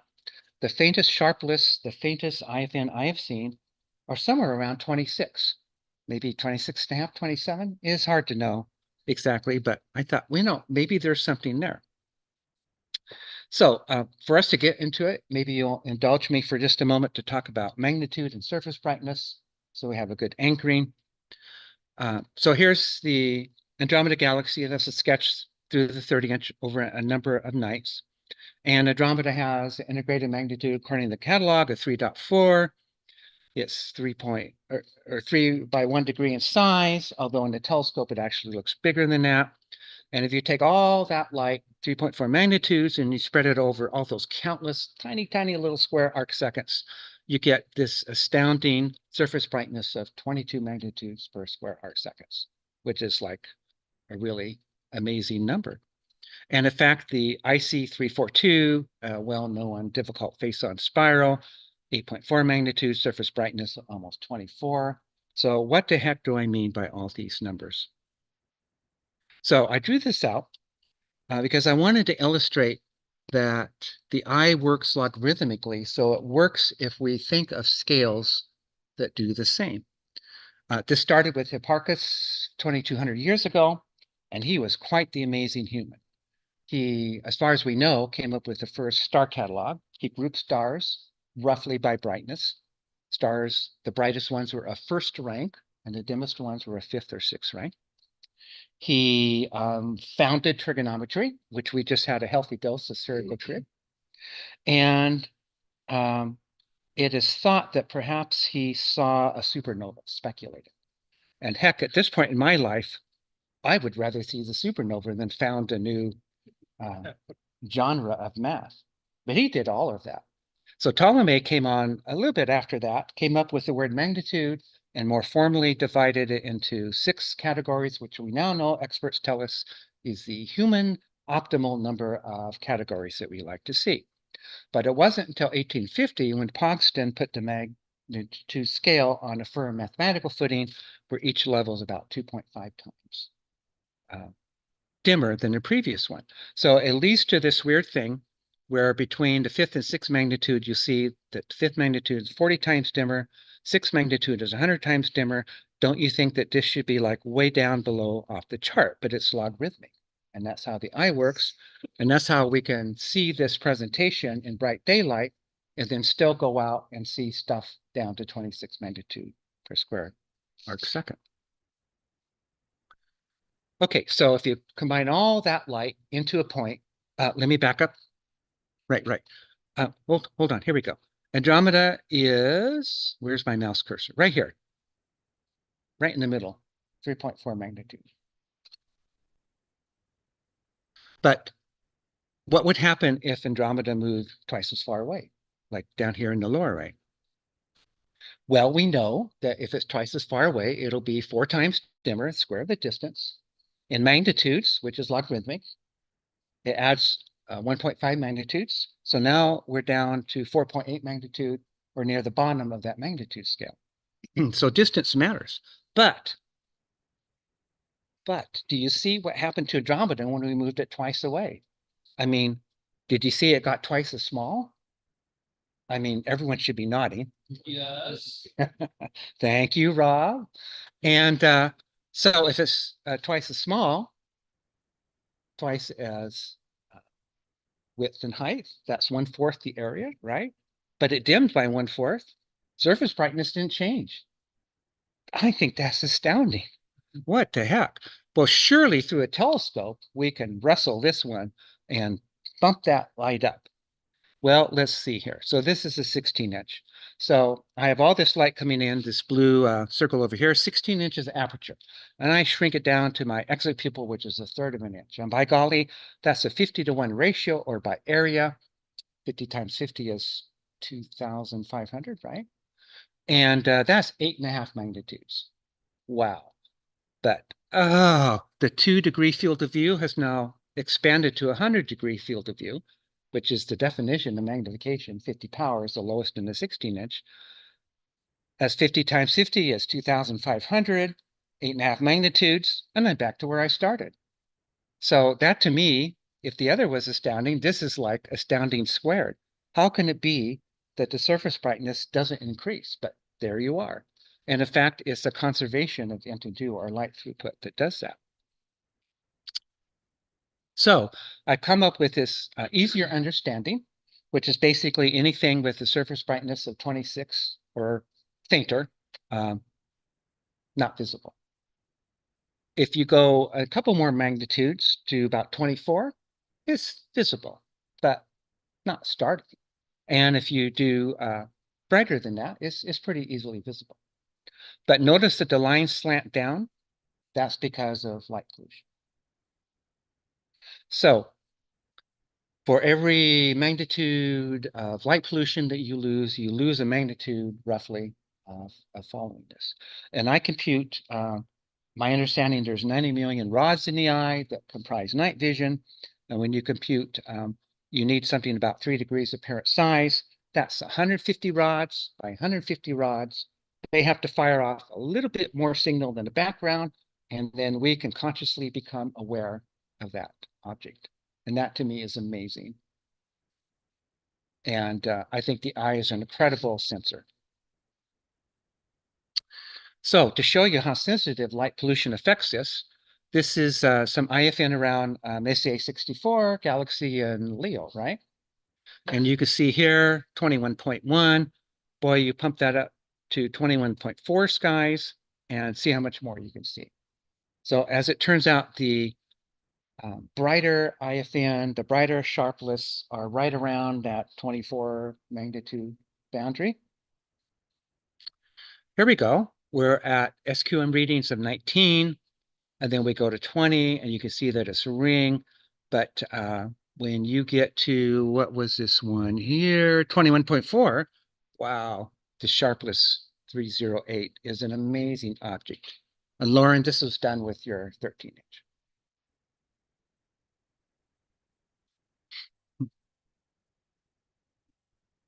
All right, so any quick questions or comments then on a 16-inch? Next rabbit hole, 30-inch. So that's the drawing of the Ring Nebula as it looks through the 30-inch. Did you know there's an IFN by there? Rob does. He had the audacity to come to my place, look through his 16-inch, and go, well, I've been noticing this nebulosity on the left side of the ring. And I was like, but not on the right side? It goes, oh, no, it's on the left side. So it's like, well, he found a new part of the IFN, and it's like, oh, if I just looked a little wider than this, I would have seen it. So much of this is based on where our attention in the field is. Okay, so here's the problem with the 30-inch. It's really thin, it equalizes really quick. That's the problem. It's too sensitive. It's like driving. Well, so Robert this morning was talking about these wonderful controls. So when you put them on hypersensitivity and you touch one and your airplane goes woof, it's like, it's too sensitive. And that's the problem with these thin meniscus mirrors in larger sizes. The front of the mirror cools down just a tiny bit because the glass is so thin, it shrinks in, and now the mirror begins to look overcorrected. About an hour or so is what I get on my 30-inch before it begins to bother me. So I turn on the fan in the back of the mirror, supposed to cool down the backside, right? It makes it worse. Yeah, so Jerry's cocking his head. And why do you think that is, Jerry? I haven't got a clue in the 30 seconds you're gonna give me. So here's an idea. It feels cold up here. It feels warm down here. Oh, so you're blowing warm air. Yes. At the back of the mirror. At a mirror that's already cooled down, but not quite on the back side. And it's, yeah, it made it worse. And it's like, ah. So I saw this. Oh, yeah. Yeah. Oh, yeah. And as Rob Brown so astutely from his perspective pedestal points out, silver coatings lose the light faster, right? Slower. Well, slower. Oh, it would be even worse if it weren't silvered. Yes. Oh, Yep. okay. All right. So I thought, having seen this wonderful Mike Lockwood video where he puts 4 corner fans and the mirror just comes right around really rapidly, well, if that's good for, you know, this, what I call fat mirrors, maybe it would be good for a thin mirror. And I installed these 4 fans. So you can see that they're aimed off center across the face of the mirror. So this one blows air this way. This one blows air that way. There's 2 more up there. You can put your hand in there and they make this gentle flow of air. And these are just tiny little CPU fans. And so it begins to overcorrect a little bit. I turn on the button, switch, which is in the back of the scope, and we'll wait for the railroad to go by.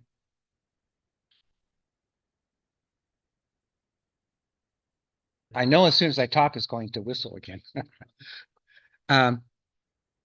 What was I talking about? Oh, yeah. So I come back to the eyepiece and I take a look and I can see an immediate effect.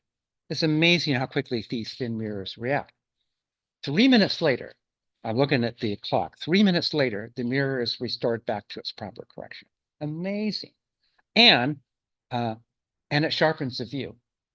If you ever seen airy disks with fractions of super faint rings around bright stars, you get that kind of what I call diffraction view, you know, where you begin to kind of see that at high power. That's what I was getting with the 30-inch with these 4 little fans. Oh, and so the last thing is, where's the mirror over here? Is this the mirror? Is this the mirror? Is this the mirror? I know. It's this one right here. The one with the swing on the end. Yes, well, no. You cheated. You're supposed to look at the reflection. So these silver coatings are amazing. Okay, so some observations. Nothing at the national treasure level of Howard or the incredibly skilled Cindy. My meager, even pathetic attempts. This is IC 1396, and this is the elephant's trunk right down here. It's just a tiny spot of this overall nebulosity, which is actually really beautiful to look at. This took me a couple nights to do, but it's just a wonderful area. So the Aquarius dwarf galaxy, the IFN next to it is almost as bright. But you know, the weird thing is, I would like more people to look at this because the IFN seems to have a different color or texture, or something's different about it, or the galaxy is different. So I would like to explore that more because it's a definite visual impression. Sprites of the small Sagittarius star cloud. So Ray Falls, who's been out looking for these O3 objects, came across this. So I thought, well, I'll give it a shot. So I spent multiple nights on it, and this is as best as I could do. The red band across here, I could see that right off the bat. With great difficulty, I could see a little bit in here, but I could not see these extensions all the way out. So maybe I need a bigger scope or a better knife. The Draco triplet is one of the most wonderful sights in the sky because these galaxies are giant in the field of view, and there's IFN around them, galactic cirrus. Oh, and then it's, sorry. Mouse, stop. There we go. Okay, and see all those little fuzzy spots around there? Those are galaxies. They're just all over the place in a 30-inch, and that's really cool. Okay. So this is what the IFN around M13 looks like on a night of 21.8 with a 30-inch. And the stars in M13 were steady. And I could see that there was this background glow of super faint stars that made M13 look much bigger than it normally does. And that I could see that in smaller scopes with less skies, that what I was really seeing was just the brighter stars at M13, and there's a whole canopy of fainter stars around it that made M13, for once, worth to look at in my mind after having seen Omega Centauri in a big scope and having it ruined me. So the funny, what I thought was interesting was that Yuli Glan from Germany emailed me and said, well, that's great, because I have a sketch of M13 with the IFN in my 6-inch. And I could see it at a triangular top to it. So I go, oh, in a 6-inch? Okay. I just took a 30-inch to see it. But what he can't see is that these are actually separated out into other bands. The Propeller Nebula, finally got around to seeing that. Okay, so Dr. Lewis, who created Plop, the mirror cell software, posted an analysis recently where he said he wanted to know how bending went with diameter and with thickness. So I circled, and it looks like diameter goes to 3.7 power and thickness goes to 1.9 power. So we know from our early engineering 101 days that bending is computed as diameter of the fourth power divided by square of the thickness. So, you know, all these discussions that go on, usually by people who have fat mirrors about bending. And I once got an email where someone castigated me because my mirror cell was calculated to have 100th wave deformation. And that was clearly unacceptable in his world. And I thought, okay, but they're talking about the wrong thing, in my opinion. They should be talking about the diameter in the mirror and not the thickness. Somehow we got off on the thickness, but we're not seeing the scaling factor of the glass. And if you look at the 30 inchers that Howard and I have, if you compare it to a standard thickness 6-inch, we're 30 times more bendy. But John Dobson's 24 inch that started the Dobsonian era, 26,000 times more bendy. It's kind of the same bending. And he just used an 18-point support on his. He just determined empirically. He used Hubble's old equal area formula. And we use 18-point, at least I do in mine, and it's good enough. And yeah, so I thought this is really interesting. Somehow we've gotten off on the thinness, and we should be talking about the scaling factor.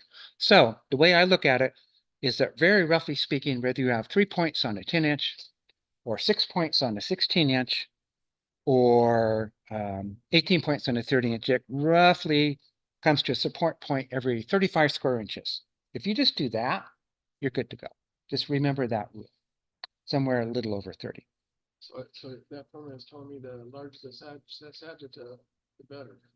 Right. So one thing that this bending formula doesn't take into account is sagitta. So if these bending numbers are based on me taking into account sagitta, where I kind of do an average thickness of flat mirrors. Oh, by the way, I should mention on the 16-inch. So Rob Brown got me in on this deal to get this slumped mirror from Displays Optical Technologies Incorporated, Dottie in Dallas. Yeah. Yeah. And so the owner or CEO is someone has a long time interest in amateur. Is that fair to say? At least a curiosity. Curiosity. Yeah, and a desire to support us. Right. So he was willing to slump, but it had to be predicated on the molds he had because he wasn't going to go make a new mold. That's thousands of dollars. And so, well, he had one for 48-inch focal length. So can he slap some 16 inchers? Yeah, we can put some 16s on there, but it's only ½ inch thick. So as far as I was concerned, hey, that's great. But you know, when you get that ½ inch glass and you grind it down to 3/8, it's really thin. And it's so lightweight, it's just over 7 pounds. It's like, hey, let's play Frisbee with this mirror, 16-inch mirror. And hey, does it fly better upside down or? So do you ever watch Fear Factor? Yeah, so throwing a 16-inch mirror, that's a lot of Fear Factor. I have flipped it up and caught it just because it's so lightweight. But so Tom Otvos, with his 14-inch f2.6 thin mirror, parabolized it using a standard extreme W strokes. And I didn't think that was possible. So I thought I would experiment on a 16, and I tried it, and it worked just great. I just went right to the parabola. It was wonderful. It was just done right on the spot. Reminds me of one time in a mirror making class in Eugene, where Jacob, a brand new mirror maker, was working on a 16-inch. And after he had it polished out, he started parabolizing it. After about 20 minutes, he came to us and said, well, I'm tired. Why don't you test it? And Jerry and I were like, 20 minutes? See, Jerry's reaction right there. Oh, yeah. So we put it up there and we look at it and we go, don't you touch that mirror. It is a finished mirror. And it was a good mirror. So David goes, how did you do that? And we go, we don't know either, but don't touch the mirror. So for every story of hardship and disaster of which you're going to hear tomorrow, there's a story of success and wonderfulness too. Anyhow, that was a story on the 16th. Okay, so any quick questions or comments? Okay, onto the Ronchi calculator. So it occurred to me one night that all my software that calculates the bin, the curves, I could reverse that mathematically, and I didn't have to found spherical trigonometry to know that. And I pasted an image of a properly finished mirror. The result should be straight bands, and wouldn't that be easier to judge? And then I thought further, people have been doing all sorts of edge detection algorithms, and the thinning algorithm is just a couple lines of code. I whipped it in there. It all worked perfectly the first time. And this is what you get. I want to talk about this for just a moment because it's counterintuitive. So you see the top one where it's taken further closer to the mirror inside what we call the radius of curvature. And you see how the bands spout out at the center. So do you think that's more sensitive in the center or at the edge? And I wouldn't ask this question unless you knew the answer was going to be opposite what you think. I think it's in the center. You would, but once I deparabolize it, okay, so here we go. Here's 25% zone, 50% zone, 75% zone. 25. Oh, 25. Thank you, Rob. That was quick. Okay, I'm on notice, huh? 25, 50, 75. So when you deparabolize it, this one here is actually expanding the edge like crazy and is making the edge super sensitive. And I have discovered recently, as I believe you will hear from Rob tomorrow, that if you want sensitivity in the center of your mirror, you need to bunch the Ronchi bands together. So 25, 50, 75, right? 25, 50, and 75 is almost at the edge. So the center here becomes super sensitive. And I wouldn't have thought that until I discovered my mirror had a unfinished high center. So kind of like what you might hear tomorrow. There's much shaking of heads up and down. So I just wanted to point that out. Okay, so a new test, ideally in my mind, should present you with more information and create a puzzle. Uh-oh, what happened? Oh, before I get to that, that's right. Let me just show you how it works. Okay, so here we have the 16-inch. You put in the mirror diameter, the grading in the same unit of measurement. Doesn't matter if it's inches and millimeters, as long as you do the consistently. Then you put in whatever makes sense to you, the focal ratio, focal length, or radius of curvature. And then you hit the button and you go and you get this. This is actually the straightened bands computed from this. And so when I post the 16-inch Ronchi in there, I get this. And you'll see that it's a little distorted. I don't quite have the bands lined up right. And so you adjust the grading offset back and forth and you get this. And so you can see that the bands are pretty straight. And if you thin them, you get that. So there's two problems with this image. So go for it. Tell me what is, just scrutinize it and just tell me how horrible this mirror is. Looks pretty good to me. No, it's not. Rob, what's not to like here? Well, you're putting me on the spot for sure. I detect a little bit of astigmatism, probably due to how the mirror was set up. Yeah. Right, so let me stop you right there before you go on to the next defect. Okay, so yeah, I didn't get the mirror in the sling quite right, and you can see some sling deformation here. I couldn't see it before, but you can see it now. Okay, continue on. What overall defect? Not in the mirror, but in the test. Maybe I'll give you that. Find the bands at the edge. So see, well, yes, but see how they're too fat or too wide up here, kind of too narrow down here. So I had the grading tilted. Right. So this test will detect that. I think that's what I meant by my astigmatism comment. I didn't, that's grading tilts? Yeah. Oh, Would that been helpful for you to know that before you finish the 16?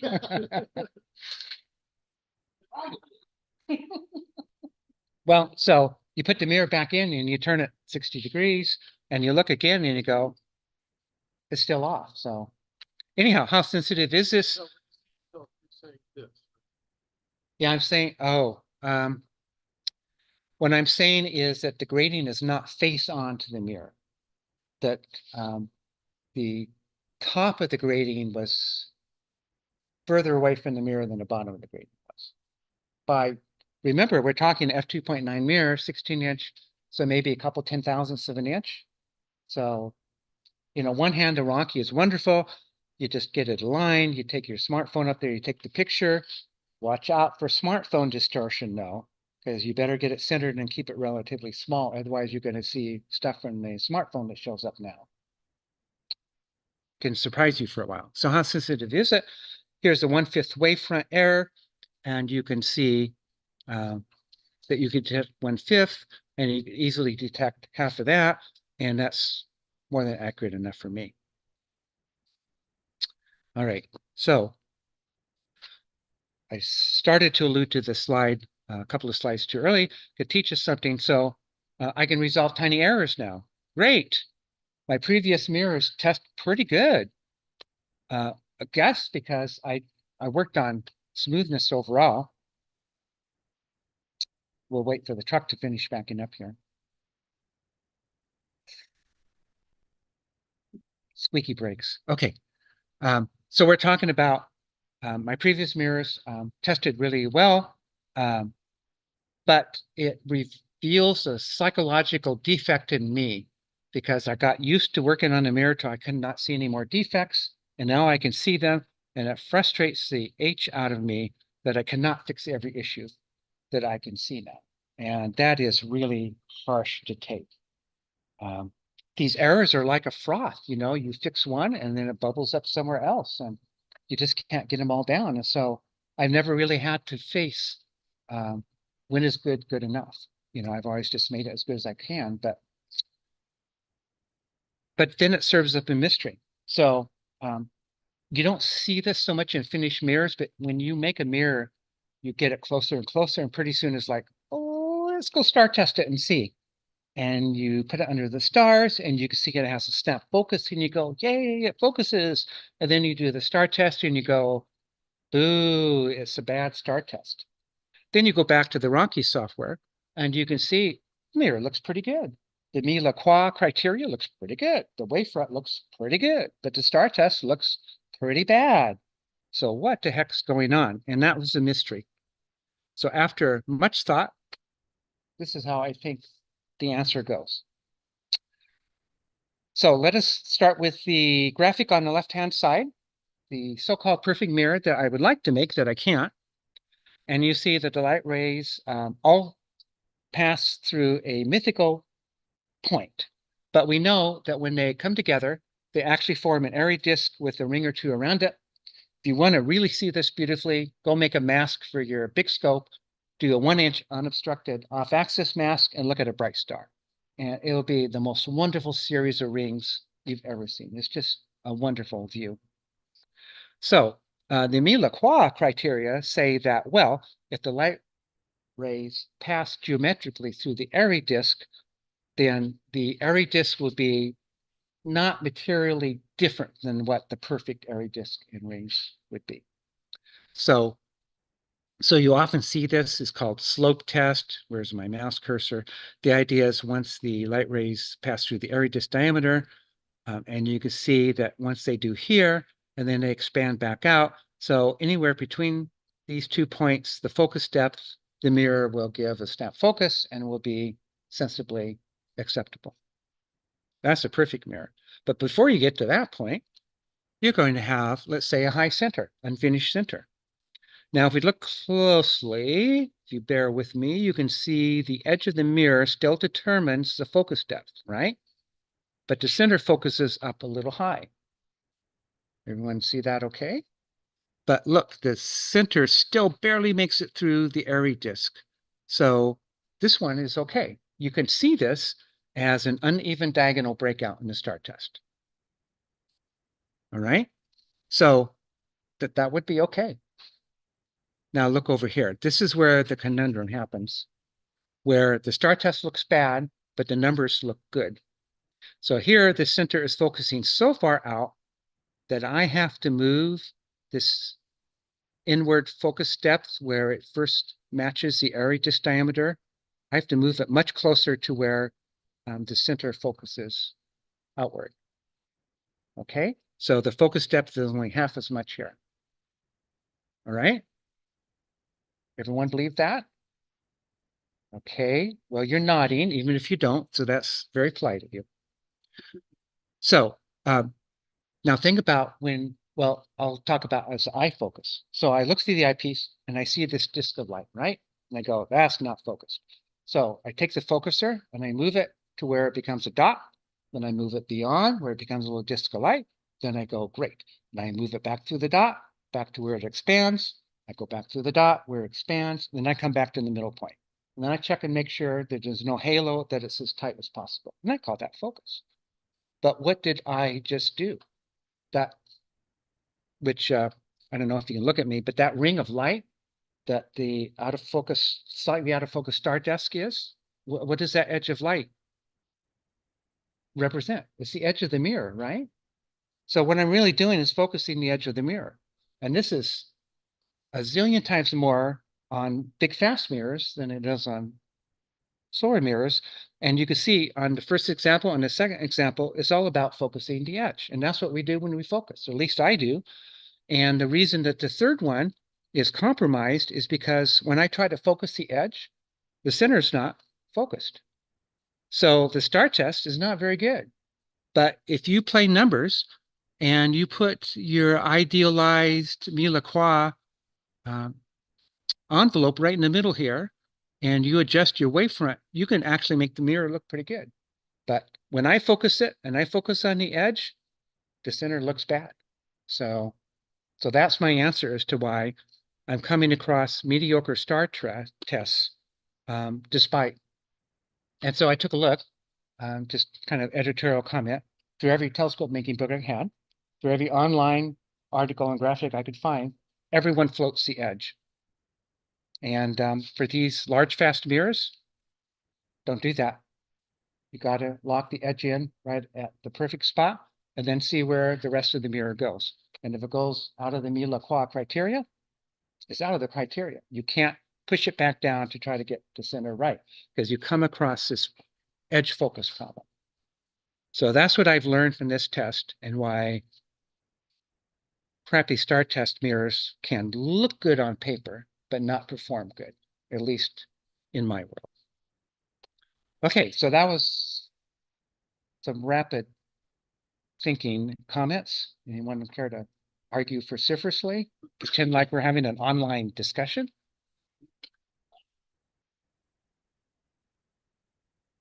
I lived and breathed that chart in red on the right graph. And if I still think I'm closer to that than the one in the middle. So I'd like to pick your brain more on that offline. Okay. But this is good. Yeah, so Dan? There's a chat up there. Okay, sure. How do we see chat when we're sharing? Very top of the screen. Oh, there it is. Red, oh, you moved the bar up there. And where's the mouse? There we go. Chat. Sky map at the IFN. No.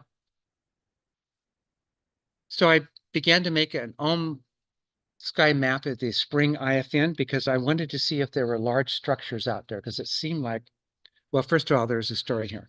So at the Oregon Star Party many years ago, I'm standing around with Chuck Desloff and a couple of other experienced observers.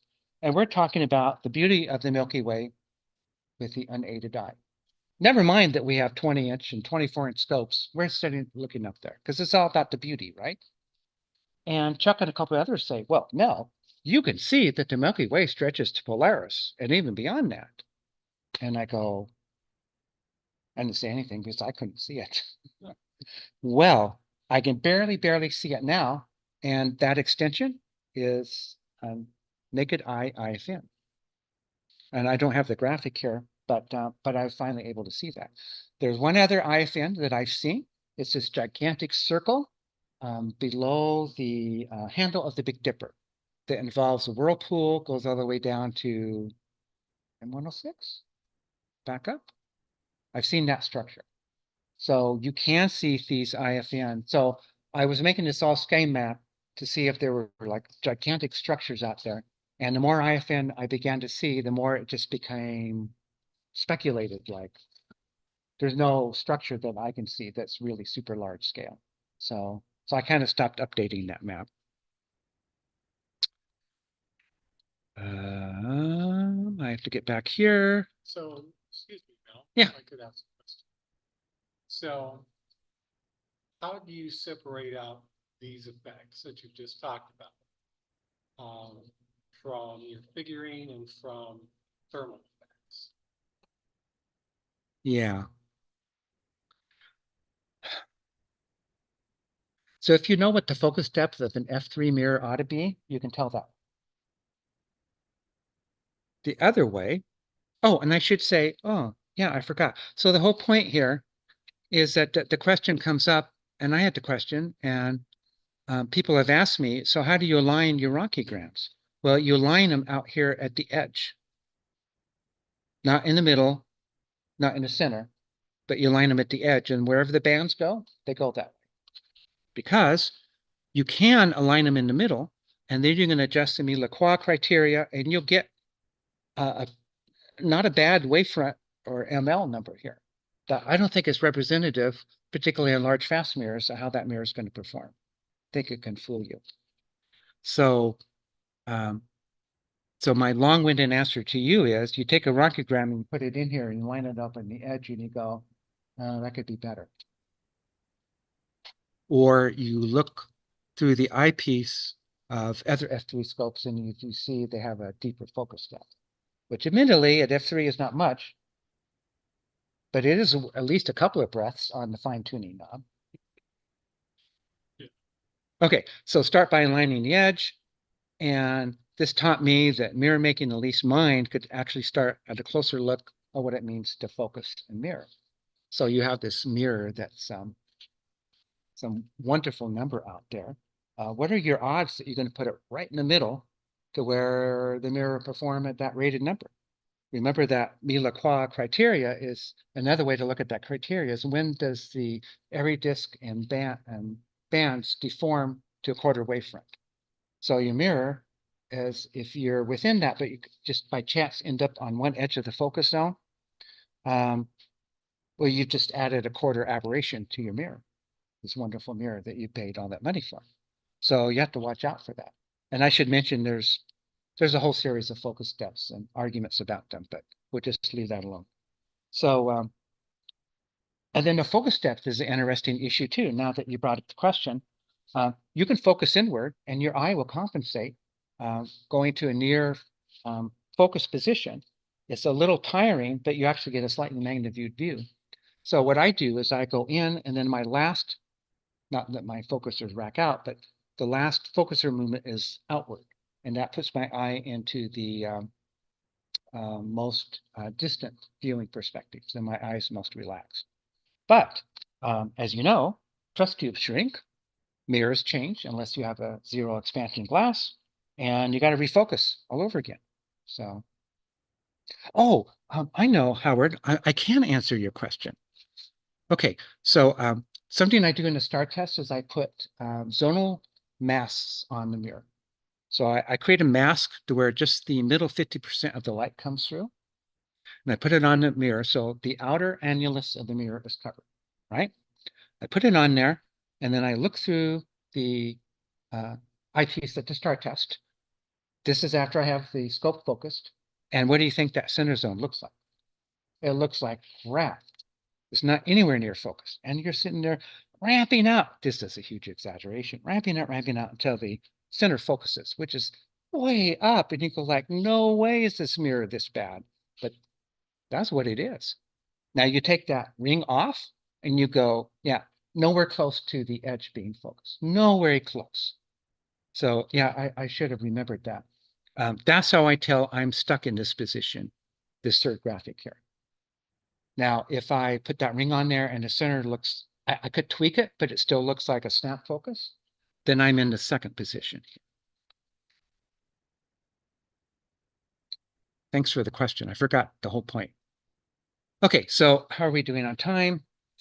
Okay, the pan mount, which you see here in front of me for the, yeah. So something like a dozen years ago, Jerry Oltion, Pierre Lemay, Tom Conklin, Chuck Lott, David Davis. Who else am I thinking of, Jerry? Okay, people somehow took this ball scope pill, the red pill, right? And it was probably a perfectly spherical pill, right? Yeah, see? And they came up with this wonderful, over a few months, wonderful explosion of ball scope ideas with pseudoballs. And what was Chuck Lott's? He just called it a skeletal ball. Yeah, frameworks, ball scopes and so on. So I thought, I can't compete with these people. They're off. They took too many red pills. So I thought, well, I'm going to try and just take the ball because I knew like on my 30-inch. So there is an Oltion rule, which is you take the mirror's diameter, multiply it 1.5, and that's the smallest ball you can get for that mirror. Is that right? Pretty much. Okay, pretty much. Put a lot of counterweight in it. Yes, right. So on the 30-inch, that means a 4 to 5 foot ball, 150 pounds I computed with minimal fiberglass thickness, probably needs more. I need a 150-pound counterweight. I'm at 300 pounds, another 100 pounds for everything else. And that's just more I want to push around. I don't want to do that. So it's not like ball scopes are not wonderfully suited, but I cannot get that into my car and it's too much to push around. So I began thinking about how could I trim the ball down based on eyepiece angles. So this blue one here, that's Pierre Lemay's semi-hemispherical ball scope because he is saying that the eyepiece will never be on the other side of the tube. Did you have a question, Greg?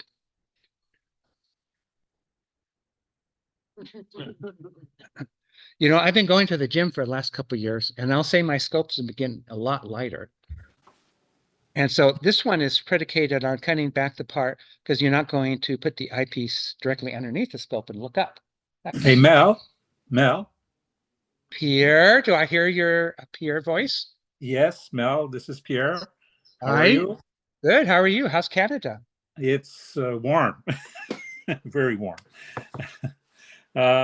Just a point, I've been seeing your description of my idea of cutting off the ball because the eyepiece is never going to be on the other side. The only thing I would correct in your drawing is that the eyepiece will be, you'd have to rotate the tube 90 degrees clockwise, and the eyepiece will always be kind of pointing up away from the big section of the sphere that's left.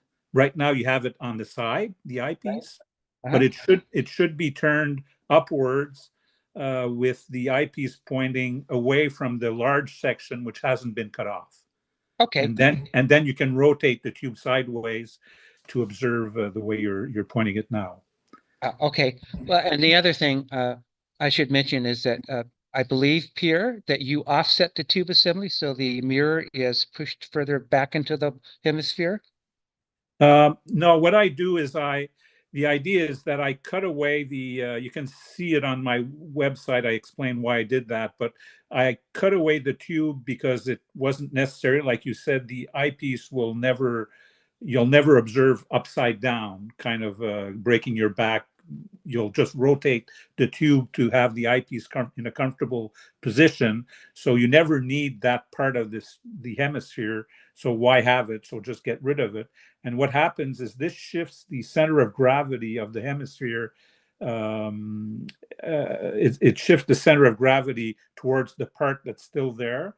And on the other side, the eyepieces, the eyepiece cluster, the finder scope, everything is then bringing the center of gravity around the optical axis back onto the optical axis. And that helps to balance the tube. If you didn't do that, you would have to add some more weight opposite the focuser at the bottom of the tube to balance the tube optically or around the optical axis. So that's a very clever way of reducing the weight considerably, because you're getting rid of some hemisphere and you're getting rid of the of those lead shots that people put to balance the scope around the optical axis. You don't need that. My 20-inch, like Jerry said, 1.5 is kind of the rule.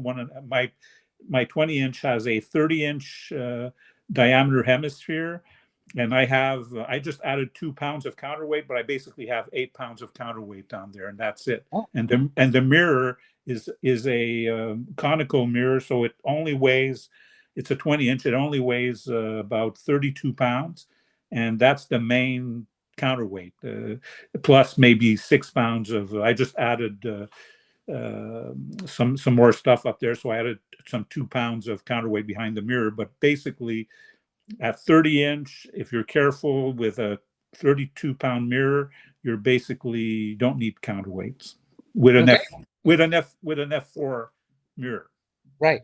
Okay, well, that's really good to know. Yeah. Okay. Thanks. So then, if you institute the altitude axis, you can, down here in the final yellow one, get away with just a little thin strip. So in the middle of the night, who was saying that they go to bed to think of, that was you, Robert, right? You go to bed to solve a problem? Right. Okay, so it occurred to me in the middle of one night that was so close to a flat surface, I wonder if that would work.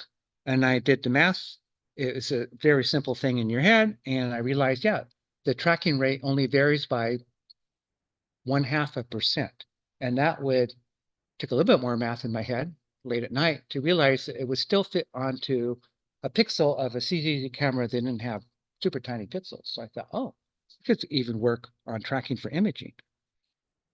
So went to the hardware store, found a squirrel baffle on the left, chopped off the bottom, fiberglassed in a couple of plywood rings. And for those of you in person, you can see that you get this thing here. So you have limited ball scope movement, but it's a 3-axis scope. And just like my other 3-axis scopes, but this works on a different principle. It's altitude azimuth when it's more horizontal. And then when you go up, you can see that it's altitude, and that works really nice. So I like that a lot. And can't do the altitude bearings. So I just did a couple of cut out pieces of Teflon, and they actually work really nice well together. You can see here for the online people. And the equation for the pan is very simple. You decide what angle or slope you want to your pan, and you take the cosine of that, times it by 360 for the full circle, and this is the amount you cut out. This is for a 45-degree slope, which you see in front of you, because my latitude is pretty close to that. Then all you do is you cut the edges to point to the center, and then don't worry about how thick it should be, just make it half. Believe me, that works. And then you join the edges. So for larger ones, you would go to a sheet metal shop, I presume, and give them the diagram, and they'll water jet it out, laser. And then if it's out of thicker, let's say 10th or 8th inch, whatever, you may have to ask them to run it through a roller to get it to bend. So that's a cone. It's not a sphere. It's a cone. It's a cone, but I'm calling it a pan because we just bought some new cookware for the first time in I don't know how many years. And so I just got this word pan in my. So that's what this is. So you can see. Okay, I'm going to do this just for the people here, but you can see that's, you know, it's just. What? You can grab that camera off the laptop. Oh, okay. Okay. Hope you're not going to get too dizzy. Okay. You know what? That's going to be too complicated. So, yeah. Now this is a cute little 6th inch. The pan and the base are kind of big in relation to the scope. What I really want to do is have it fit under my 30-inch. Because remember, this all started because I didn't want to scale the ball scope up to such big sizes because I wouldn't be able to squeeze it in. So here's a 30-degree cone, but I live at 45-degree latitude. So how in the heck am I going to solve that? Well, equatorial table people have solved it. And they just take great circles based on the axis of the latitude and where it intersects. Oh, by the way, you can see the tracking rate, even with the flat pan, is very accurate. And that's where they're going to put their drive points or support points. So I can either do a single motor Oltion or a dual motor LeMay on this. And if I reverse those points and then squeeze, sorry about that, squeeze them all together to where the pan just pivots. The tracking still looks really good. This is where it's just into a single point, and I just alter them. But the beauty of this is that it's a constant speed motor. So you don't have to program anything or know anything about it. Just get the speed right, turn on the motor, and let it go. Remember back in cereal, when we were kids, they used to put in little toys. And so you tell your dad, because your mom would never go for it, you had to empty the cereal out into a bowl to get to that little plastic robot. And a little plastic robot had a little thing that you would wind up a couple of times, put it down, and it might go, well, and it was really cool, the kids of the 60s. And so I forget why I even say that now, but anyhow. Oh, well, yeah, I forget why I say it. Maybe I'll remember it. Single speed motors. Yeah, and how did I get to a toy robot that they used to put in cereal boxes? You can wind up drive to drive this. That's what I was going to say. You could just do a wind-up clock drive on this, right? Yeah. Thank you, Rob.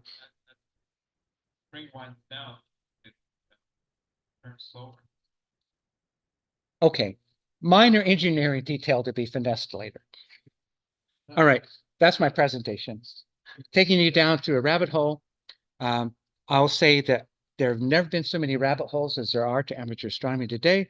One of the things that Howard and I are trying to do with this conference, and we'll do it in the future if there's interest, is trying to open this up to more rabbit holes that people are doing. And these are just the 4 rabbit holes that I went down. So yeah, I think we're out of time. So any final questions, comments? So the ball is 1.5. What's that? Camera. Looks like the diameter. Oh, this one here? Looks a little bit more than 12 inches. It was sold as a 12-inch squirrel baffle. Yeah. What about on 30? So we hear that. Right?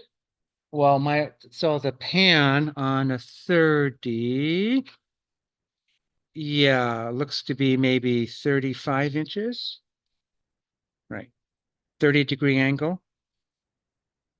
I just wanted to show how I could squeeze it all in there.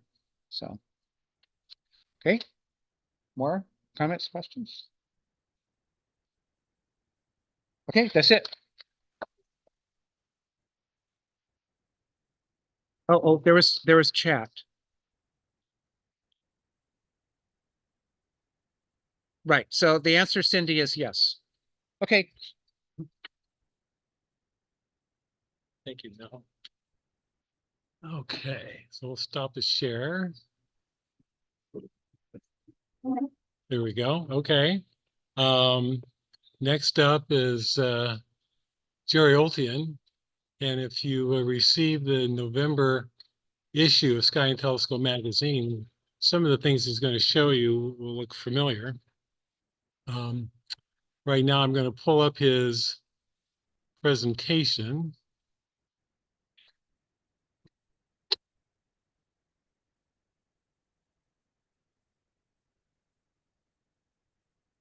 Oh, Jared's here.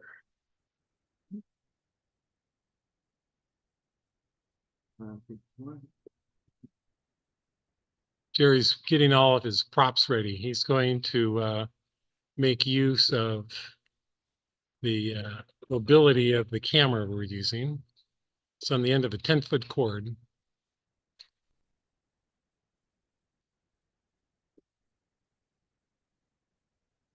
Rough stuff for show and tell. Okay, so I'm going to share the screen here. Hello. Share screen. Here we go.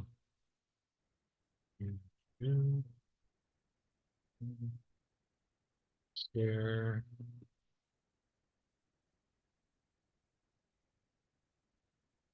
Should go full screen. Actually, I won't want to turn that on until later. Oh, Yeah, I'm going to do live talk first and then share the screen about 2/3 of the way through. okay. All right. So focus on the speaker so that my image is large. I will be the camera person then. Actually, you can just leave that connected for a while because I have small stuff first and then we can. Oh, okay. You wanted to sit in front of the leave it monitor? connected, Okay. yeah. All right. Sorry for all the vertigo I just gave everyone. All right. Okay. So I'm going to trade places with Jerry. How do we get the speaker to go large screen? Because we'll need to do that so Yeah. people can see what I'm pointing out. Here we go. Okay. Okay, I'm going to change out the chair because that's one of the things I'm going to be talking about. Okay, hi everybody, and hi everybody here. Let me get situated here. I have notes to remind myself what the heck I'm supposed to be talking about. Okay, so the title of my talk is Being a Beginner, Getting Started in Telescope Making. And I'm going to subtitle it, It's All Chuck Lott's Fault. Because Chuck Lott is the guy who got me into amateur telescope making, and I'll tell you how that worked. I'm going to do this talk in two parts. I've got a whole bunch of small stuff for show and tell. And so I'm going to kind of hold that stuff up to the camera and show you guys on Zoom and also let you guys have a look at it too. And as I show you things, I'm going to talk about what got me into making this. And the point is not to talk about my experience so much as entry points that could lead anybody into becoming an amateur telescope maker. And I actually want to say, I'm not really talking so much about amateur telescope making as amateur astronomy equipment making. I think there's a much bigger, more all-encompassing term for what we do. Because ultimately, I feel like making a telescope is kind of one of the advanced things that a person does after they've been into ATMing for quite a while. So I'm just going to dive right in and say, okay, here's how it started for me. I've got this box of goodies here. Okay, Chuck Lott. Oh, wait, I'm going to first start. Okay, one entry point, and I'll get to it in a slide here when I get to that part of my talk. The first entry point was I bought a really crappy telescope. I bought a hobby killer. And it was an 8-inch, fairly decent telescope on an equatorial mount. But the scope had a bad mirror, it had a bad focuser, it had a 1/4-inch wide secondary vanes that were cast into the tube. Just one thing after another. Well, I didn't know what was wrong with it. I just knew that something was wrong. And learning what was wrong with that telescope really taught me a lot about optics. It taught me about how telescopes are supposed to work. And because I'm kind of a tinkerer, I started thinking about what I might be able to do to fix that telescope. Now, Lauren's going to be talking after me about doing that very thing, so I'm not going to belabor that point. But that was one of the entry points to me. And the other was when Chuck Lott, a friend of a friend, David Davis is all familiar to all of us here. David introduced me to Chuck Lott, and Chuck Lott likes to make finders. So this is a finder that Chuck Lott made, and you'll recognize this is a 35mm film can and a wooden block, and it's got a dovetail on the bottom. Well, when Chuck gave it to me, it did not have a dovetail on the bottom. It's got a little red reticle down inside that it basically works like a Telrad or a Rigel quick finder. But when Chuck gave this to me, I was really unimpressed. I thought it's ugly. It looks like a Rube Goldberg gadget. And I'd never used a Telrad before, so the whole concept of a reflex sight is kind of weird to me, But he was a friend, and I thought, God, I better use it, right? But I thought, I'm just got no mount. If I mount it on my telescope, I have to drill a hole in my telescope. what the heck, what's he thinking? And so I was kind of very dismissive of this whole thing, but I thought I'd better give it a try. But since I didn't want to drill a hole in my telescope, I just taped it to my telescope using masking tape and took it out. And of course, immediately in the cold, the masking tape quit sticking and the thing fell off, hit the pavement, broke. I felt really guilty. So, but it just, the glass part broke off. So I was able to super glue it back on. And that was my very first ATM project. I fixed this finder, right?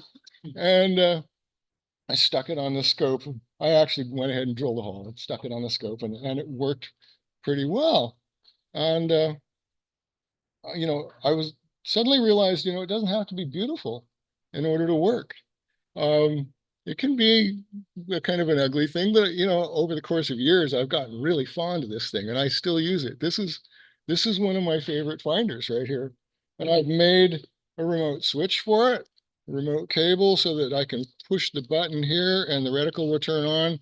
Because I'm the sort of guy who would leave it on if I had the switch left on. I would leave it on at the end of the night. So I have a push button switch so I can push the button, reticle turns on, and when I let up, it turns off. So that was one of my very first ATM projects there too, building the switch. And gosh, Chuck made another finder for my wife, Kathy, for her telescope after I made her a scope. This was years later, but it's got these little brass doodads holding the lens on. The first steampunk finder in the world, right? It's like, okay, that's beautiful. This one's beautiful. And then, okay, once Chuck realized he could start sending me finders, he started sending me all sorts of finders. This one's got a dew heater on the glass and a separate, let's see where to go, Oh, I lost it. It must be still in the box, but there's a separate power supply that goes with this thing. And you plug in a separate power supply and it's got a Velcro that sticks to the side of the trusses and all. So Chuck just keeps sending me these finders. And I had a box of them at one time, but I finally kind of farmed them all out to people in our astronomy club after I proved to them that these things work and they're beautiful, even though they're ugly. Let's see. Okay, we have another friend named Craig Daniels who likes to one-up Chuck. You can see Chuck really loves the Rube Goldberg. He loves wires and switches and dials and knobs and LEDs and all that stuff. Craig kind of likes to one-up Chuck a little bit, and he said, what's the simplest finder it can make? And back in Old Sky and Telescope magazine, back in like the 1940s, there was what he would call the glow finder.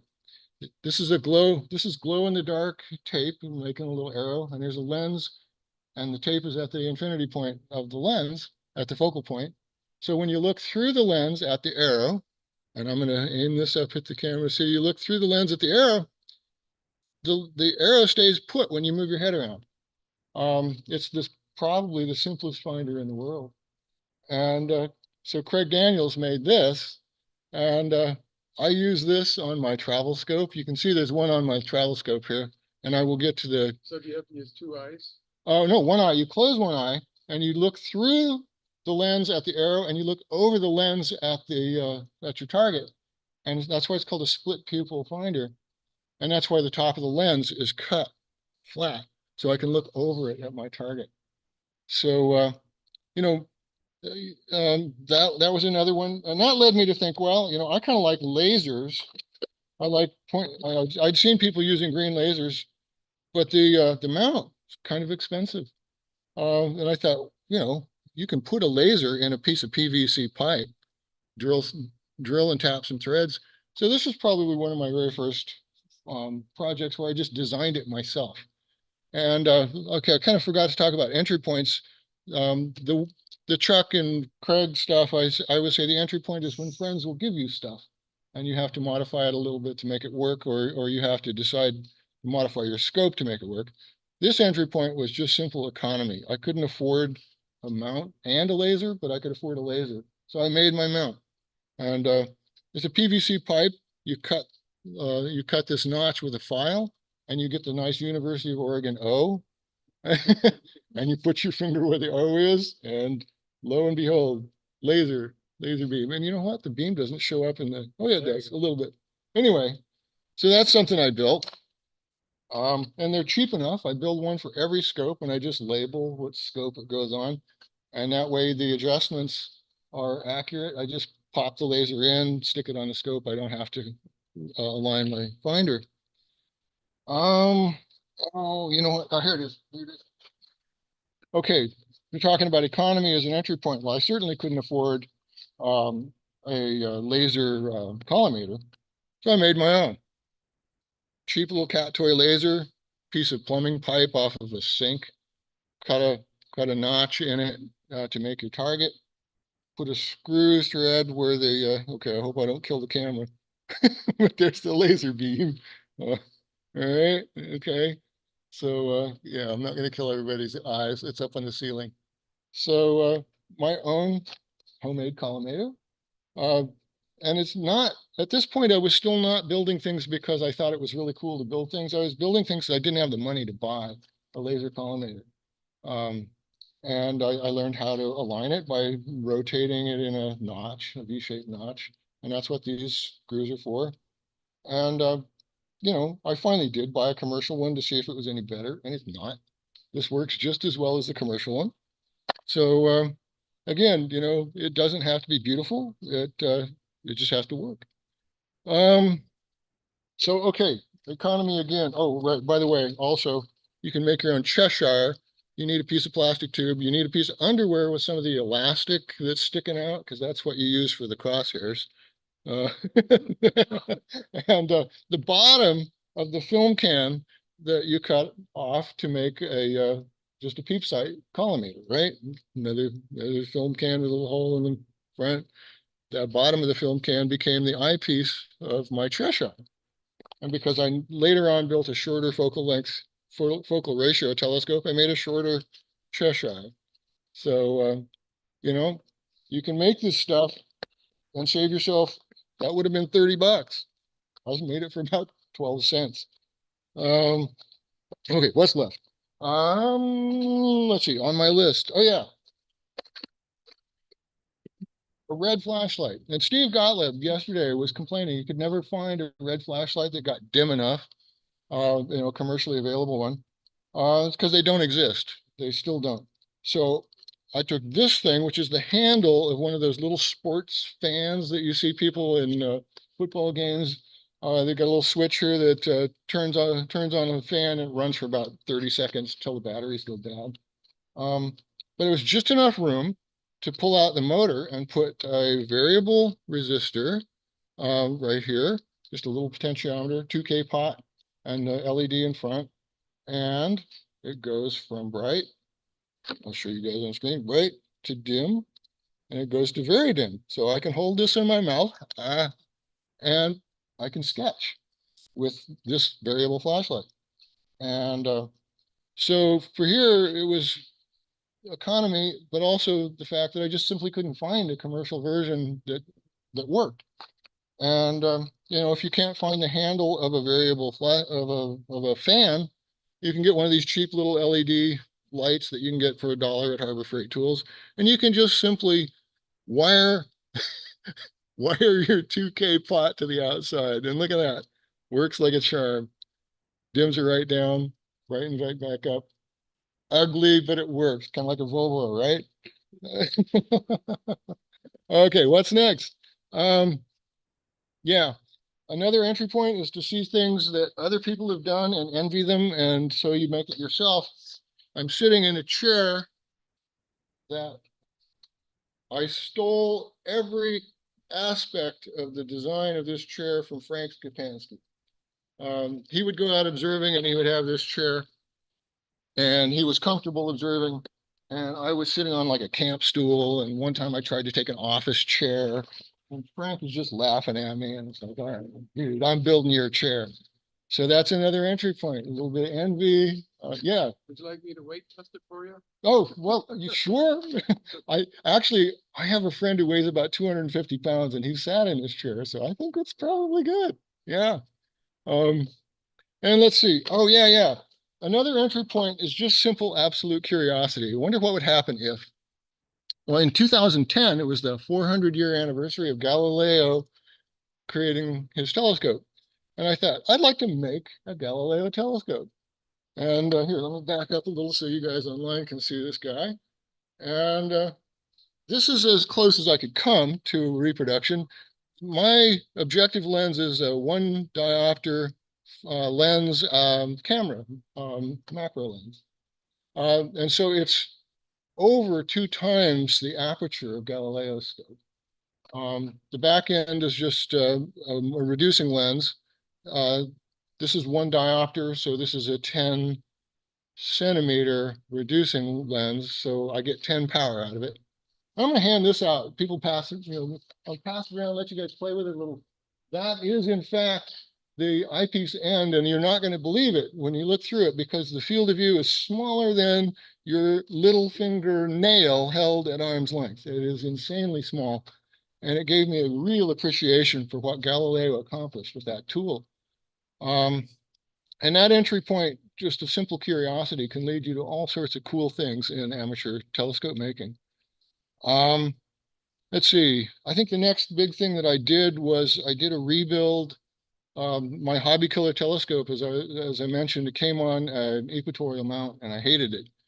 And I started, I joined the astronomy club, and I started seeing how people were using Dobsonian scopes. And I thought, you know what, my scope could be a Dobsonian. I just need to rebuild the mount. And so I did. I rebuilt that mount. I've got some slides of that later. I can show you what I did. So I would say that entry point was really of necessity. I had to rebuild that mount or I would have quit astronomy. And, I just felt like I need to make this scope usable. And that's what it was. And it turned out to be a fun project and it worked really well. And Lauren's going to talk a lot more about that in her talk about things that went wrong with the original scope or things that just didn't work very well and how you fix them and how you feel good about that, right? Can you tell us the brand of that? Yeah, the real hobby killer was Conus, and I hesitate to say that there was anything really wrong with Conus as a company. They make some really great equipment, binoculars, refractors. What they had was they had a contract with Cinta, the same people that made Celestron's telescopes, and Celestron had a lockout. And they didn't enforce it for years, and then finally they realized Conus was underselling them. And so they enforced the lockout, and Conus had to find a new supplier. And I bought my telescope about 3 months after Conus found the new supplier, and the new supplier had not worked out the bugs. So it was just bad timing that got me that bad telescope. And what happened is I sent it back eventually to the company that I bought it from. And when I called them up to ask if I could just give it back and get my money back or get a better telescope, the woman I talked to laughed and she said, "You're the last one. We were wondering what happened. If you could possibly have been happy with that telescope." So, yeah, 100% of the scopes they sold came back. And what I got, stupidly, what I got was a replacement Celestron version of the same thing on an equatorial mount. And it was a CG5 mount, which is a good mount.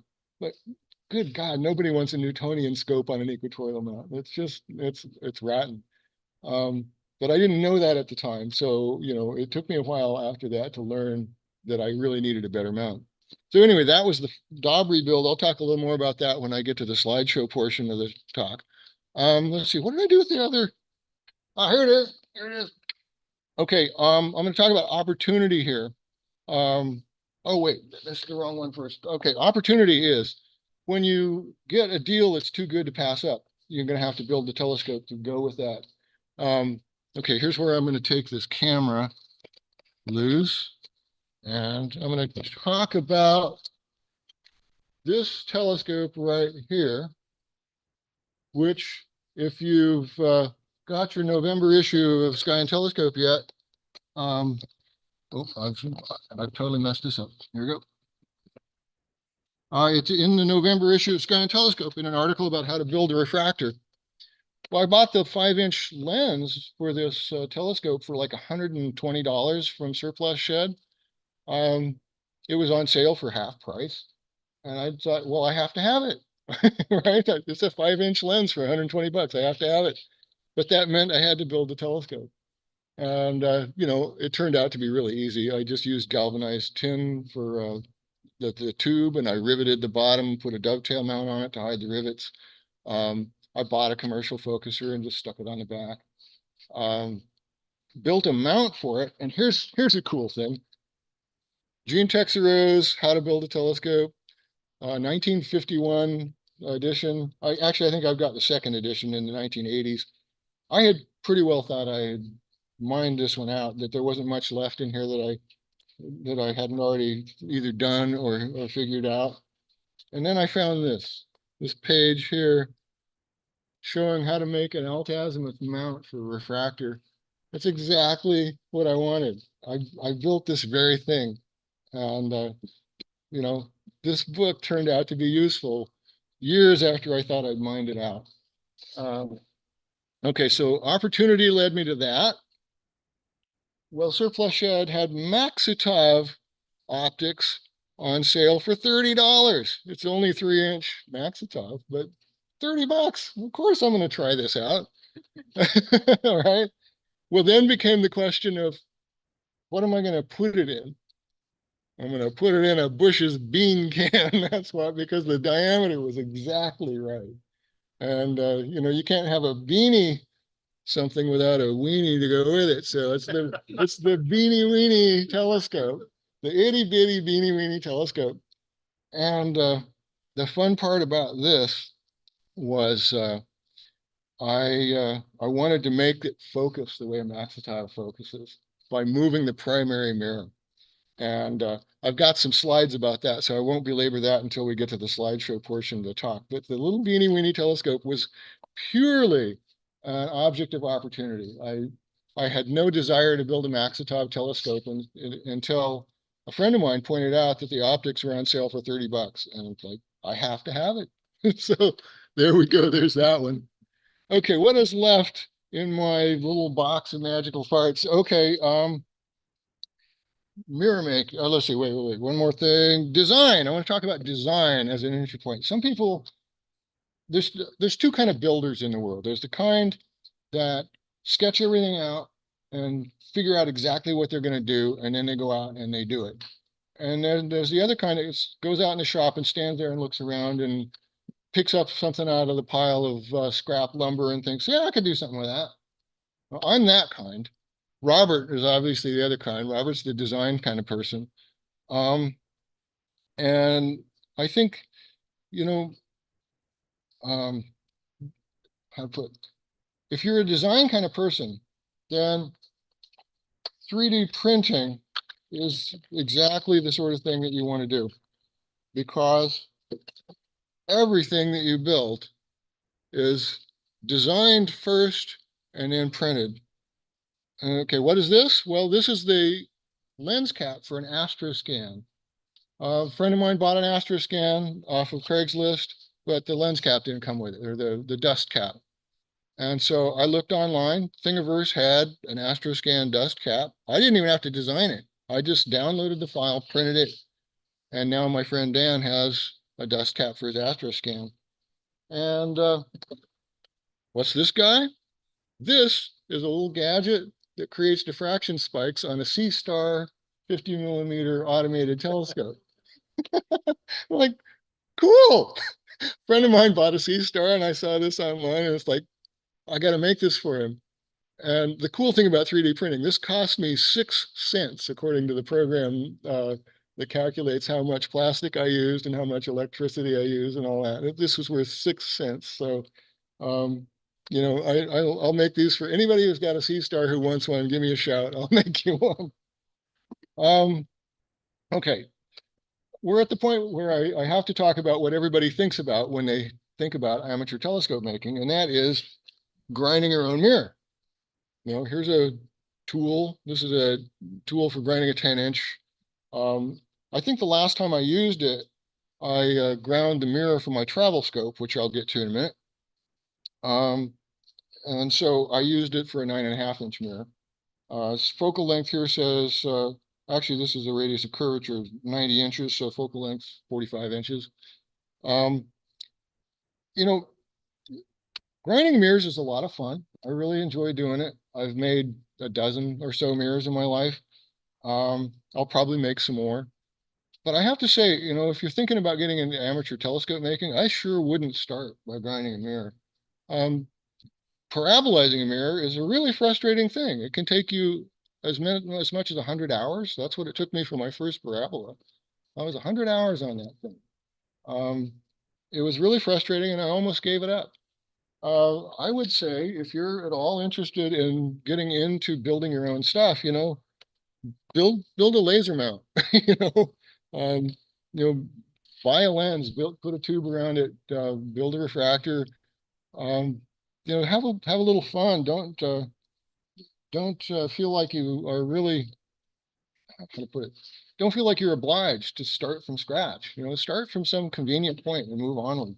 Where were you 15 years ago? 15 years ago. I learned that lesson the hard way. Yeah, right. So many people think you got to start by grinding a mirror. There's other things you can do. Let's see, what do I got left in my box? Oh, right. I forgot to mention, you can also make a finder for your solar scope. This is a piece of plastic out of a shopping bag and a little hole that the sunlight will come through and light up the pieces, light up the back. And you put a little dot where the sun should hit. Simple.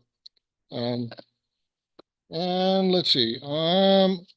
Okay, this kind of leads to stuff that's too large to show in person. So I'm going to turn on my slideshow here in a second and talk about my next telescope. But I have a couple more things to show.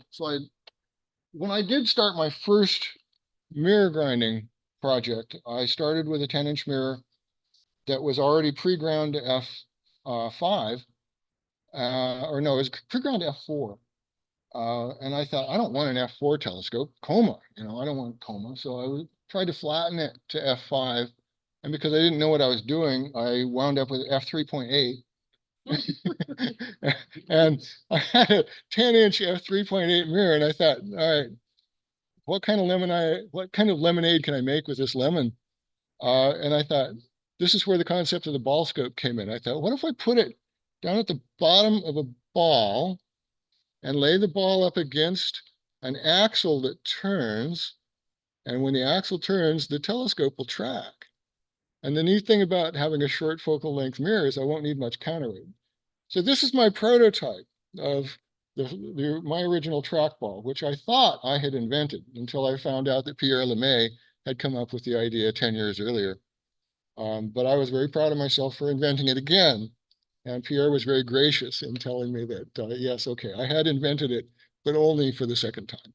So we'll talk about my trackball here in a minute when I get to the slideshow, which I think is time for me to turn on. So do we do share screen and then just hit my my talk? Okay, here we go. Let's do this. Share screen. And it looks like that's the talk. Okay. Hit share in the bottom right hand. I have to share down there. Okay, here we go. So yeah, here we are on being a beginner. Let's see, how do I start? How do I start the slideshow? So let's do this. What program are we running here? Let's do this.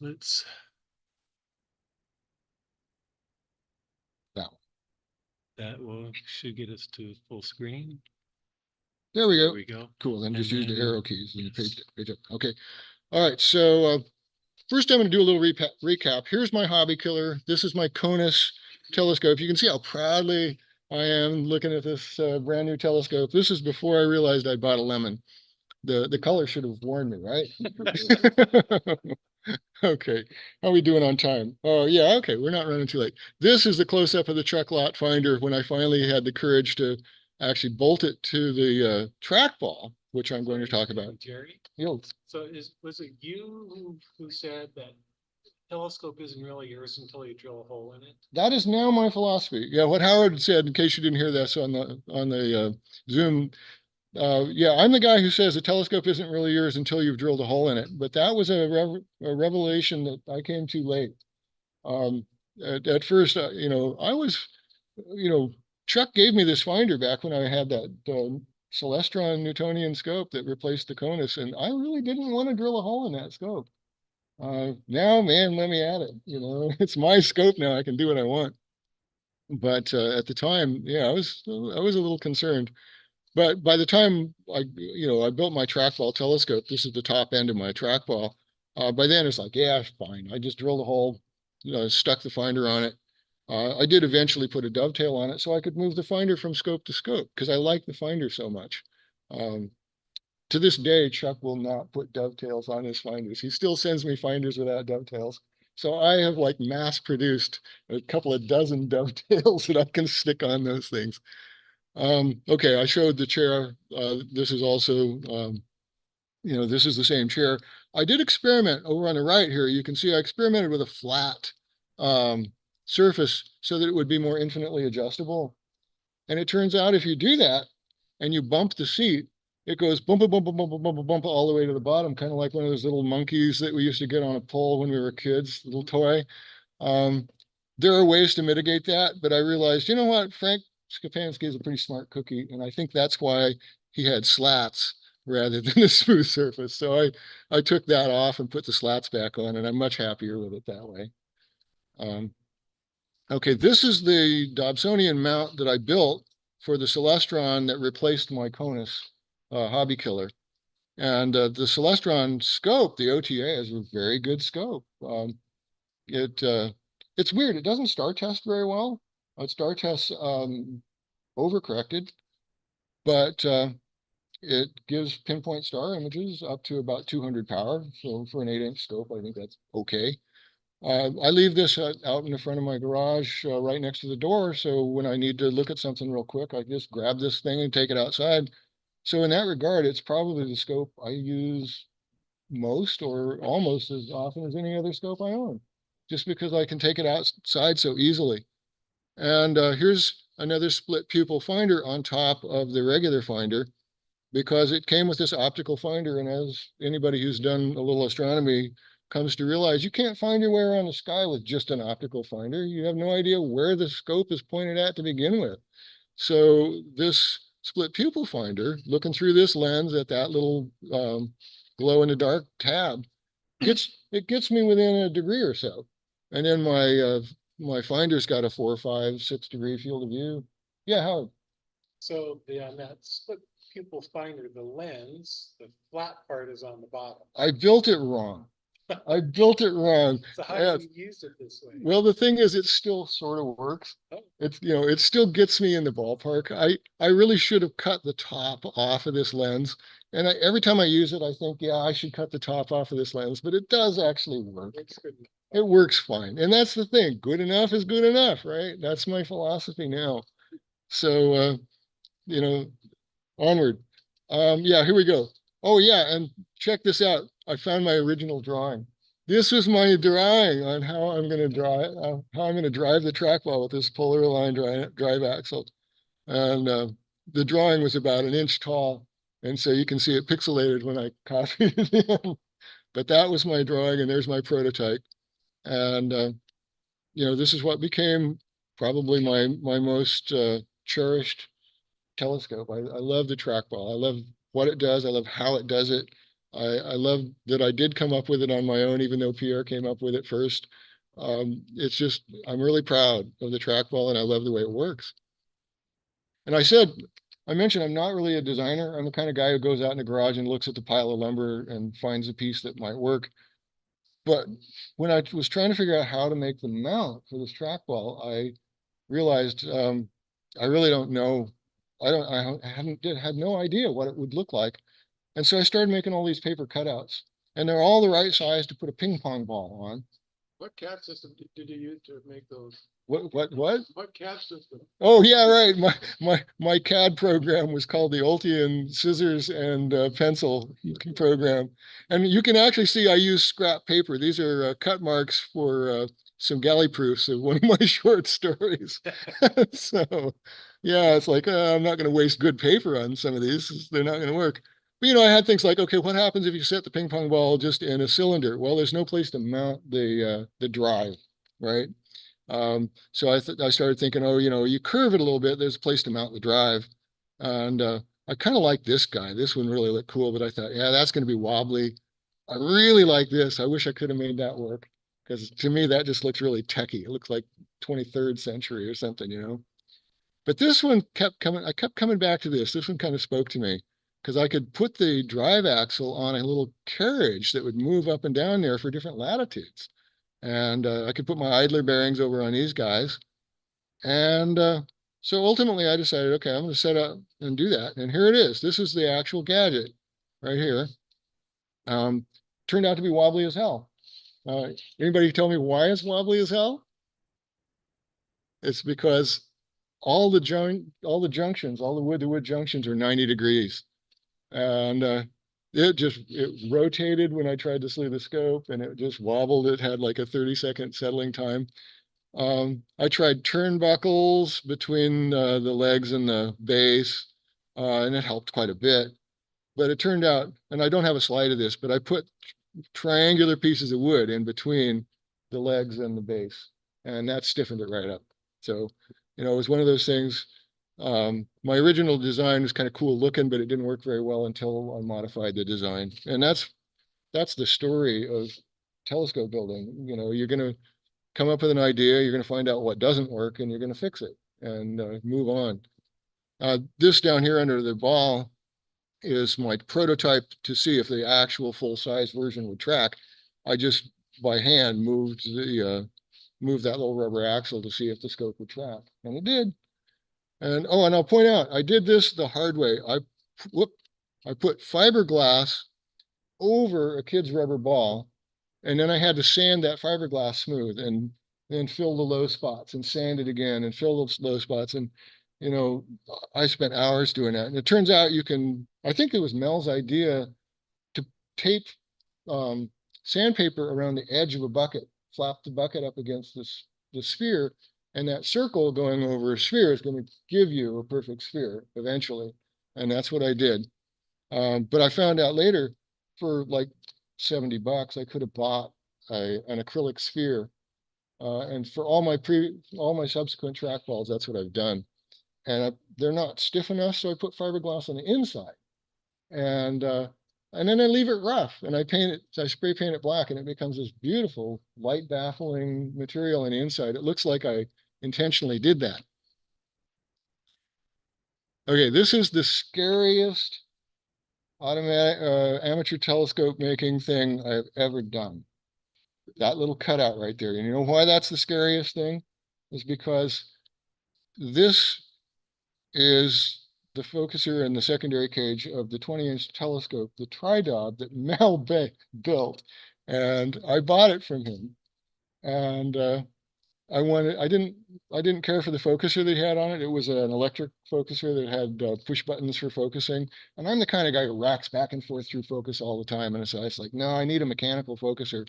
And I thought, well, if I'm putting a mechanical focuser on it, I want it to be a 2-speed Crayford. And I bought one. And then as I'm trying to figure out where it would go and the right placement for it, I realized I'm going to have to cut a little bit of this of this brace. And okay, yeah, I'd already paid Mel for the scope. I'd already used it for a couple of months. It was my scope, but I really sweated cutting a hole in Mel's telescope. But I did, and you know, I made just enough room for that focuser knob to go, and I just used the knob over on the other side. You know, I use the knobs up here. I don't actually reach for that one. But I have to say, to this day, that it is the scariest telescope modification I have ever done. Let's see, how am I doing on time? All right, we're good. I built a tracking platform for the telescope. After I got used to the trackball telescope, I realized, you know, my motto about that is once you track, you never go back. And, you know, Mel's scope, great scope and all, but it was just on Altaz on a ground ring.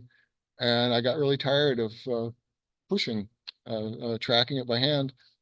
But one of the things that impressed me about that design is the flex rocker, where, you know, the actual altitude bearings are just on a very loose framework. And, you know, basically the flex rocker is there just to hold the altitude bearings in place. And I thought, man, if I can do that with an equatorial platform, and I've decided, you know, here's the little bearings that hold the north, what we just call the elliptical sections, right?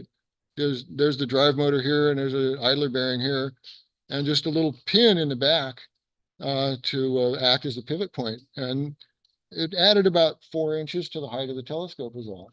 And now my tri-dob, my 20-inch scope, it tracks, and my big binocular scope tracks too. I built a binocular scope that uses the same ground ring, and that tracks as well. And I think that might be my next. Nope.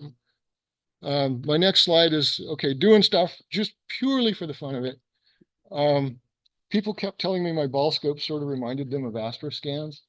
And I don't know, at some point, I think what happened is probably I had an 8-inch mirror blank, and I thought, if I made this f4.2, I could make a double scale astro scan. And so I ground it out, and turns out, you know, the ball here is a 20-inch acrylic ball that I put fiberglass on the inside of for a change. This is a garbage can, a plastic garbage can.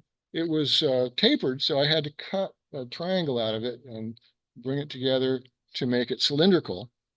The focuser I made was just PVC plastic sheets. You think about it, this is just 2 flat pieces of plastic, one here that's bent over that angle, and one here that's bent around in a U.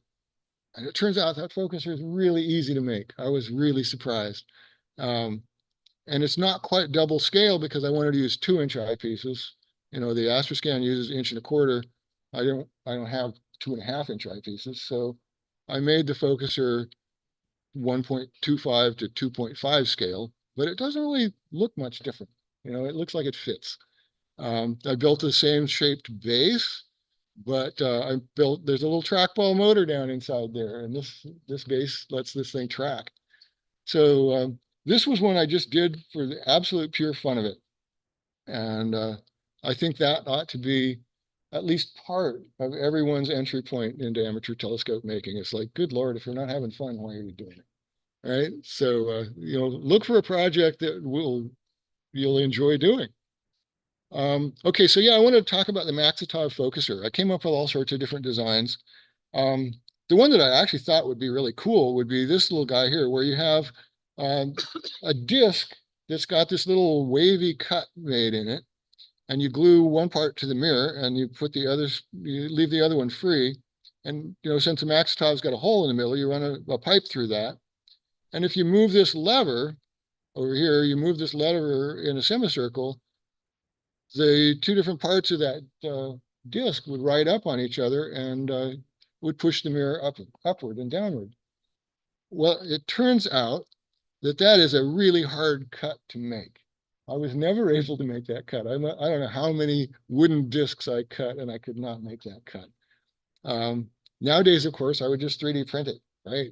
It would be easy, but I didn't have a 3D printer, and I didn't even know about 3D printers back then. So I went on with this other idea, and it's, okay, camera lenses, if you rotate them, they move outward just a little bit as they're focusing, right? And Maxitovs are really sensitive. You don't need to move that mirror very much. So I thought, okay, how about if we get a camera lens and you know, rip the focusing ring out of it and put that between the mirror and the backing plate, and you know, have this little gear here to drive that, and then you have a knob sticking out, and that's what I got. It worked. Unfortunately, the only lens I could find, I got a free lens from a camera shop that, you know, the lens itself was broken, but the focusing equipment was good, but it was a zoom lens. And so the threads are way more coarse than they would be for just focusing the actual lens itself. And yeah, the fine focusing part of that lens was so deeply buried in the plastic, I couldn't isolate it. But the zoom part, I was able to isolate. And this is actually the gear that the motor would drive, you know, for a motorized zoom lens. And I just stuck it out the back, and I used that as my focusing knob, and it works. It actually works. It's very, very coarse focus, but it does work. And yeah, there's the there's the scope itself, which I've already shown off, so I won't belabor that. Yeah, and there's the 5-inch refractor on the purple mount. You can tell my favorite colors are purple and green. And there's a uh-oh, right. Yeah. Have you trademarked green already? Yeah, right. Look at that. Robert's pointing to his heart binoculars there. Notice the split pupil finder on here. You know, perfectly usable, really good finder. I love it. Okay, here's the binocular scope that I built. And this is by far my most ambitious telescope building project. And I would say that the motivating factor here was the challenge. Like Robert, I was impressed with Frank Skapansky's binocular telescopes. And Frank is the kind of guy who can build a telescope in an afternoon and take it out observing that night. And he has built several binocular scopes, and he made it seem so easy. And I had already ground a 12-inch, 12.5-inch, f5 mirror, and I found another one at a swap meet. Same thickness, same everything. The focal length was like 3 inches longer was all. And suddenly I realized I have to do this. I have to make a binocular scope. And it took me 2 years to work up the courage. And in that 2 years' time, I at first tried to polish 3 inches out of that one mirror that was too long. And it turned out, no, you cannot polish 3 inches out of the focal length of the mirror. It can't be done. Not in the human lifetime anyway. So I had to grind it back down and then repolish. But I got the two mirrors equal. And then I started building the structure. The thing that bothers me to this day about the scope is how Rube Goldberg it is. This is a pile of parts that all need to go on. Every time I tap the screen, it goes forward. But this is a pile of parts that all need to go on there with little bolts and loose washers and everything. And I've glued as much stuff together as I can, but you know, there's still just a lot of parts. These are the altitude bearings. You know, what you don't see here is that it also sits on that flex rocker. So that's one more thing to carry around. It's a car full of binocular when I take it out observing. But when I get it out there, this is what it looks like. It's actually one of the prettiest telescopes I've ever made. It actually sort of looks like somebody intended it to be nice looking, which I didn't care, but I was glad that it did. And it really works well. I was very pleased with it. And, you know, I owe it kind of to Frank for the inspiration, and to all my friends just for the, I don't know, the support. By then I was part of the ScopeWorks telescope discussion group, and everybody was egging me on. And I think, you know, it was either to see if I succeeded in some weird out of the box kind of way, or if I failed spectacularly. You know, either way, it would have been sort of amusing, right? And I was game. I gave it a shot, and that was one of the things that kind of the result of friendship, I guess you'd say. That was my entry point, friendship, and the idea of a challenge to see if I could do this. Final telescope challenge is my travel scope, which I've got up here on the desk. It fits in this box, which you can see by the size of familiar objects. It's like, I think it's 12.5 by 12.5 by 6-inch box. And here's what it looks like. Space dust. What's that? The beer out. You should have got space dust. Oh, yeah. Well, the beer is called Alpha Centauri.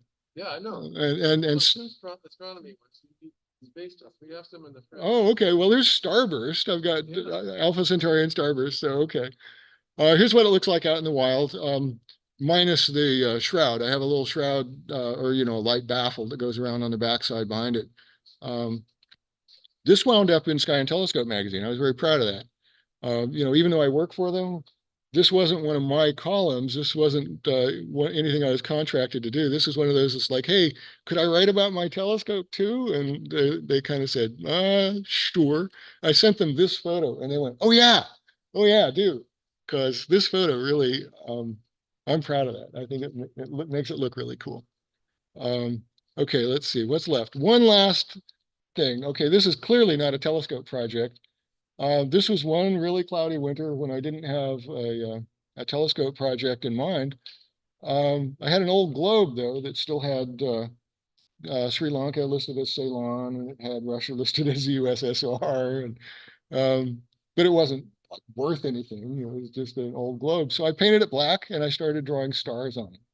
And so I made my own celestial globe. And I have to say, it was really a satisfying project. I enjoyed the heck out of doing it. And, you know, it's mostly just an ornament in my house, but it actually does kind of help me see the relationship between the constellations better than any star map. Glow in the dark paint. I did not use glow in the dark paint. I used graphite pencil because I made a lot of mistakes. I had to erase them back off. But I did spray paint over the top with a very well, not glittery, but a very shiny gloss. So it really does. I mean, it looks like it's glowing. You know, in any kind of light, it does. That, believe it or not, is it for the slides. I'm going to go back to stop sharing. Hopefully. Yeah. Okay. Yeah, that's me again. Okay. What is it? I had two more things I wanted to show you. Another project that I came up with is more of a literary project, but it's an astronomy project too. I wrote my own observing guide called The Big, Bold, Bright, and Beautiful. And I illustrated it with sketches that are nowhere near what Howard or Cindy can do, but I'm pretty proud of them anyway. A cat. Yeah, this is down in Orion. This is a amateur astronomy something making project. I don't know. It's not a telescope making project. It's doing something astronomy related that requires you to do something, to make something. If you're at all inclined, create your own observing list, create create your own observing guide, what have you.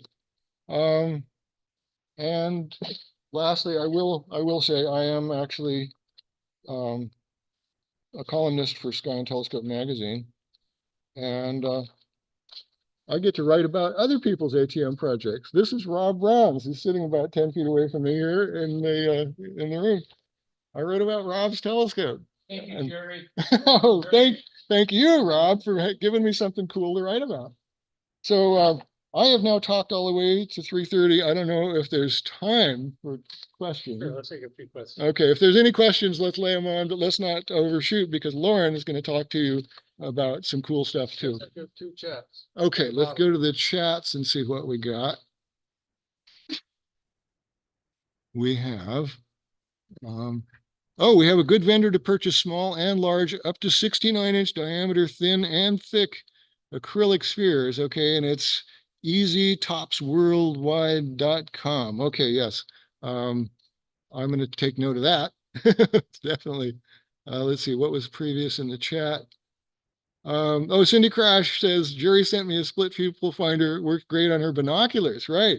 Even binoculars can benefit from something like that. And let's see. I think the previous ones must have been from Mel's talk. Although there's one that just says, wow, I will accept that as being from my talk. Thank you very much. So that's it for chat questions. Anybody in the audience here have any comments or questions? Yeah. ATM editor for Sky and Telescope plus special articles for 10 years now. What would you say is the most gratifying? What would you say is one of your great highlights of the 10 years of writing those columns, which many of us turn to first when we get to magazines? Mel has asked, what was the greatest highlight of my career in writing for Sky and Telescope magazine? I've been doing it for almost 9 years now. And actually a couple of years previously, I have had articles about various things. Okay, it's a no-brainer. The greatest highlight of all was in the July issue. Go Looney for Luna. It was my article on observing the moon, illustrated by Cindy Krach, right? I look at that. Look at that. This is the most beautiful article ever in the history of this magazine. Sorry, Howard, because I know Howard's sketches are beautiful too, but this knocked my socks off. And I mean, it's page after page after page, right? This is the highlight of my career. And this is why I decided, okay, I am eventually, sometime in the next year going to retire, because I can't top that. And it's not like I have to top that, but you know, once you've reached the top of Everest, you kind of feel like, okay, I have to go back down now. So that's kind of where I am at with Sky and Telescope. But anyway, yeah, thank you for asking, because you gave me the chance to really brag a little about my favorite column of all. Yeah, Rob. What year was it you made that ball scope? The trackball, I started in 05, and I would say I was done with it in about 07 or so. Yeah, it was a fairly early project. And I will say it was David Davis's fault. He gave me a mirror blank, and then he taught a class in how to grind mirrors. And so it's like, well, duh, I got to do it. So yeah, the trackball is actually ultimately David's fault. And Jamal or Joel? No, you got to answer. Yeah. I think it's on my website. Yeah, I think the Split People Finder. Yeah, there's discussion on the website of how to build it and the theory behind it. Your website is? Just jerryoltion.com. Yeah. So, okay, I think we're out of time. It's time to pass this on. I think we're going to take a short break, right? Thank you all. Thank you online too. Okay. I heard a few more reading noise. Okay, like Jerry said, we're going to take a short break. I'm going to pause the recording. And where is that now? Maybe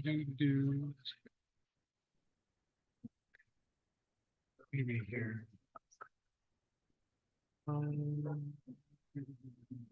And here we go. Okay, so we're going to take a 10-minute break. So see you in 10. That went pretty smoothly. That went great. I was afraid of technological failure, but no, it worked this time. And I had fun. Yeah, good. Good, it showed. Yeah, good. We really did. I gotta look at that. Oh, sure. Yeah. Real curious. I have seen his presentation. Yeah, the trick is to look I feel like maybe through the lens and at the same time look over the lens at the target. Get it real close to your eye. Well, I was gonna offer to be your cameraman, but No, this no, no, week, what, hey, no, okay, I'll do it. I see. Yeah, Just I wanted think to. it works sort of. You can kind of bob your head up and down a little bit. And, first see your target, and then see the arrow, and then see the target, and then around. Oh, okay. Well, it's even better when you're dark dabbing for bigger people. Yeah, right? bigger people. Oh, great. I see Yeah. that. I mean, simple stuff. Cool. It's kind of. Yeah, I really enjoyed your talk. Oh, So thank much you. fun. Thank you. Yeah, I have kind of, once I get started, I get manic, right? No, that was perfect. You've been so resourceful with things. I'm a born tinker. Yeah. You know, I grew up in the country, and you know, what do you do for fun in the country? You Right. go fishing or you build stuff. Yeah, Yeah, oh yeah, have a look at any of that. Is it all, That's is the it one all that's still across the 10-inch, or did they make it spicy and show your modifications for melting? Glance, it's like, oh, what a great thing. Flip on the on switch, you put it down here, and you should be able to go straight down through there. And you can let it red Oh, X. yeah. Yeah. You make that reticle? He did. Chuck made the red thing Oh, okay. himself, and they used what do I have to do? exposure photographic film, and then So, Okay. okay, bring in your slides up here. So all you need to do to go from slide to slide. Yeah, do the slide you can go back and forth. Yeah. And so, right, yeah, if you put something dark. yeah, when it's time for you to go, Yeah. I'll share the screen with this. Way down. So then that'll be shared with everyone. Yeah, yeah. No, I'll get all that set. So all you have to do And then, yeah, and then here. when you want to start talking is Oh, yeah. go from one slide to another. You can. Okay, I'm going to get out of Jerry's chair. Maybe Yeah, take there's- a right. normal chair here. Yeah, there's So what this is, make sure that works. Yeah. I tend to mumble and have to get Yeah, my it's on off. the gas. and go. Okay. Yeah, you just push the Yeah. button. There you go. Yeah, that's a good mental. Right. And that way, at the end of the night, I don't forget to leave. Right. You know, I'm tired at the end of the night. Yeah, I burned out a lot of these batteries. Oh, that's right. Yeah, this looks, like. It's just a button battery. Oh, it's on holders? Here's another thing that I love. Krach has, he has some like gum tape, and I think it's just little sheets of paper or something. And, he just cuts a slot the right size for batteries. And the thing is, we worked at Weimar, and so when batteries leave out, they just don't know. So every finder he made uses different batteries, whatever he had on hand. Oh, no. Yeah, right. So, I've never seen that battery before. Yeah. When that one dies, it's a 3-volt or one so or whatever. 2450. That must be. I don't know what. I think that pilot's a Tesla, was the Tesla backup. Yeah. But, yeah, when that dies, since it's just a 3-volt battery, I'm gonna go with a, what is that? 2032. Yeah, that's the easy. You probably have to put a space here. Right, right. In fact, somewhere in the box somewhere I've got. Those be pennies. Jerry, I thought you, I thought you were gonna say for your favorite article would be the Hubble. What's that now? The Hubble's not your favorite article? Third one? Second place, maybe? Yeah, it is indeed. Well, you know what? You know what? Okay, to give credit where credit's due. Yeah. The Hubble is my editor's favorite. Is it your editor's favorite? Oh yeah. Okay. Oh yeah. When I sent him that, well, first I asked him if I could get 3 pages for it. I said there's just too much to talk about, and I cleverly sent the picture that Lauren had made of her telescope floating in space in place of the Hubble. Right. And if you don't look carefully, you cannot tell. And the email back from my editor was just, oh, hell yeah. I was like, yeah, we're doing that. Okay, I'm gonna get my stuff out of your way, Lauren.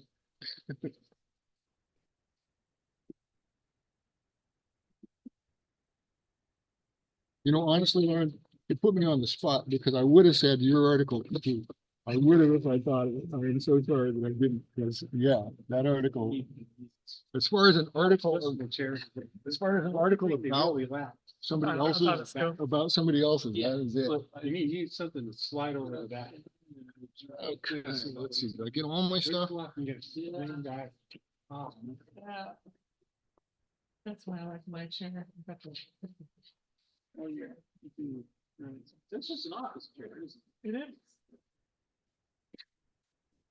All the super lightweight, got 5 things on. Not too good. The only thing is it's bulkier than the parts. Exactly. That's the problem.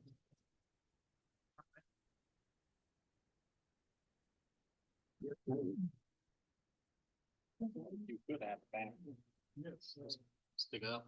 But yeah, you're right. You totally. And it is collapsible.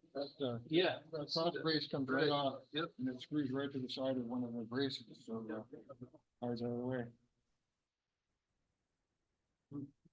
Yeah, it's like total clone of Frank's. Yep, yep. And I've seen clones of Frank's. Yeah.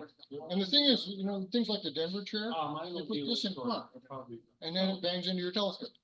It's like put the narrow in. Yeah. It's little things like that people don't think of.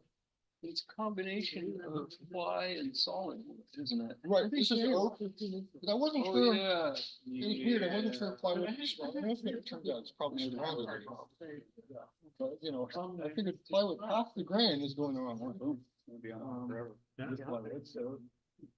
Next week it'll all be on YouTube. So you brought, I brought a hat. I brought a hat. Wow. Okay, I'm impressed. See, not only do I hack telescopes, but I hack the chair. You like to be yeah, you'll have to mention that. No, I don't think. Grain's going the right way. Oh, if I were looking at this way, half of the grain is that way. Like, and that's the wrong. Well, not really. Be looking back and forth at the audience. And it's a little bit. Yeah, you know, I found that just looking at the people here. Load is It's probably better. Yeah, because even though I mean, really the load is. Yeah, if people have the, everyone's picture displayed as well as the presentation. Everyone's looking at the presentation.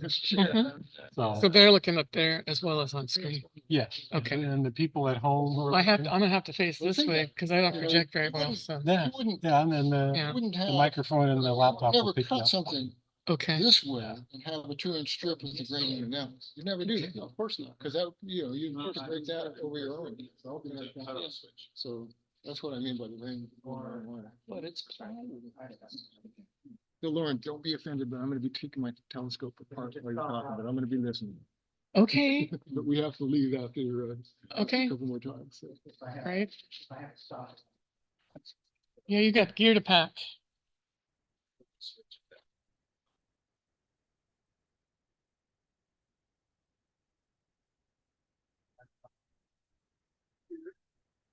It is a 1 diopter camera. Yes. No. Okay, that's what you guys this one. Yeah, because gallery objective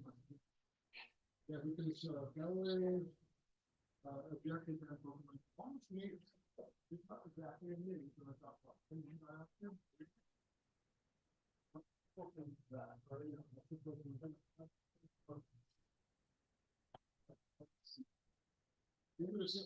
yeah, you're right. It's designed for.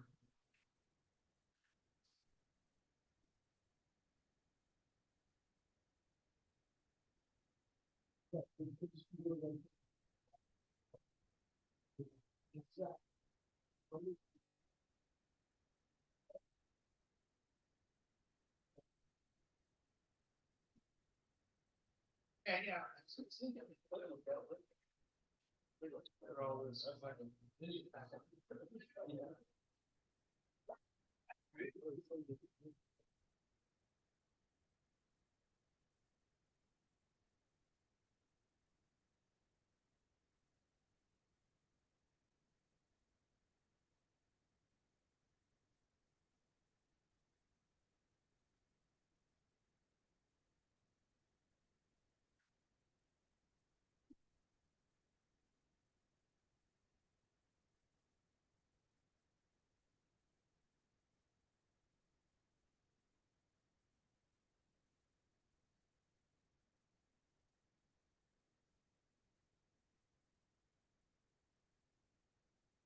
For some reason, the camera makes me nervous.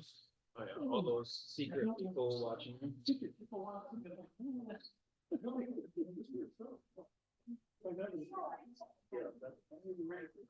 So I will tell you that I posted this to my community of Tracy birds at one sky. And they're all birds. So I can vouch for all of those people. Okay, everybody, 10 minutes is up. We're gonna go. I get to introduce yourself. Yeah, why don't you introduce yourself? I think that's a good way to go. All right, so 22nd introduction. okay, I will get the screen shared.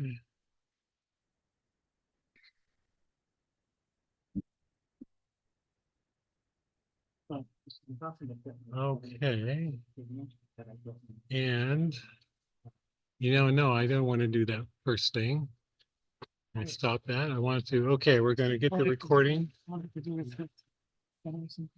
Yeah, I just needed to start the recording first. So, okay, everybody, we're going to get started. I'm going to start the recording and then we're going to hear Lauren's really cool presentation. Okay, we're going to bring up her presentation.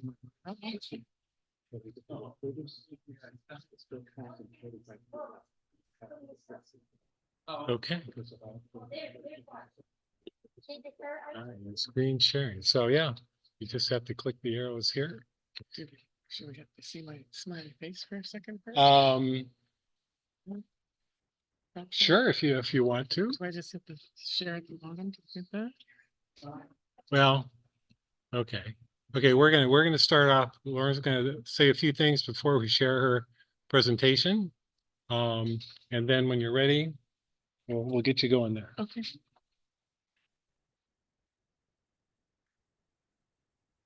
Hi, I'm Lauren, and I'm part of the Eugene Astronomy Society. And once in a while, I'll end up observing with Jerry Oltion and a couple of things, a couple of times, maybe every 2, 3, 4 months, whenever. He's kind of seen some of the modifications I've done to my scopes. And he's like, well, that's really neat. Can I put that in Sky and Telescope? So some of the things I've done have been in Sky and Telescope.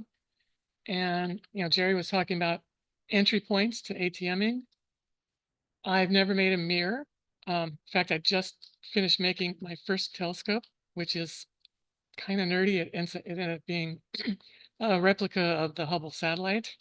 And that was from a challenge from Jerry. But that was fun.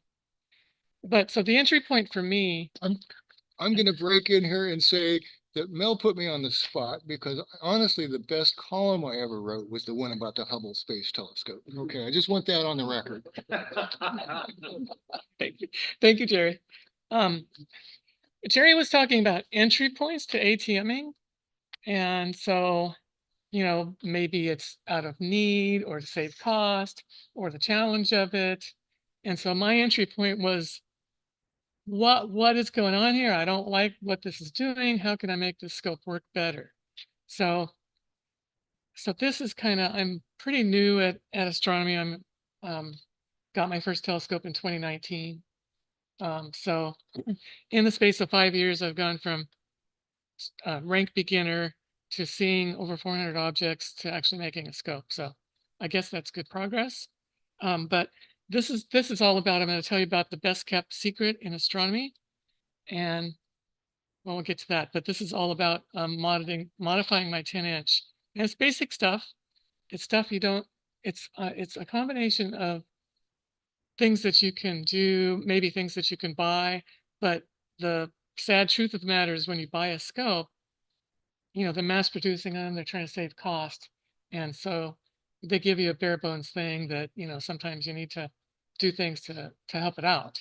So I guess I'm ready to share and talk about the modifications.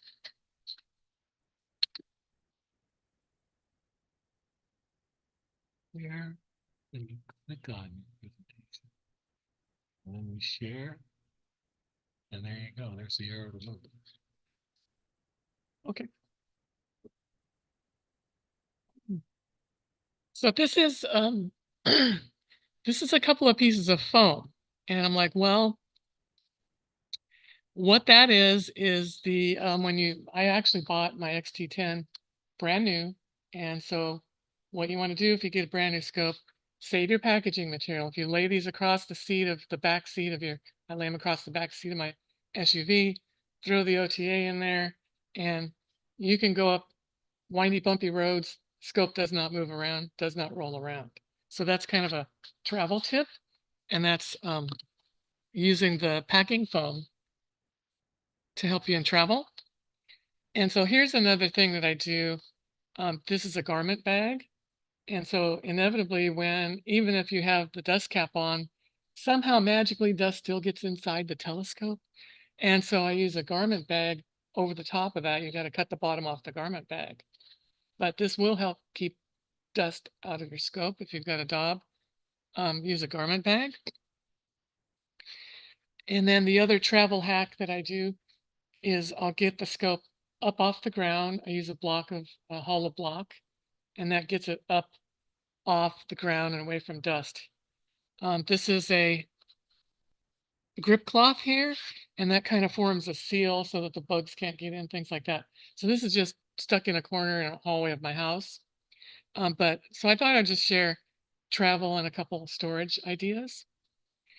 you might ask the question, well, why am if I've got it on this block, why aren't I just storing it on the base to the scope? And I found out the hard way that if you store it in one piece and then you take the tube off, it's like, well, what am I going to do with the tube? I'm holding this tube, I got nowhere to put it. So you got to put it down somewhere and then deal with the base, get the base outside, and then, and then put the tube on. So one time when I moved the tube, I took the tube off, threw it on the couch, and went to go get the base. And in the meantime, the tube went boom, boom, boom, boom, and fell on the floor. So it's round, it rolled. And I'm like, I think I'm going to store this in two pieces. That way you can move the base. And now when you pick up the tube, take it out, you got somewhere to put the tube. So that's just my thoughts on storage. This is a piece of anti-fatigue matting. One of my early outings was at the local park, and we set up in the baseball field out on the wet grass. I'm like, oh, my scope is a 10-inch Orion in telescope, and the whole base of it is pressed wood. And I'm like, pressed wood, wet grass. This is not a good combination. This whole thing's going to do that a few times, and I'm going to have a base of the telescope that's falling apart. So you can see how rough this is. I just cut it out with a pair of scissors, and then I made little holes, and that's so that the feet can go through this and maintain contact with the ground. But now there's a moisture barrier to protect the pressed wood from wet surfaces. So that's something you can do if you're observing in wet climates and you have a scope that has like a pressed wood base. So this is basically kind of like Jerry's making things and having fun or solving problems. But this was, I didn't really set out to say, all right, what can I make? What can I do? You could go to scope stuff and search all the things. Go, that looks cool. That looks cool. And you can look for upgrades. I didn't really go about upgrading it that way. I went about looking at things and going, what's this doing? How can I make this work better? I need to fix this. So I just kind of addressed problems as I went. And so this photo is the base, and you can see this is the alt encoder. And then so what I did here is I used a $5 stick-on light, and that is so, say I'm in a setup in my backyard, I can throw the base out, turn on the light, go get the tube, set it on.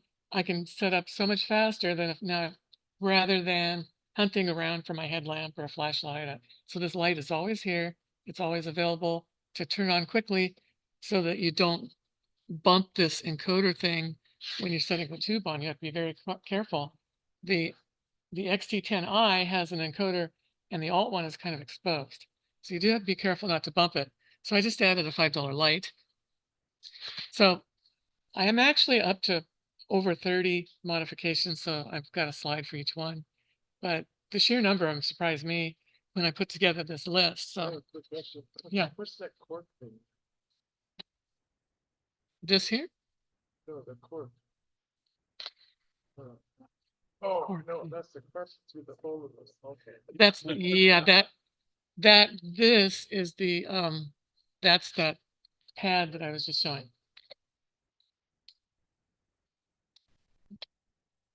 Sorry. Let's stop for a drink of water. So here's another problem that I ran into on the telescope. The makers of the Orion and telescope didn't want people to over tighten the base, and so the threads on the scope, there's a blank section on the bolt to where you can only tighten it to a certain point, and they actually left about 1/8 of an inch of space. So every time you pick the scope up, the bottom part of the base would go thunk and fall down, and you'd set it down and go thunk, and pick up thunk, thunk, thunk. This thing was, the thunking on it was so bad, it'll actually unseat the encoder, which sits underneath this white washer. So if you have it in telescope, this is known as the milk jug washer fix. You just put a washer under the center bolt to take up that space. And so that removes all the thunking. It actually makes your compass motions are actually smoother with the washer there anyway. So but that's almost an essential fix if you've got a telescope.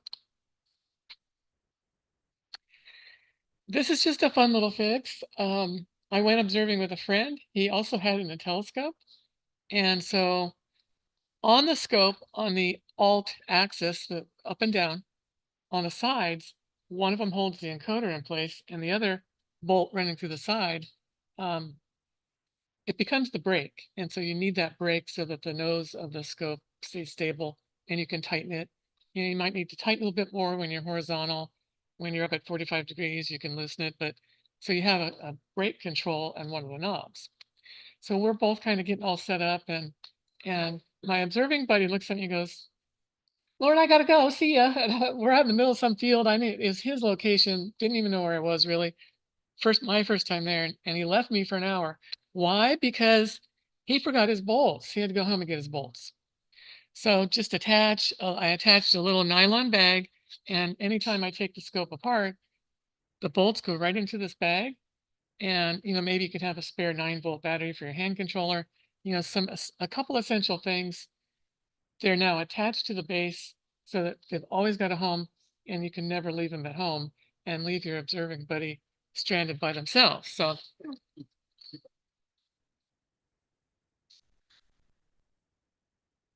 and speaking of storage, this is another storage hack. This is a fishing vest, and I mounted the fishing vest to a rigid piece of plastic, and then I glued Velcro to the plastic and to the side of the scope. And so what you have here is, well, now you've got room for maybe some smaller eyepieces, maybe red light flashlights. So what I've done here is basically eliminating the need for a separate bag. You can actually have a few accessories here, and maybe instead of a giant bag, you can have a smaller bag. But this is, you know, figure out a way to add more storage and maybe attach it to the scope. So that's the idea of this. Okay. So the next modification or upgrade that I did was to replace the eyepiece rack. Eyepiece rack on a standard XD10 or XD8 has 1.25-inch eyepieces. So after observing for a couple of years and doing homework and things, you know, the 2-inch eyepieces give you more of a field of view. And so I changed out the rack. And then now all of a sudden I have the opposite problem. I've got 2-inch holes. It's like, well, what if I want to use 1.25-inch eyepieces? They're not going to fit in the rack. So some of the hacks and modifications that I did to the scope, there's actually multiple modifications to the same thing. So the first modification to the eyepiece rack is just to plain replace it. And then I also got a 3D printer. And so I 3D printed these inserts to where there's a wider, thicker rim on top and thinner below, so where the thin part slips in the hole. And so it's an adapter so that now this eyepiece rack can be used for 2-inch or 1.25-inch. Take your pick. Okay. You designed that yourself, or did you find that on the internet? Both. I found it and modified what they did. There was a slot in this eyepiece rack that had slots in it. I think it was intended for using filters. And I'm like, well, that's not what I want to do with my filters, get them in and out of these slots. I'm like, seemed like a bad idea. I like to maybe preload an eyepiece with a filter, or I'm going to show you another hack for filters. But I'm like, this to me on the eyepiece rack was useless. So you can see I just barely had to widen it. And so now it holds a 2-inch eyepiece. So this is an example of fitting a round thing into a square hole. But you can see here and then there's one more hack to this eyepiece rack. And this one was actually in Sky and Telescope, is that you've got eyepieces sitting out there on this eyepiece rack. And what's going to happen to them? They're going to get dewed up. And so here's a quick cover that I invented to be a dew shield for your eyepieces, as you know, in the meantime, before you're swapping them in and out. It keeps them covered, keeps the dew off of them. And so it's just a wire running across, and there's a couple of cable cable ties here through the lid that the wire goes through. And then I just bent the end on the end and screwed it in. So it's just very simple, up, down, flap, and keeps your dew off your eyepieces. So here in the eyepiece rack, there's actually 4 hacks in one. It's upgraded, make the eyepiece holes interchangeable, repurpose a slot, and add a dew shield cover to it. So this is a food tray that I got on Amazon. So essentially it's a little serving tray. See, that's the bottom of it is actually the top. You put your veggies and your sushi in there, you know, but so the hard part about this build was finding the perfect tray that would be the perfect size to fit between the two sides of the doll. So I'm scrolling through hundreds and hundreds of trays until I found this one. I'm like, there it is. So, but so you have to get creative sometimes. You don't necessarily have to make things, you can buy things, or, you know, find that thing on Thingiverse that you can just download and print. So sometimes modifications, you know, it's okay to buy, if it's a standard modification and your scope needs it, go ahead and buy it if it's easier to buy it, or, you know, figure out a way to make it if you need to make it. So I'll talk about upgrades to the focuser for a minute.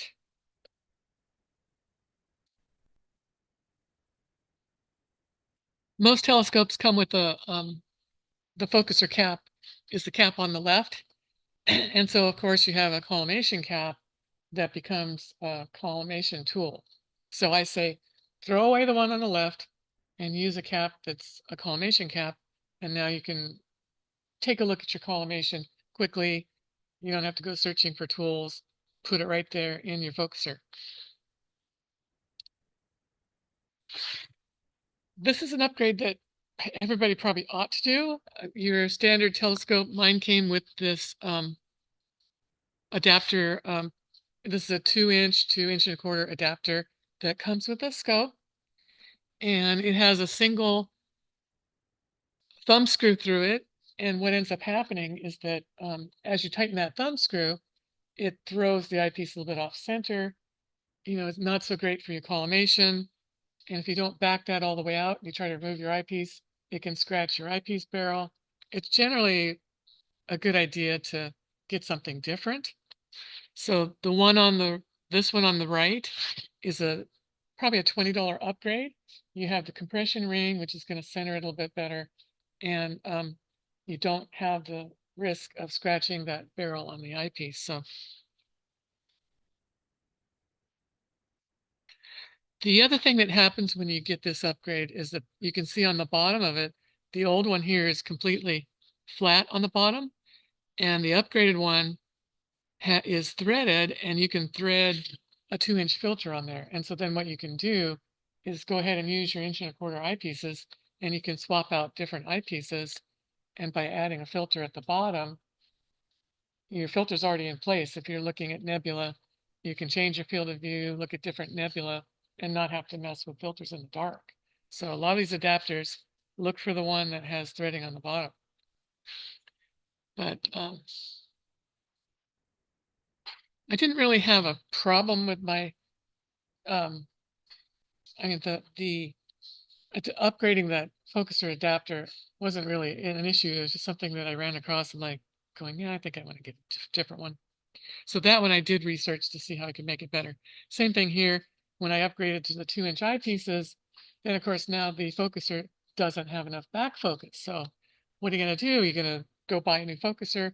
It's like the focuser on the XT10 is actually pretty good. It's not 2-speed, but it's a decent focuser, all metal teeth. It's very solid. So what they sell is these focal extender rings. And if you're observing on a scope that needs a little more back focus, then you would just attach these rings to the end of the eyepiece. And now you can scoot the eyepiece back a little bit and bring it into focus. So that's a modification that's something that you might need if you eventually upgrade to 2-inch eyepieces. Okay, my first night of observing, I had an XT8. I liked astronomy enough to upgrade, and I switched to the XT10. But my first night of observing, the XT8 had a red dot finder on it. And the next morning, I was excited, by the way. I saw M13, the rings of Saturn. I saw the stripes on Jupiter, Jupiter's moons, my first time out. And I was hooked. Okay, I thought it was completely fantastic. Astronomy is the coolest, right? But then the next morning I got a neck ache. And I'm like, guess what? I do not like no red dot finder. It's like this thing is going in the garbage can. I can't handle looking myself craning over, looking through this thing. You know, if you're going to use a Rigel or another finder with some rise to it, that's going to help a lot. But like the Quinsight, thank you, Rob. So if you get something that has some height to it, then yeah, looking through it is much easier. But I decided to try the RACI. And then I found myself the next few nights in big trouble because I'm looking down into this thing. You look down into this thing. When you're looking down into it, you're not looking at where you're pointed. And so you're like going dizzy trying to look through this thing because you don't, like Jerry said, you don't know where you are. So an RACI, it can be, or even a straight through, can be disorienting. You don't really know where you are. So I learned the hard way. I'm like, oh boy, I'm going to upgrade, and now I'm disoriented. I'm like, well, this is terrible. So good finder, but you kind of need, I found out that you really need two. So I did not 3D print this, but they sell these. This is Angel Eyes, you can see. And this happens to be a triple mount. And so now you can mount the RACI, and you can mount a red dot if you want, or a Telrad, or, you know, what I like to do, of course, is use the laser, but I'll get to that. But by the time you put your RCI on there, you put a Telrad on, you put a laser, you can have 3 mounts if you want. Now you've got all this weight there, and you don't want that $100 RACI to fall out on the ground and break. So here's a hack. You can see that underneath the Vixen shoe on the scope is a space. So I just ran a zip tie around there and zip tied the triple mount to the scope so that triple mount can never go anywhere. So that way, you know, you got several things there. You got a piggyback refractor, anything like that. It's not going to fall off because you get too much weight there and you haven't tightened your thumb screws enough. You could have a problem. I'm reading stuff on cloudy nights where people's like, oh, I dropped my whole, RACI fell out, things like that. So prevent that, just zip tie it. Along the same lines here's another way. So I've zip tied the base, but now the RACI itself has an additional set of screws. So this is a quick hack. I took my Dremel with a cut off disc and notched slots into the thumb screws so that if you have a heavier piece into your binder shoe, you can tighten it with a screwdriver now instead of tightening with thumb screws. So you can tighten it down a little bit better if you have something heavy. This is a 3D printed part, and I think it probably was from Thingiverse, and I did modify it. This has the Picatinny rail on top, and it has the telescope dovetail on the bottom. And it's a little block. And so I like to use a Pinty. Pinty is a rifle laser. And so the Pinty mount goes on the top, and then the bottom. So this becomes an adapter to use the rifle mounted laser on your telescope. And so then the bottom part then goes into your dovetail on your telescope. And so then the end result is that you have 2 finders. Use that laser, get you close. Now, if you've got a bright DSO, you can see it in the RACI and drop it right on target. So that's the idea. I like using 2. RACI by itself is tough. Laser by itself can be tough. But the 2 together is more ideal. But I've got like 9 different hacks just in the finder side of the scope. So, we've got upgrading to an RACI, upgrading to a triple mount, locking the triple mount down, improving the bolts so you can tighten with a screwdriver, adding a laser. I've got more hacks right here just on the finder. So So I'm the queen of hacks, I guess you could say. So here's another one. The number one complaint about the Pinty is, well, that's a rifle laser. The darn thing's just too bright.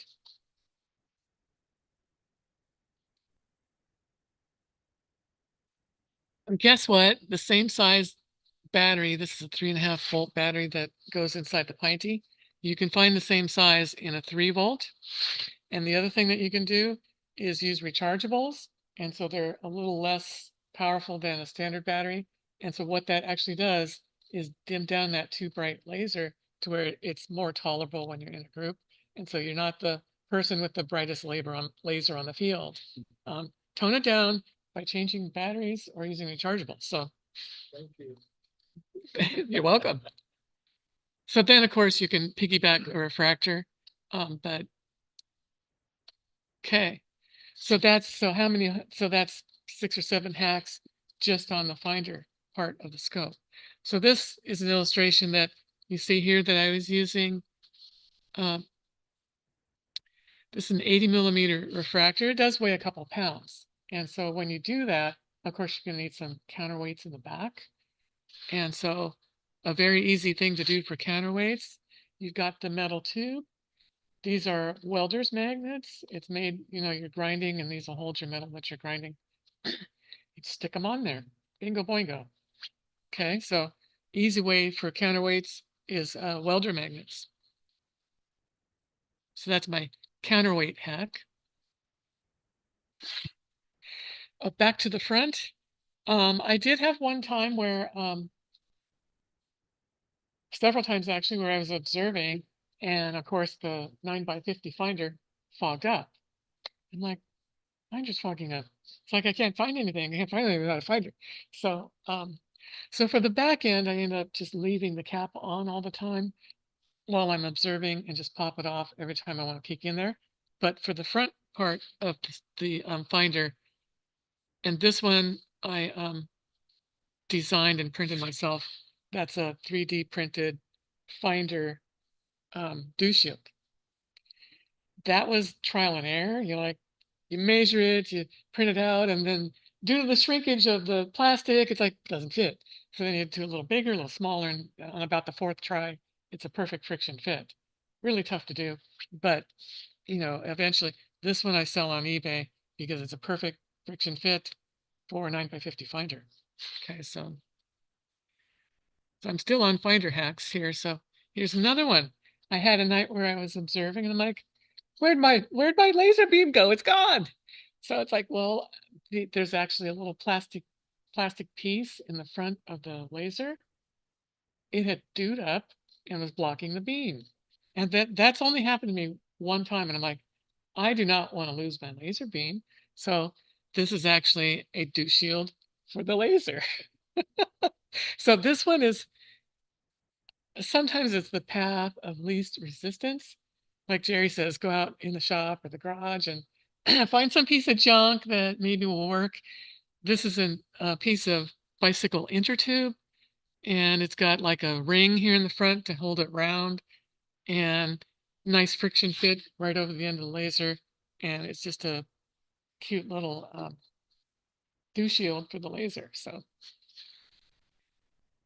I just basically, this thing's not working. It's driving me crazy. I gotta take care of this problem. So that's my whole mindset in doing these things. So, and of course that leads to a big dew shield for the whole front of the dog. Now, normally speaking, your primary mirror is never going to dew up. It's way down in the bottom. I probably had the secondary maybe dew up twice. You're in the middle of winter. It's very dewy. So this is something you throw in the car, and there's 2 times you might want to use it: when it's super dewy out, or we'll go to an elementary school and they want to have a science night, and guess what? You're in the school parking lot and there's parking lot lights, and it's like all this light is just pouring down into your dog, causing all kinds of problems. So it becomes more or less not for dew, but extra light blocking for blocking stray light. And so this is made out of, it's actually a piece of cardboard. I think I used the cap to the telescope and use that to roll the cardboard so that it fit inside the cap. And then that made the cardboard match the tube. And then I did a thin piece of cardboard around the base of that and then covered the whole thing with black duct tape. And then the inside has flocking. So it's basically, so the whole thing has a dew shield. You've got a dew shield for the finder, dew shield for the laser, dew shield for the actual scope, which very rarely is going to be needed, but can be important in certain circumstances. So. Okay. The other hack that this is probably the one that I probably did my very first hack is flocking. Flocking is like a velvety material. This happens to be scope stuff flocking. It's comes in a roll, sticky on the back, velvet on the other side. And one of my early sessions in the Corvallis Astronomy Club, I had compared the view in my scope to somebody else's scope.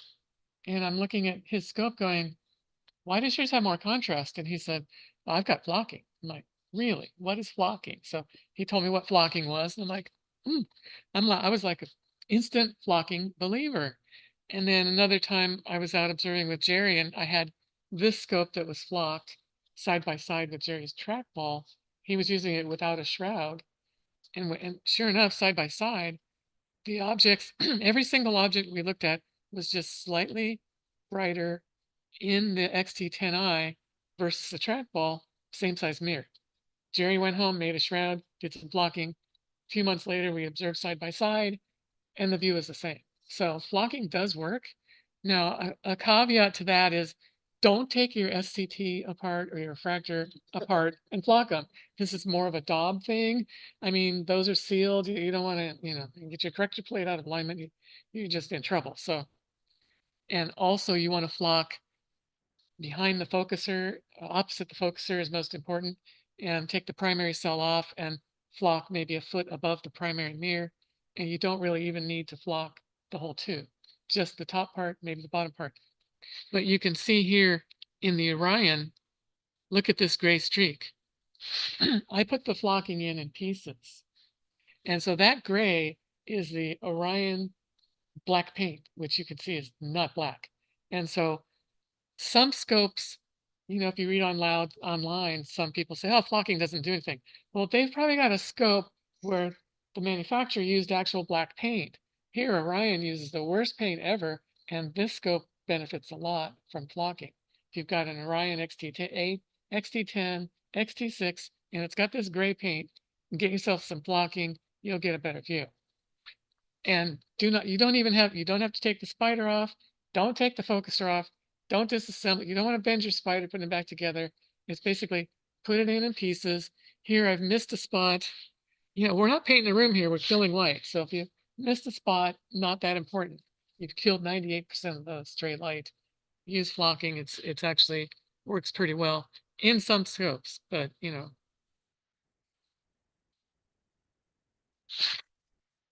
This is an aperture mask, and when I went from the XT8 to the XT10, I went from an f6 to an f4.7, and I noticed that the planetary views weren't as good. The XT8, that had a really good mirror, and I'm like, started reading about mirrors, and folks suggested trying an aperture mask. If you're Jerry, he says just take a black felt pen and mark black all around the edge of the mirror. And it's like, I hadn't thought of that. I wouldn't even probably tried that on chicken. So I wanted you to do it to your mirror. okay, but so basically though, most problems with the mirror are going to be on the edge. Jerry was talking about the difficulties of finishing the edge, all that. So, but this, I do have an aperture mask. I probably bought it from Scope Stuff or somebody.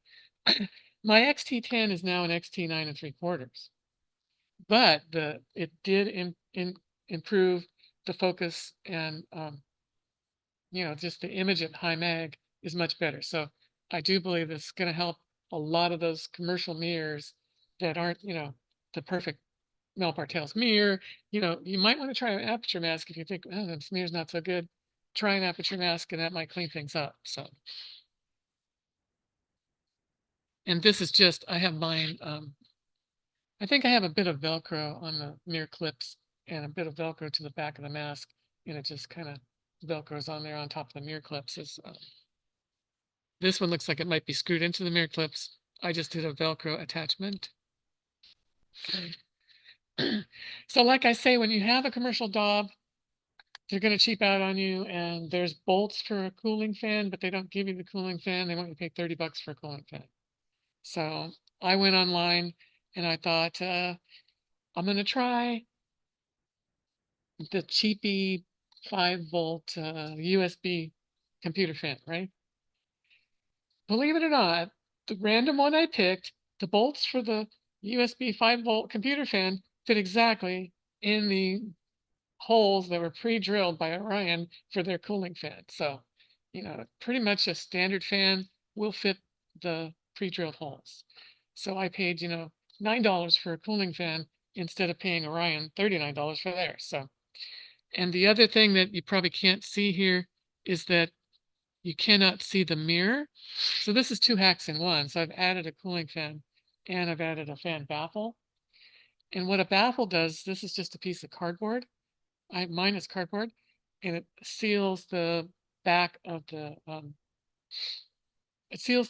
mirror to where the only opening is where the fan is. And so you're forcing the air instead of just blowing on the back of the mirror, it's going on the back of the mirror and it's pushing it around the mirror.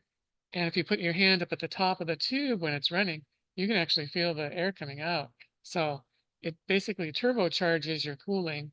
If you're gonna try observing the stripes of Saturn with that cooling fan running like that, you might get some tube currents. You might want to turn it off for a minute, but this does, even though this is a commercial mirror, a couple inches thick, with a fan and a baffle, this thing's ready to observe and cool down in 20-25 minutes. It really cools it down fast.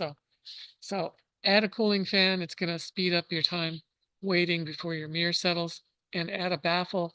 That will speed up the time even more. I have another hack for you. Uh-huh. Combine that edge mask with Ed Allen's and Howard's, what do you call that, a plenum, to direct that air over the front of the mirror as well. Oh, interesting. Rob is suggesting that to use the idea where you're blowing air on the top of the mirror. So probably people that are doing, so this is entry level stuff. This is very intro level ATMing. I recently just made my first scope, and I do modify every scope that I own. But a lot of this is basic mods, so people probably won't do that, Rob, but I'm telling you to do. Oh, okay. Okay. Thank you. Just out of curiosity, how many holes did you drill in the telescope? How many holes did I drill in this telescope? Yes. Absolutely none. Absolutely none. No holes. That's not yours then. Well, okay. Fair enough. If I can think of one, okay, I did re-drill the holes for the eyepiece rack. I drilled a hole in it for that bag that was attached. So there are a couple of holes in the base, but not in the tube. So that's fine. There are holes in the base, not in the tube. So I guess the correct answer is yes, I have. Okay, so here's another hack. Powering the cooling fan and get a long cord, throw it on the base. I don't know. My solution here was to put a Velcro dot on the tube and some Velcro on the power pack. And this power pack weighs a half a pound. And so now when I've got that big grenade of a 2-inch eyepiece and I need a counterbalance, I'm using my power pack as my counterbalance. So killing 2 birds with 1 stone. I might need those welder weights when I have a refractor attached, but just adding a 2-inch eyepiece, the weight of the cooling fan is enough of a counterbalance. If you put it here in the back and use a nice big power pack, this is a talent cell. It's the version that has 12 volts and USB voltage. Nice power pack. But double up and use your power pack as a counterweight. So this is a hack that, let's say you don't have the eye and telescope version. Maybe you've got an XT8 or an XT10. This scope has encoders. It has a little hand control, help you find objects, got the electronics. Nobody likes the telescope electronics, including me. So, but we'll get to that later. So my hack to fix the electronics is probably what I call the best kept secret in astronomy. But this is a hack for any job. And what you do is you can get a little angle meter. This is for woodworking, metalworking. If you need to make a cut at an angle, you hold this up to whatever you're cutting. You can adjust it in your vise or whatever and get that cut that you want. So you can see that now the scope is at 28.3 degrees. And what that's going to do for you is if you're out in the field and you can look up M13 and Sky Safari says it's at 28.3 degrees, you set the tilt of your scope to where it matches what Sky Safari says the position of M13 is. Now all you have to do is wave back and forth.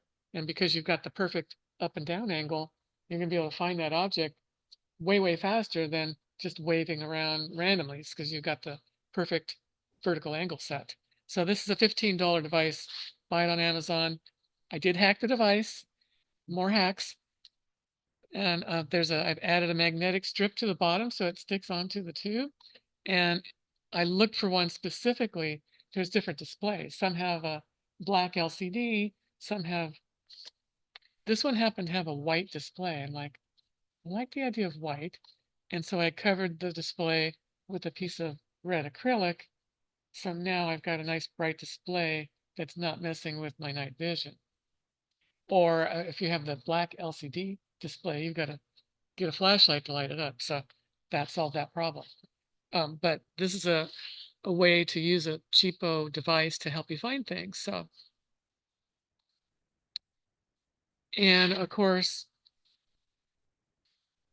you know, this is a heavy scope. It's 30 something pounds on the base and 30 pounds on the tube. And sometimes you need two hands to swing it around. I might grab the side of the base and there's a knob on the top of the tube. And I do like to move it with two hands. And so you move it with two hands, what are you gonna do with your tablet that you're looking at? So I just put a Velcro dot on the tube and Velcro on the tablet. So I got this tablet specifically for Sky Safari and observing the field. Back in the day, this was a $35 tablet. I think something comparable now might be $65. It's the bottom of the basement tablet, just enough memory to run Sky Safari, but make it hands-free. Just stuck it on the tube.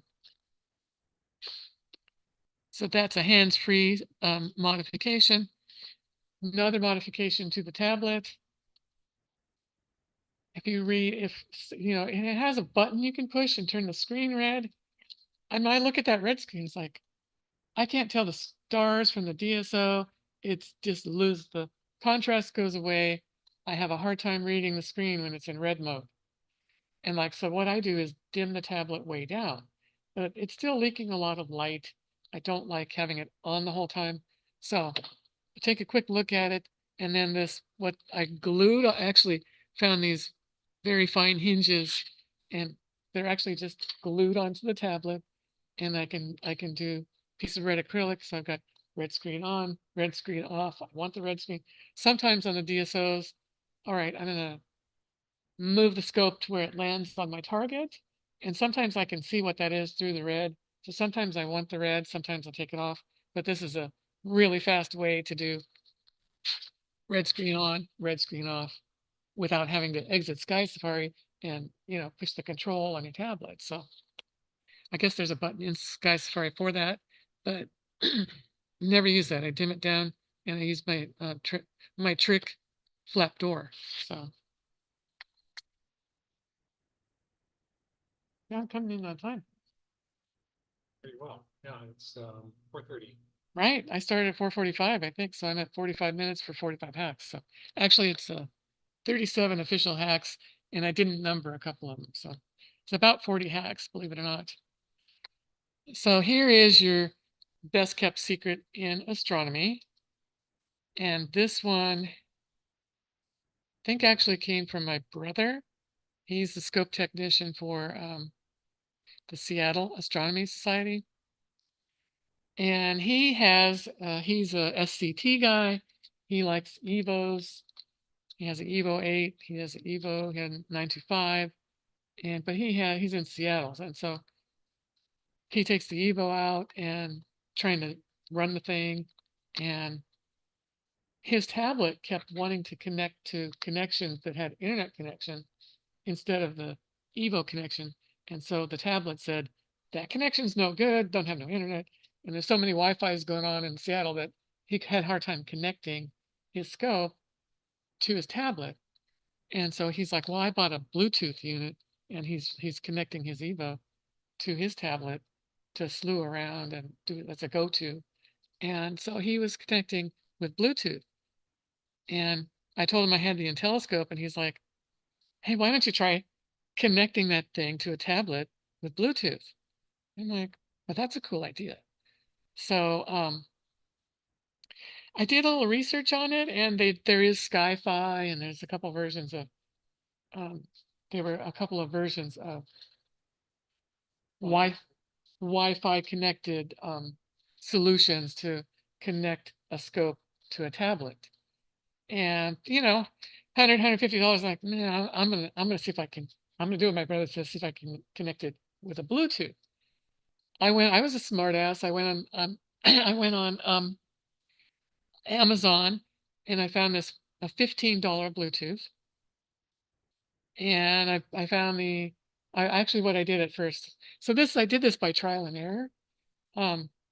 Total complete trial and error. I had a Celestron cable because I had a Celestron SE6, and I got the cable because in the wintertime I'll plug the cable in and run it from a computer in my living room and a long cable outside so I can slew to what I want, and then go take a look when it's 20 degrees out and come back in and find my next object, and I can control from inside my house and observe from outside without getting cold. So I had the Celestron cable, plugged that into the Intelliscope hand control, plugged it into the Bluetooth, connected to the tablet, did not work. I'm like, okay, that didn't work. So what am I going to do now? So then I found out, well, okay, Orion has a cable. And I was like, I bet they've got their wires crossed. These things are always proprietary, right? So I'm like, all right, $15, get the Orion cable, plug that into the Bluetooth, did not connect, would not connect. So then I'm like, well, why won't this connect? It should connect. It's a RS-232 Bluetooth, RS-232 output on the hand control. Why aren't I connecting? So I got to reading the fine print in Sky Safari's manual, and it said one of the settings on your Bluetooth should be no modem on. And I'm like, no modem on. I'm looking at the Bluetooth I bought, and there's no setting to turn the no modem on. So then I'm looking up no modem on Amazon. I found a $7 plug-in no modem. Ordered that, plugged that in, plugged it into the $15 Bluetooth and the cable. Bingo, connected to Sky Safari. So this is a 3D box that I 3D printed, and I attached. The other problem that I ran into on this and running it is that you get a little smart battery pack to power it, and there's so low voltage on the Bluetooth that in about 30 seconds, the smart power pack decides you're not running anything and it shuts off.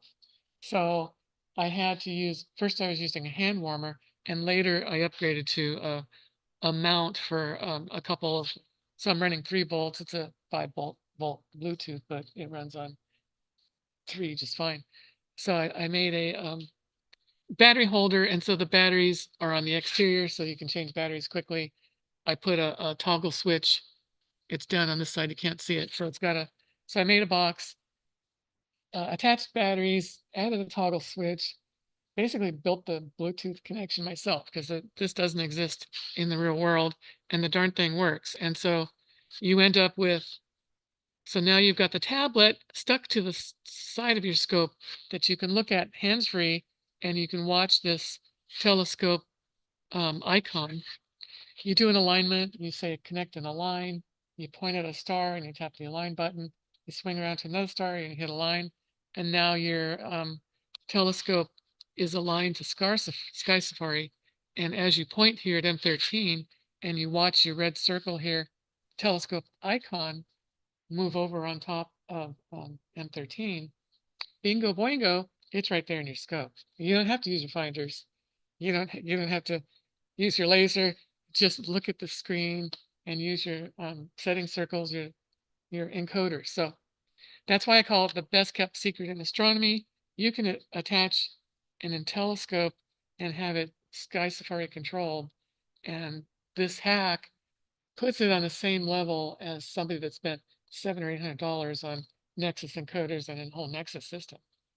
And so there's actually a guy on cloudy nights, and he says, so, and the whole reason behind this is that no one likes the hand control on the telescope.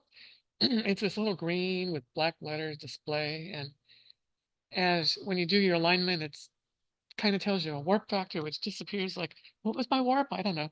And then you look at this box, and as you move the scope, it says plus 100, minus 15, and so you're trying to move the scope, and you adjust the compass direction and the up down until both of those go to 0, and then you've got your object. So it's the same idea, but there's so many people that have in telescopes that don't even never use the electronics because they're so awkward, annoying, and everybody hates them. But back to what I was saying, there's a guy on cloudy nights, and he's actively promoting that you should tear out your encoders on that telescope, add those Nexus encoders, throw away that hand control, get your Nexus hand control, and put your telescope on Nexus. I'm like, and you're going to spend $700 to do that and engineer all that when I did it for $40. So there you go. Best kept secret in astronomy. So I got to experience that for myself, and the latency is almost 0 on it. It's very responsive. right. So on the telescope, as you move it, it is 100% real time. This is another quick hack. When you're bypassing that hand control and not using it, it will time out after 45 minutes. And so this is a kitchen egg timer. You set it for 40 minutes, and then when it rings, all you have to do is push a button on the hand control to keep it active, and then you can observe all night. But if you're with a group and you're all observing, and suddenly where'd the icon on my scope go? It's disconnected. The hand control shut off because you're not using the hand control. So this is just, a reminder to push some kind of button on that hand control to keep it alive. Okay, so there's no forward button because I'm done. But that is all the different hacks I did to my 10-inch telescope to soup it up, fix the problems, and kind of with the mindset of how do I make this thing work better? So this is like the coolest scope ever to use now. So hopefully it wasn't boring, and hopefully maybe I showed you a hack or two that you hadn't thought of. So I guess I'm done. Are there any questions on any of it? How do I know if So back to the Bluetooth hack, the telescope, Sky Safari. So this is all, you're using the scope push to mode? Yes, it is push to. Orion does sell go-to DOBs, but the telescope is specifically a push to. It has the horizontal and the alt encoders, and as the scope moves back and forth, up and down, it gives you pluses and minuses in the little hand control. And with my hack, those movements are translated into following the telescope reticle on the Sky Safari screen. But the physical power to move the scope around is you are pushing it. And so that's why I did the hands-free, attaching the tablet to the side, so I can actually push the scope while I'm watching the tablet hands-free. Right. So then you said you really don't need your optical or reflex binders. Once you're aligned. When I'm using this out in the field, I use my laser to align 2 stars, and this is extremely accurate. It stays aligned all night long. Right, so you only need to see 2 stars. 2 stars, and you're aligned. To go, and you could. Wow. Okay. And then the other advantage to having it connected to Sky Safari versus the hand control is, of course, you get all the power of Sky Safari. You can click ahead in the week, and you're going to go out on Saturday because the forecast says clear, and then you can select the objects that are up on Saturday and make an observing list and have those highlighted. And so now when you turn on the Sky Safari Saturday night and you have your objects displayed on the screen and they're highlighted, you can push around right to them. Jerry's about the fastest push tube, I mean, star hopping guy I've ever seen. He'll take a quick look in the atlas and, oh, he's right on it. This makes me as fast as Jerry. I can push this thing around faster than any go-to with this on here. So, you know, and the other advantage is not, the disadvantage to go-to is you're not learning the sky. You're just boing, boing, boing, and the computer does all the work. Here, you're looking at the constellations. You're scrolling through them. You see where the objects are. You are learning the sky as you're using it. So, I mean, I have 30 objects a season at least that I can just point to now, and I use Sky Safari a lot. So you do pick up a lot of the triangulation and learning the sky through a push tube as well. So, but how do I know if I have anything in Look on chat. Up to the very top, very top. up here? There's 3.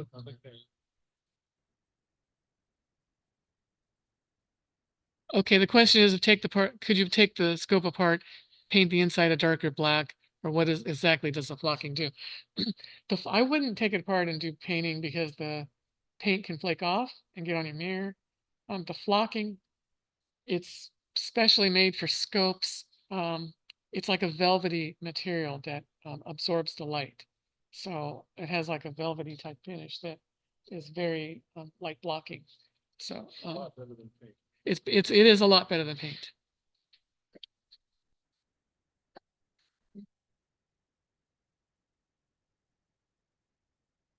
I think that was the only one for my talk. Okay. Do you have anything planned that you're going to do? Big scope. Do I have anything planned that I'm going to do to this scope? I do not. As far as I know, I'm done. No, you're not. I have. As far as I know, I'm done, but I'm very happy with this. You're not done. Okay. That project is. Okay. I don't, but it has the encoders. So what would the advantage of having that be? Let's discuss. Okay, we'll talk about it, but I'm curious because I might like to do something like that. Telescope is out of production, right? It is. This is, yes, this is gone. So we're sitting around going, where do I get cheap encoders like that? Not to mention the cheap Bluetooth, but Right. So that is a problem with this telescope. Orion just went out of business and you can't buy one anymore. So, but if you find a used one, and you know, check it out and make sure the encoders work, you can connect it to Sky Safari and you've got quite the gem. Didn't you get some really good encoders from Ukraine? What I did on I have Mel Bartels zip dob, and one of the projects that I did is I added encoders to it. And so the encoders from Nexus, which is considered the, you know, the one to use, it's, you know, 300, 400, 500, it depends on your scope and the exact gear that you get, but it can be $200, $300, $400 for the box and several $100s for the encoders. You end up spending $600 or $700. I didn't go that route here because this is a $900 scope. I don't want to spend $600 on encoders. But on Mel's zip dob, I still didn't want to spend $800 or $900 on it. Maybe I should have, but I found a company in Ukraine that sells encoders, and their Bluetooth box with the cabling with the encoders was in the neighborhood of like 175. And I installed that on the zip dob. So the zip dob now has, I mean, I don't have to use it. Sometimes I'll take it out and just point and shoot and, you know, maybe refer to a tablet and do my triangulating. But, you know, when you want to use the encoders, it's as accurate as the telescope on those encoders. So if eFinder is true, you do not use encoders, but there's no alignment. You simply turn it on and it starts telling Sky Safari where you're pointing. Nice. And the two ones that are available, SkySaw and iFinder, all come in 3D printable kits if you want to save money. but the latency. There is no. There's always Rob, what is the but? There's no but. All there is improvement at number 2. Oh, right, of course, improvement, right.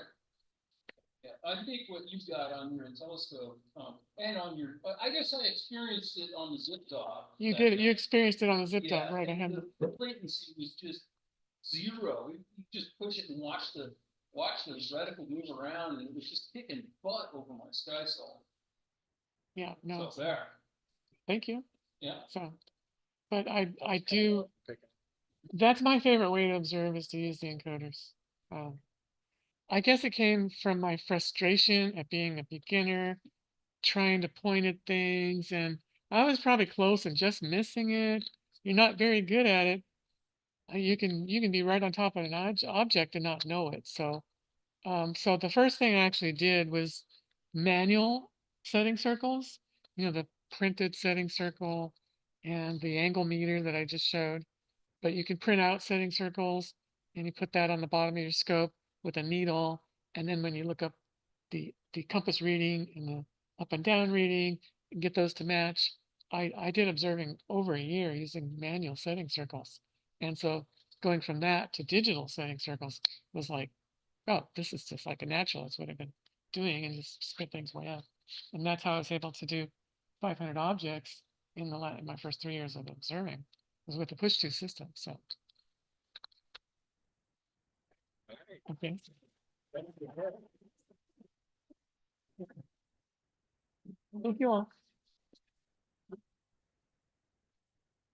It was such a good talk, but I didn't mind hearing it the second time. I had it at the Eugene Astronomical Society meeting, and it was awesome. Well, that's a rave review. Okay. Well, as things work out, we're at the last presentation of the day, and you get me again. I'm going to bring up my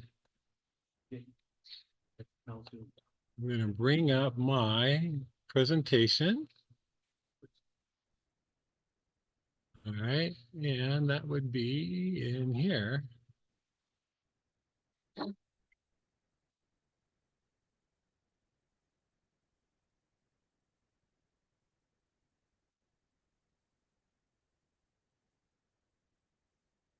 All right.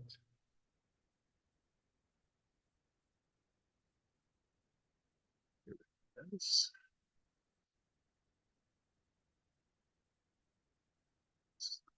Okay, I will share my screen.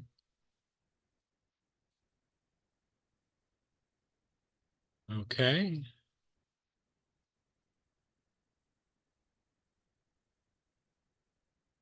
Go full screen. Come on, go full screen. There we go. All right. So, I don't know, was it 2 years ago, 3 years ago? I gave a presentation on how I took my perfectly good, highly optimized 28-inch f4 telescope and turned it into a 30-inch f2.73 telescope. I have it in the back of the room. I'll point the camera at it later. But I have lots of pictures of it, and there's one right here. As most people know, when Mel made his 30-inch f2.73 mirror, he made two. He made a spare, and one day I was at his house, and we had been observing the night before, and I just casually asked if what's he going to do with that other 30-inch mirror? And he says, oh, I'll sell it. And suddenly a light bulb went up over my head. It's like, well, that means I could buy it. Do I want to buy it? What would that be like? Would that fit into my existing 28-inch telescope? And the answer to all those questions was yes, yes, yes, and yes. So we agreed on a price. I picked up this beautiful, it looked like a 30-inch contact lens. I mean, it was uncoated. This is beautiful piece of plate glass, highly curved. It made it a beautiful decorative bird bath, actually, if you put on a glass stand. But anyway, so then I started to transform my 28-inch into the 30-inch, and I had a number of objectives based around that new objective of 30 inches. And the final one that has dragged on and on and on that I just never got to was making a new shroud for the 30-inch. I had always been using the shroud that I had for the 28-inch, which is a lycra shroud. Is very stretchy. I just rolled up the bottom 2.5 feet. Okay, well, that was okay, but it looked. I never liked that shroud, and I will, at the end of this presentation, I will pass around that shroud so you can look through it. It's like looking through a pair of sheer nylons. And I also brought my practice shroud, which you see a picture of it partially assembled. And the new real shroud is actually on the telescope in the back of the room. So with that said, okay, so how did this all come to be? I've heard sewing machines called the most sophisticated power tool for the home. And I go, ha, ha, ha. Yeah, I don't think so. Well, I had to learn how to use a sewing machine to make this shroud, and my opinion has changed. Sewing machines are very sophisticated. They're really quite remarkable. So I had to learn how to use it. If I was going to actually make this shroud, finally after 2.5, almost 3 years of not doing it, well, I was determined. I had, I don't know, maybe a half dozen offers by various women in my life. Oh, I'll sew that for you. No, I'm going to do it. And they just looked at me like, what? Why? Why do you want to do that? So I want to do it myself. I'm like a 3-year-old kid. I'll do it. So I took 2 lessons, paid for lessons from people who actually were experts. The first lesson was on a brand new modern day machine. It practically did everything itself. It was like, wow, this is easy. I mean, the easiest part of sewing, using the sewing machine, was actually using the sewing machine. This machine, however, is what we have at our house. This machine is probably older than I am. It belonged to my wife Judy's mother. She had it. She probably bought it in the early 1950s. It's a Singer sewing machine. Judy learned to use it when she was in junior high and used it all through high school making clothes. She's a real fashion plate back in the day. And she used it every so often up until the mid 1980s. Then it just sat in a dusty corner in the basement, and we would just see it every so often when we're looking for something else. So part of getting these lessons was taking this very old Singer sewing machine to somebody who could go through it and make sure that it could still work properly. And for the grand sum of about $35, this person made it work like it was brand new. And actually, from a number of people who are in the know about sewing machines, they said that if you're gonna have an old machine, this was the one to have. So I'm going, great. This will be so easy. Yeah, it's more complicated than it looks. So the hard part for me was getting these threads to go through exactly where they need to go so the machine actually works. And in fact, the second lesson I have was almost entirely about that, how to thread the machine, because that lesson, I brought that machine to where the person was giving the lesson so I could see exactly how it goes. Judy had forgotten. She hadn't used it in 40 years. Yeah, who'd remember? So I took lots of photos like this. Okay, the thread goes through here, comes down here, goes through here, blah, blah, blah. Took lots of photos. I get home and I do some practice stitching, and it's just all over the place. You know, I'm stitching along and then it gets really stiff and then it stops moving. And on the back side is this big glob of thread that had been, it's like, what the hell? All right, so I gradually, okay, I just wasn't threading the machine properly. I finally got it down to where I could do it. And so I'm going to make a practice shroud. I'm not going to start with a nice material. I have an old bed sheet. It's got paint stains on it. It's got holes in it. You know, it's the only good use I could think to use it for was to make this practice shroud. And so that's what I did. Here it is, it's laying on the floor of our garage, and I'm just getting ready to draw on there where the lines of what I'm going to cut out to fit on the telescope. And so there it is, the top half. I have it sitting on there. I have a hole cut out for the focuser. Yeah, right there.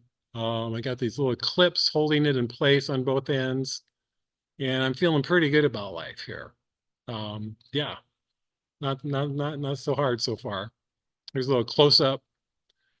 And I go, okay, now all I need to do is cut out the other piece and sew the two together. What could be easier? So to do that, you have to pin the two panels together. That's one of the basic techniques of sewing. If you're sewing two pieces of material together, you need to pin them together in the correct location, and then you can stitch it on the sewing machine. Carefully pulling the pins out before they get to the needle of the sewing machine. Okay, so keep this picture in mind and just how I have this seam kind of puckered together with the pins here. Okay, top and bottom pieces together. Well, I wasn't thinking inside out, because you have to think inside out when you're sewing. Because when you're sewing something together, you sew it when it's inside out. So the seam is on the inside. You know, look at your pants, look at your shirts, and you turn them inside out, the rough part of the seam is on the inside. Well, I pinned this to where the rough part of the seam would be on the outside. Stupid me. So I finally figured that out. And that meant that I had to redo how everything fit together. You can see the seam that was in the middle here is way up here. See this patch around where the focuser hole is? That's because the original focuser hole is on the other side, because I had to turn it inside out. And I made the hole too big the first time here, so I just sewed on another patch over it. So this was good practice, though. So I'm using the sewing machine like crazy now. And Judy is so impressed. She says, because I'm going, you know, just putting the material through the machine. When I first started out, it's like, ka-chunk. So I take it you remember to put the pins pointing in the correct direction. Yes. Poke you as you Well, that was another part of it too. Yes. The first time he was like, ow, I got poked so many times. So anyway, so this is a picture of the completed practice shroud. I'm at Chickahominy Reservoir, Southeast Oregon, about 30 miles west of Burns. It's a wonderful place to observe. This is back in this past March. And the sky magically cleared. I mean, we had a terrible spring for observing. And so I just, okay, I'm taking my practice shroud and I'm heading out to Chickahominy. And it worked really quite well. I was really pleased. I even contemplated, well, maybe I could just, you know, dye this black, even though it's so crummy and rough and everything. But no, I'm going to make a nice shroud. Okay, so the nice shroud is made out of Pro Tough outdoor fabric. As you can see, it's 100% polyester on the outside. On the inside, it's 100% PVC. That means two things. One, it's waterproof, and two, it's lightproof. Yeah, I mentioned earlier, and probably most people know, these Lycra shrouds, I mean, they don't keep out light at all. I mean, what they're good for is keeping things from the outside going into the inside of the telescope, which is valuable. I mean, I have dropped a 13 millimeter ethos eyepiece and have it bounce off my shroud before it hit the ground, gravelly ground. It was tragic. But it, it didn't hit the mirror. So, yay, Lycra Shroud. So this material, here's here's the comparison. Lycra on the left, Pro on the right. There's really no comparison. If you want something that actually blocks light and blocks moisture, a material like this Pro Tough is the way to go. Now, there's probably hundreds of materials that would work equally well, maybe better. But I chose this because I got it at Walmart for less than 45 bucks for all the material that's gone into that shroud, plus a good deal of excess. But the excess is simply because of the size of the roll that the material comes on. It's just the way it works out.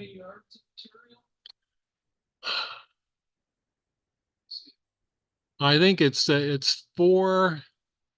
Each piece was 5.5 feet, a little over 5.5 feet long. And the material is 60 inches wide. Yeah, if I remember right.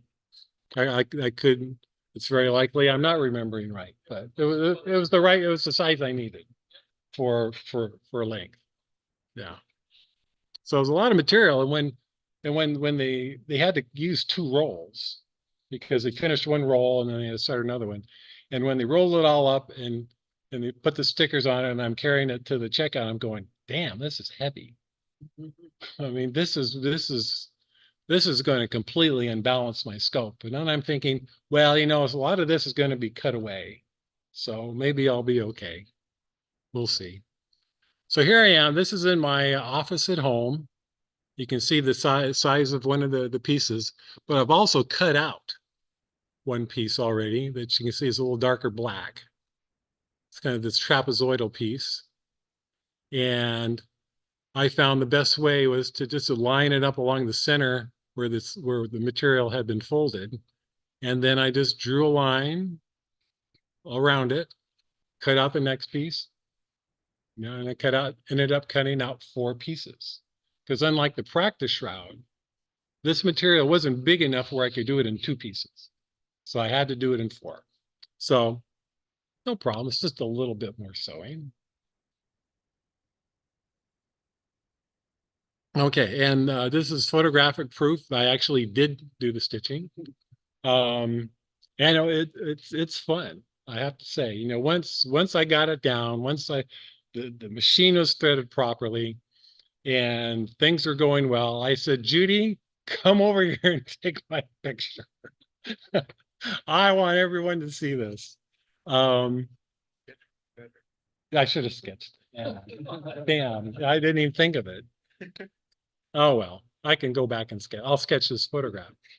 And you can see the material is draped over my shoulder, but it's also rolled up, just so I control it because the material is kind of stiff.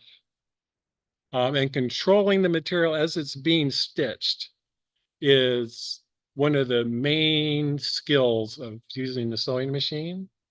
Because if you let your attention wander, your seam goes all over the place. Even the bottom can creep too. And the top and the bottom can creep. And you can see, this is my little magnetic pin holder, all these pins with the yellow heads on them. And you can even see, or is that just a speck of dust on my monitor? No, I guess that's yeah, you can see pins up through here. And like Jerry was saying, those pins have to come out before you get to the sewing machine needle. And the pins, the head of the pins should be facing towards you so you can pull them out towards you rather than have the pointy ends pointed at you because you're going to get your fingers poked. Yeah, it hurts. Okay, so here we go. This shows one of the long stitch lines holding 2 of the main panels together. and people here can see the real thing over here later. You can see my beginner stitch line is not perfect. You can see it's loose here, it's tight there, it's loose there, it's tight there, blah, blah, blah, all the way. But I'm pleased as punch. I'm pleased as punch that I was able to stitch these 4 pieces of fabric together, and they fit on my telescope. Okay, the cutout around the focuser. That turned out better than I anticipated because of the material being stiffer than the practice shroud bed sheet. I had to hand stitch. The material was just folded over itself, and I hand stitched that all the way around because I couldn't maneuver the entire shroud through the aperture opening of the sewing machine. So I was like, okay, fine, I'll just hand stitch it. I was talking to Judy, so well, how do I do that? And she says, well, you use a hand needle and thread. You don't use a sewing machine for something like that. Okay. Inside view, the only light leakage is right here. And that's only because this is a hatch that opens up. Otherwise, along here, you can't see the bottom, and along here, light does not seep in. It doesn't seep in along the top. The inside at night is just beautifully dark, and down at the bottom, you see this wonderfully silvery mirror that is working to its highest potential now. So this is the inside out view. This is the PVC side, and you can see the seam, the ugly part of the seam, the big part of the seam. And you can see here where the folded over edge of the focuser cut out. Yeah, so almost, doing this, I probably put the shroud on the telescope several dozen times, checking the fit, taking it off, making an adjustment.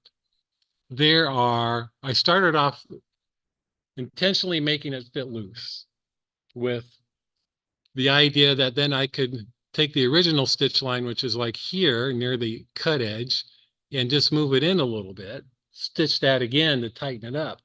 And I did that gradually until I got it to the point to where now I can just barely get it on the telescope. It's so tight.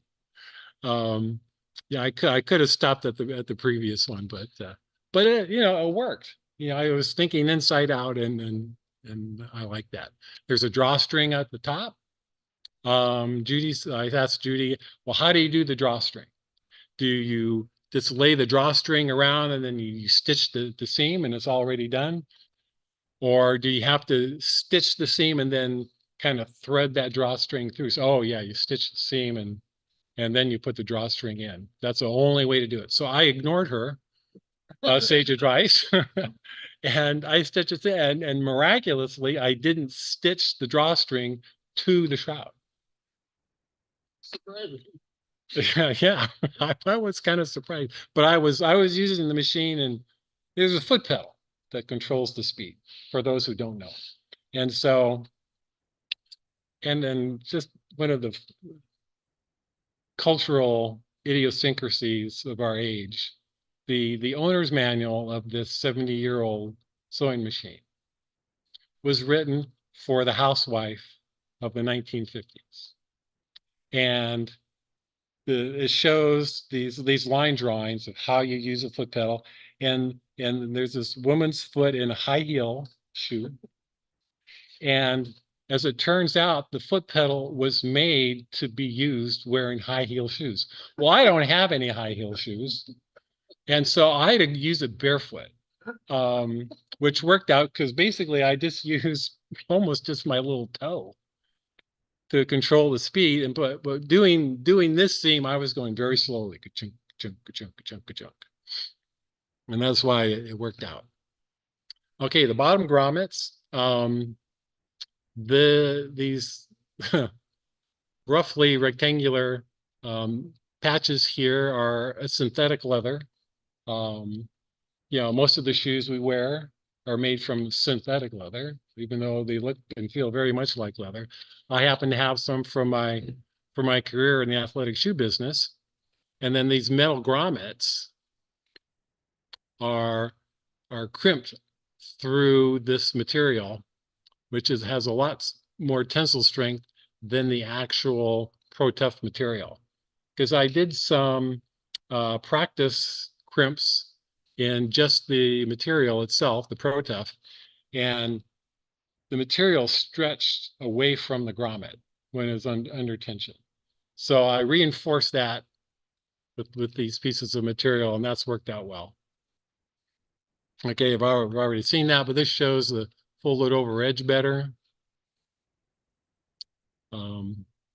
That took probably about 45 minutes to stitch, because you can see I went around twice. There's two lines of stitching. The modern sewing machines will actually go backwards and sideways today. Yeah.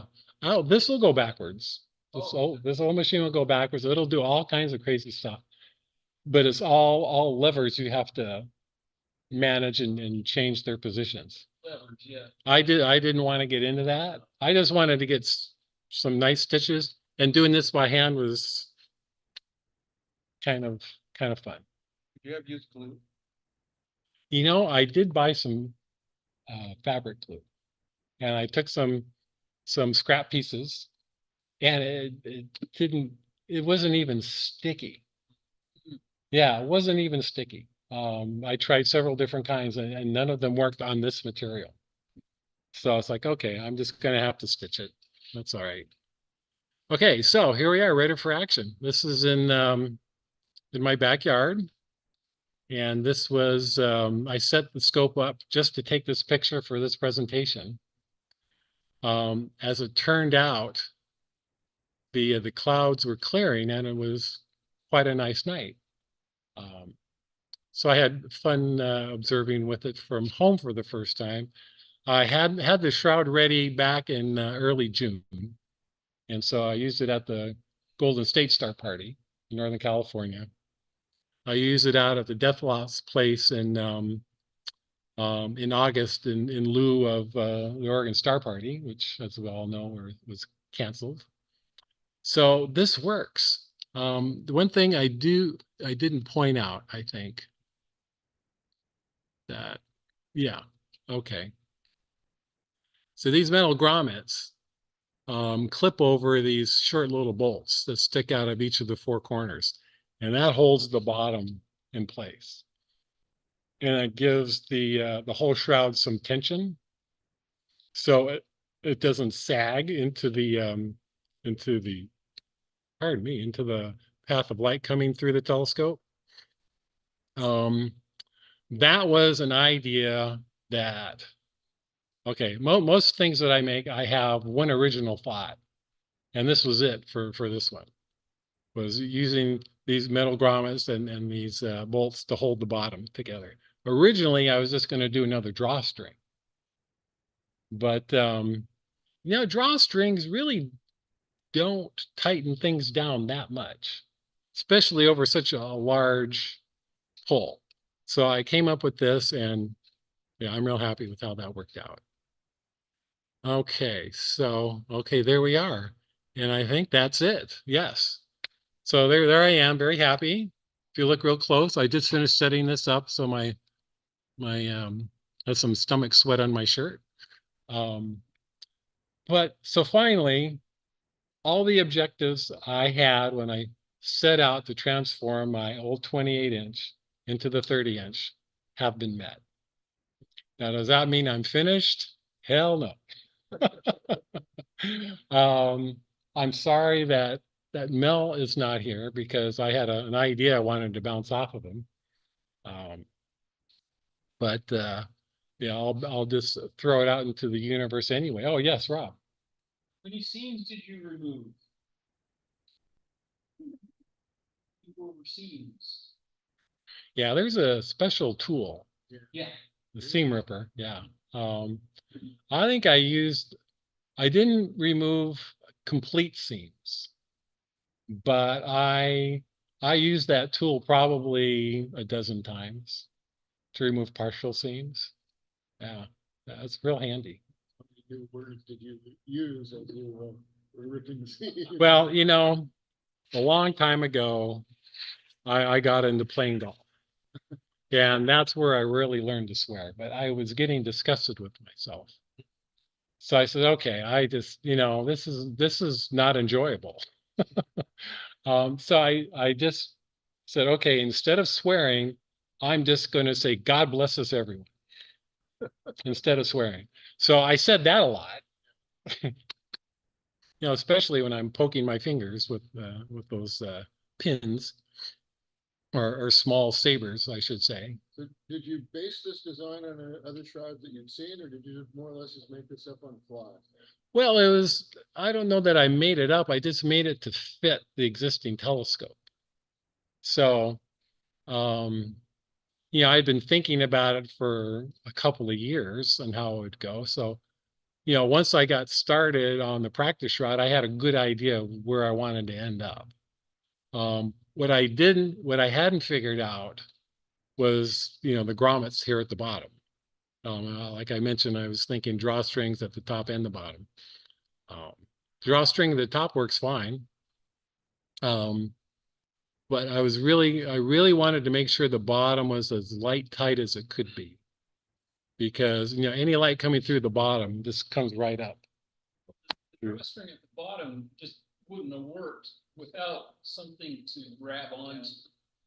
You have a straight wall. Yeah, container. that too, yeah. So with your drawstring up the top, of course, is going over a circular rib, Mm-hmm. and that's where you get your tension from, Yeah, right? yeah. Sweet. Hey, are those panels trapezoidal Yes. in the end? Yes. Okay. They're trapezoidal, and you can see it on the scope over there if you look carefully. It's yeah, because we're fitting, you know, square at the bottom, circular at the top, and they can't be rectangular So how did you? because the diameter up top is less than the diameter at the bottom. How did you get there? Was it just by fitting, or did you have to do some math, or I didn't see any sketches?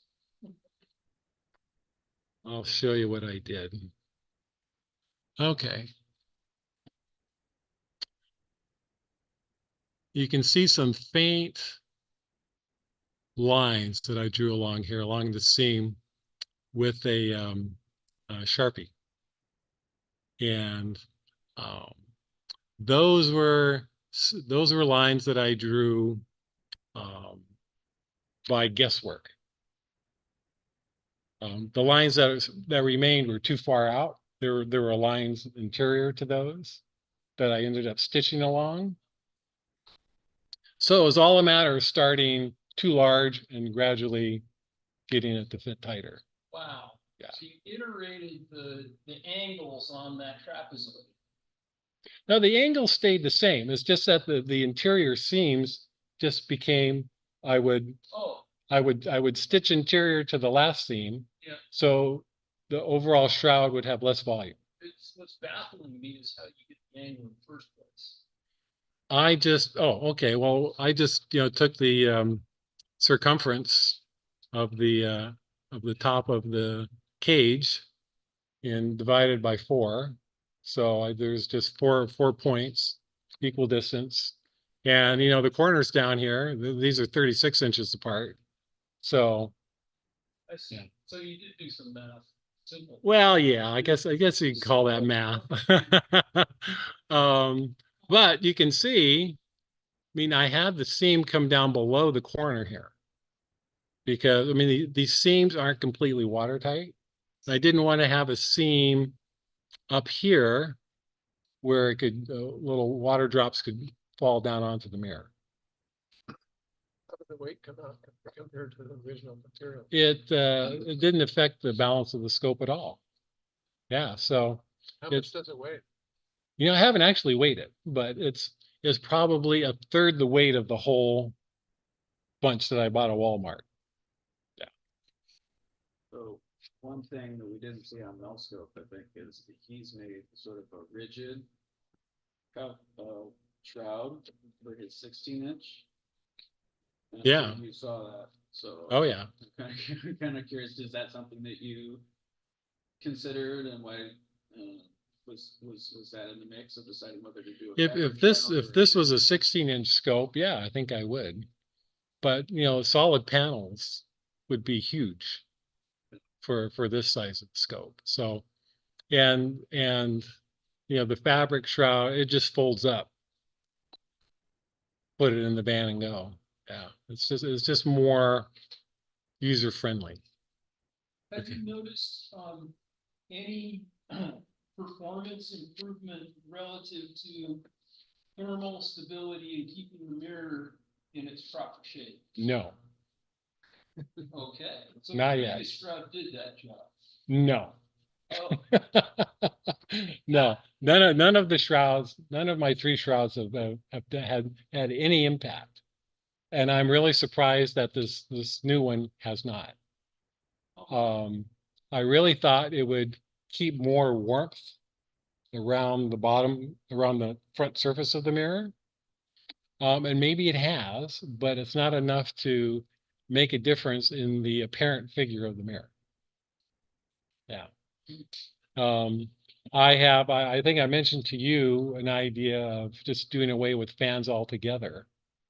And just having a static lever on the back pushing on the center of the mirror to get rid of the apparent overcorrection. Because when the mirror is perfectly thermally equalized, it's about as perfect the star test as you're going to see.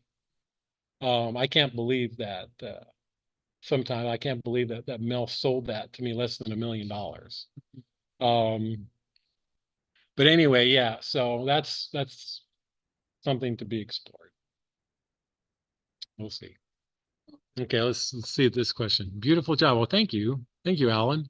Any risk of the PVC inner lining peeling or flaking off over time? Oh yeah, very much so. I have a great deal of experience with PVC linings from the athletic shoe industry. So I knew that going in. And so I fully expect that I'll make another shroud at some point because of that. And like I said, there's probably better materials. You know, how you go to a store, you're a telescope maker, you go to a store and you start looking at everything as how could it be useful in a telescope? How could I use that in my project? You know, it's just, yeah. So very, very much so. I'll always be keeping an eye out for a better material than this. Because yeah, the PVC will eventually start flaking off. that's a function of the sneaky foot factor too, right? No, No. no. Okay. I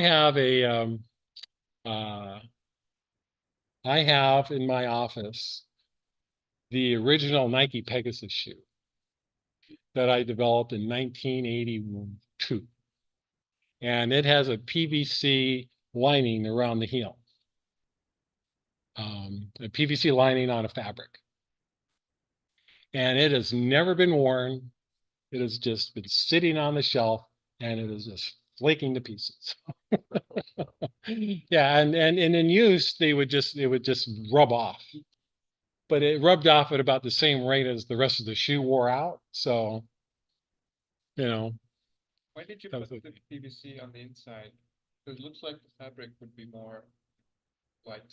I contemplated that, but I also know that the PVC will discolor when it's exposed to sunlight, and the blackish gray color will turn green, a really ugly green. So I decided no. But yeah, I did consider that. Okay, so thank you very much. That ends today's presentation schedule, and for everyone out there in Zoomland who has stuck with us all day, thank you very much. And I'm going to stop the recording now unless someone else has a question. And we'll see you tomorrow. Oh, thank you. There we go.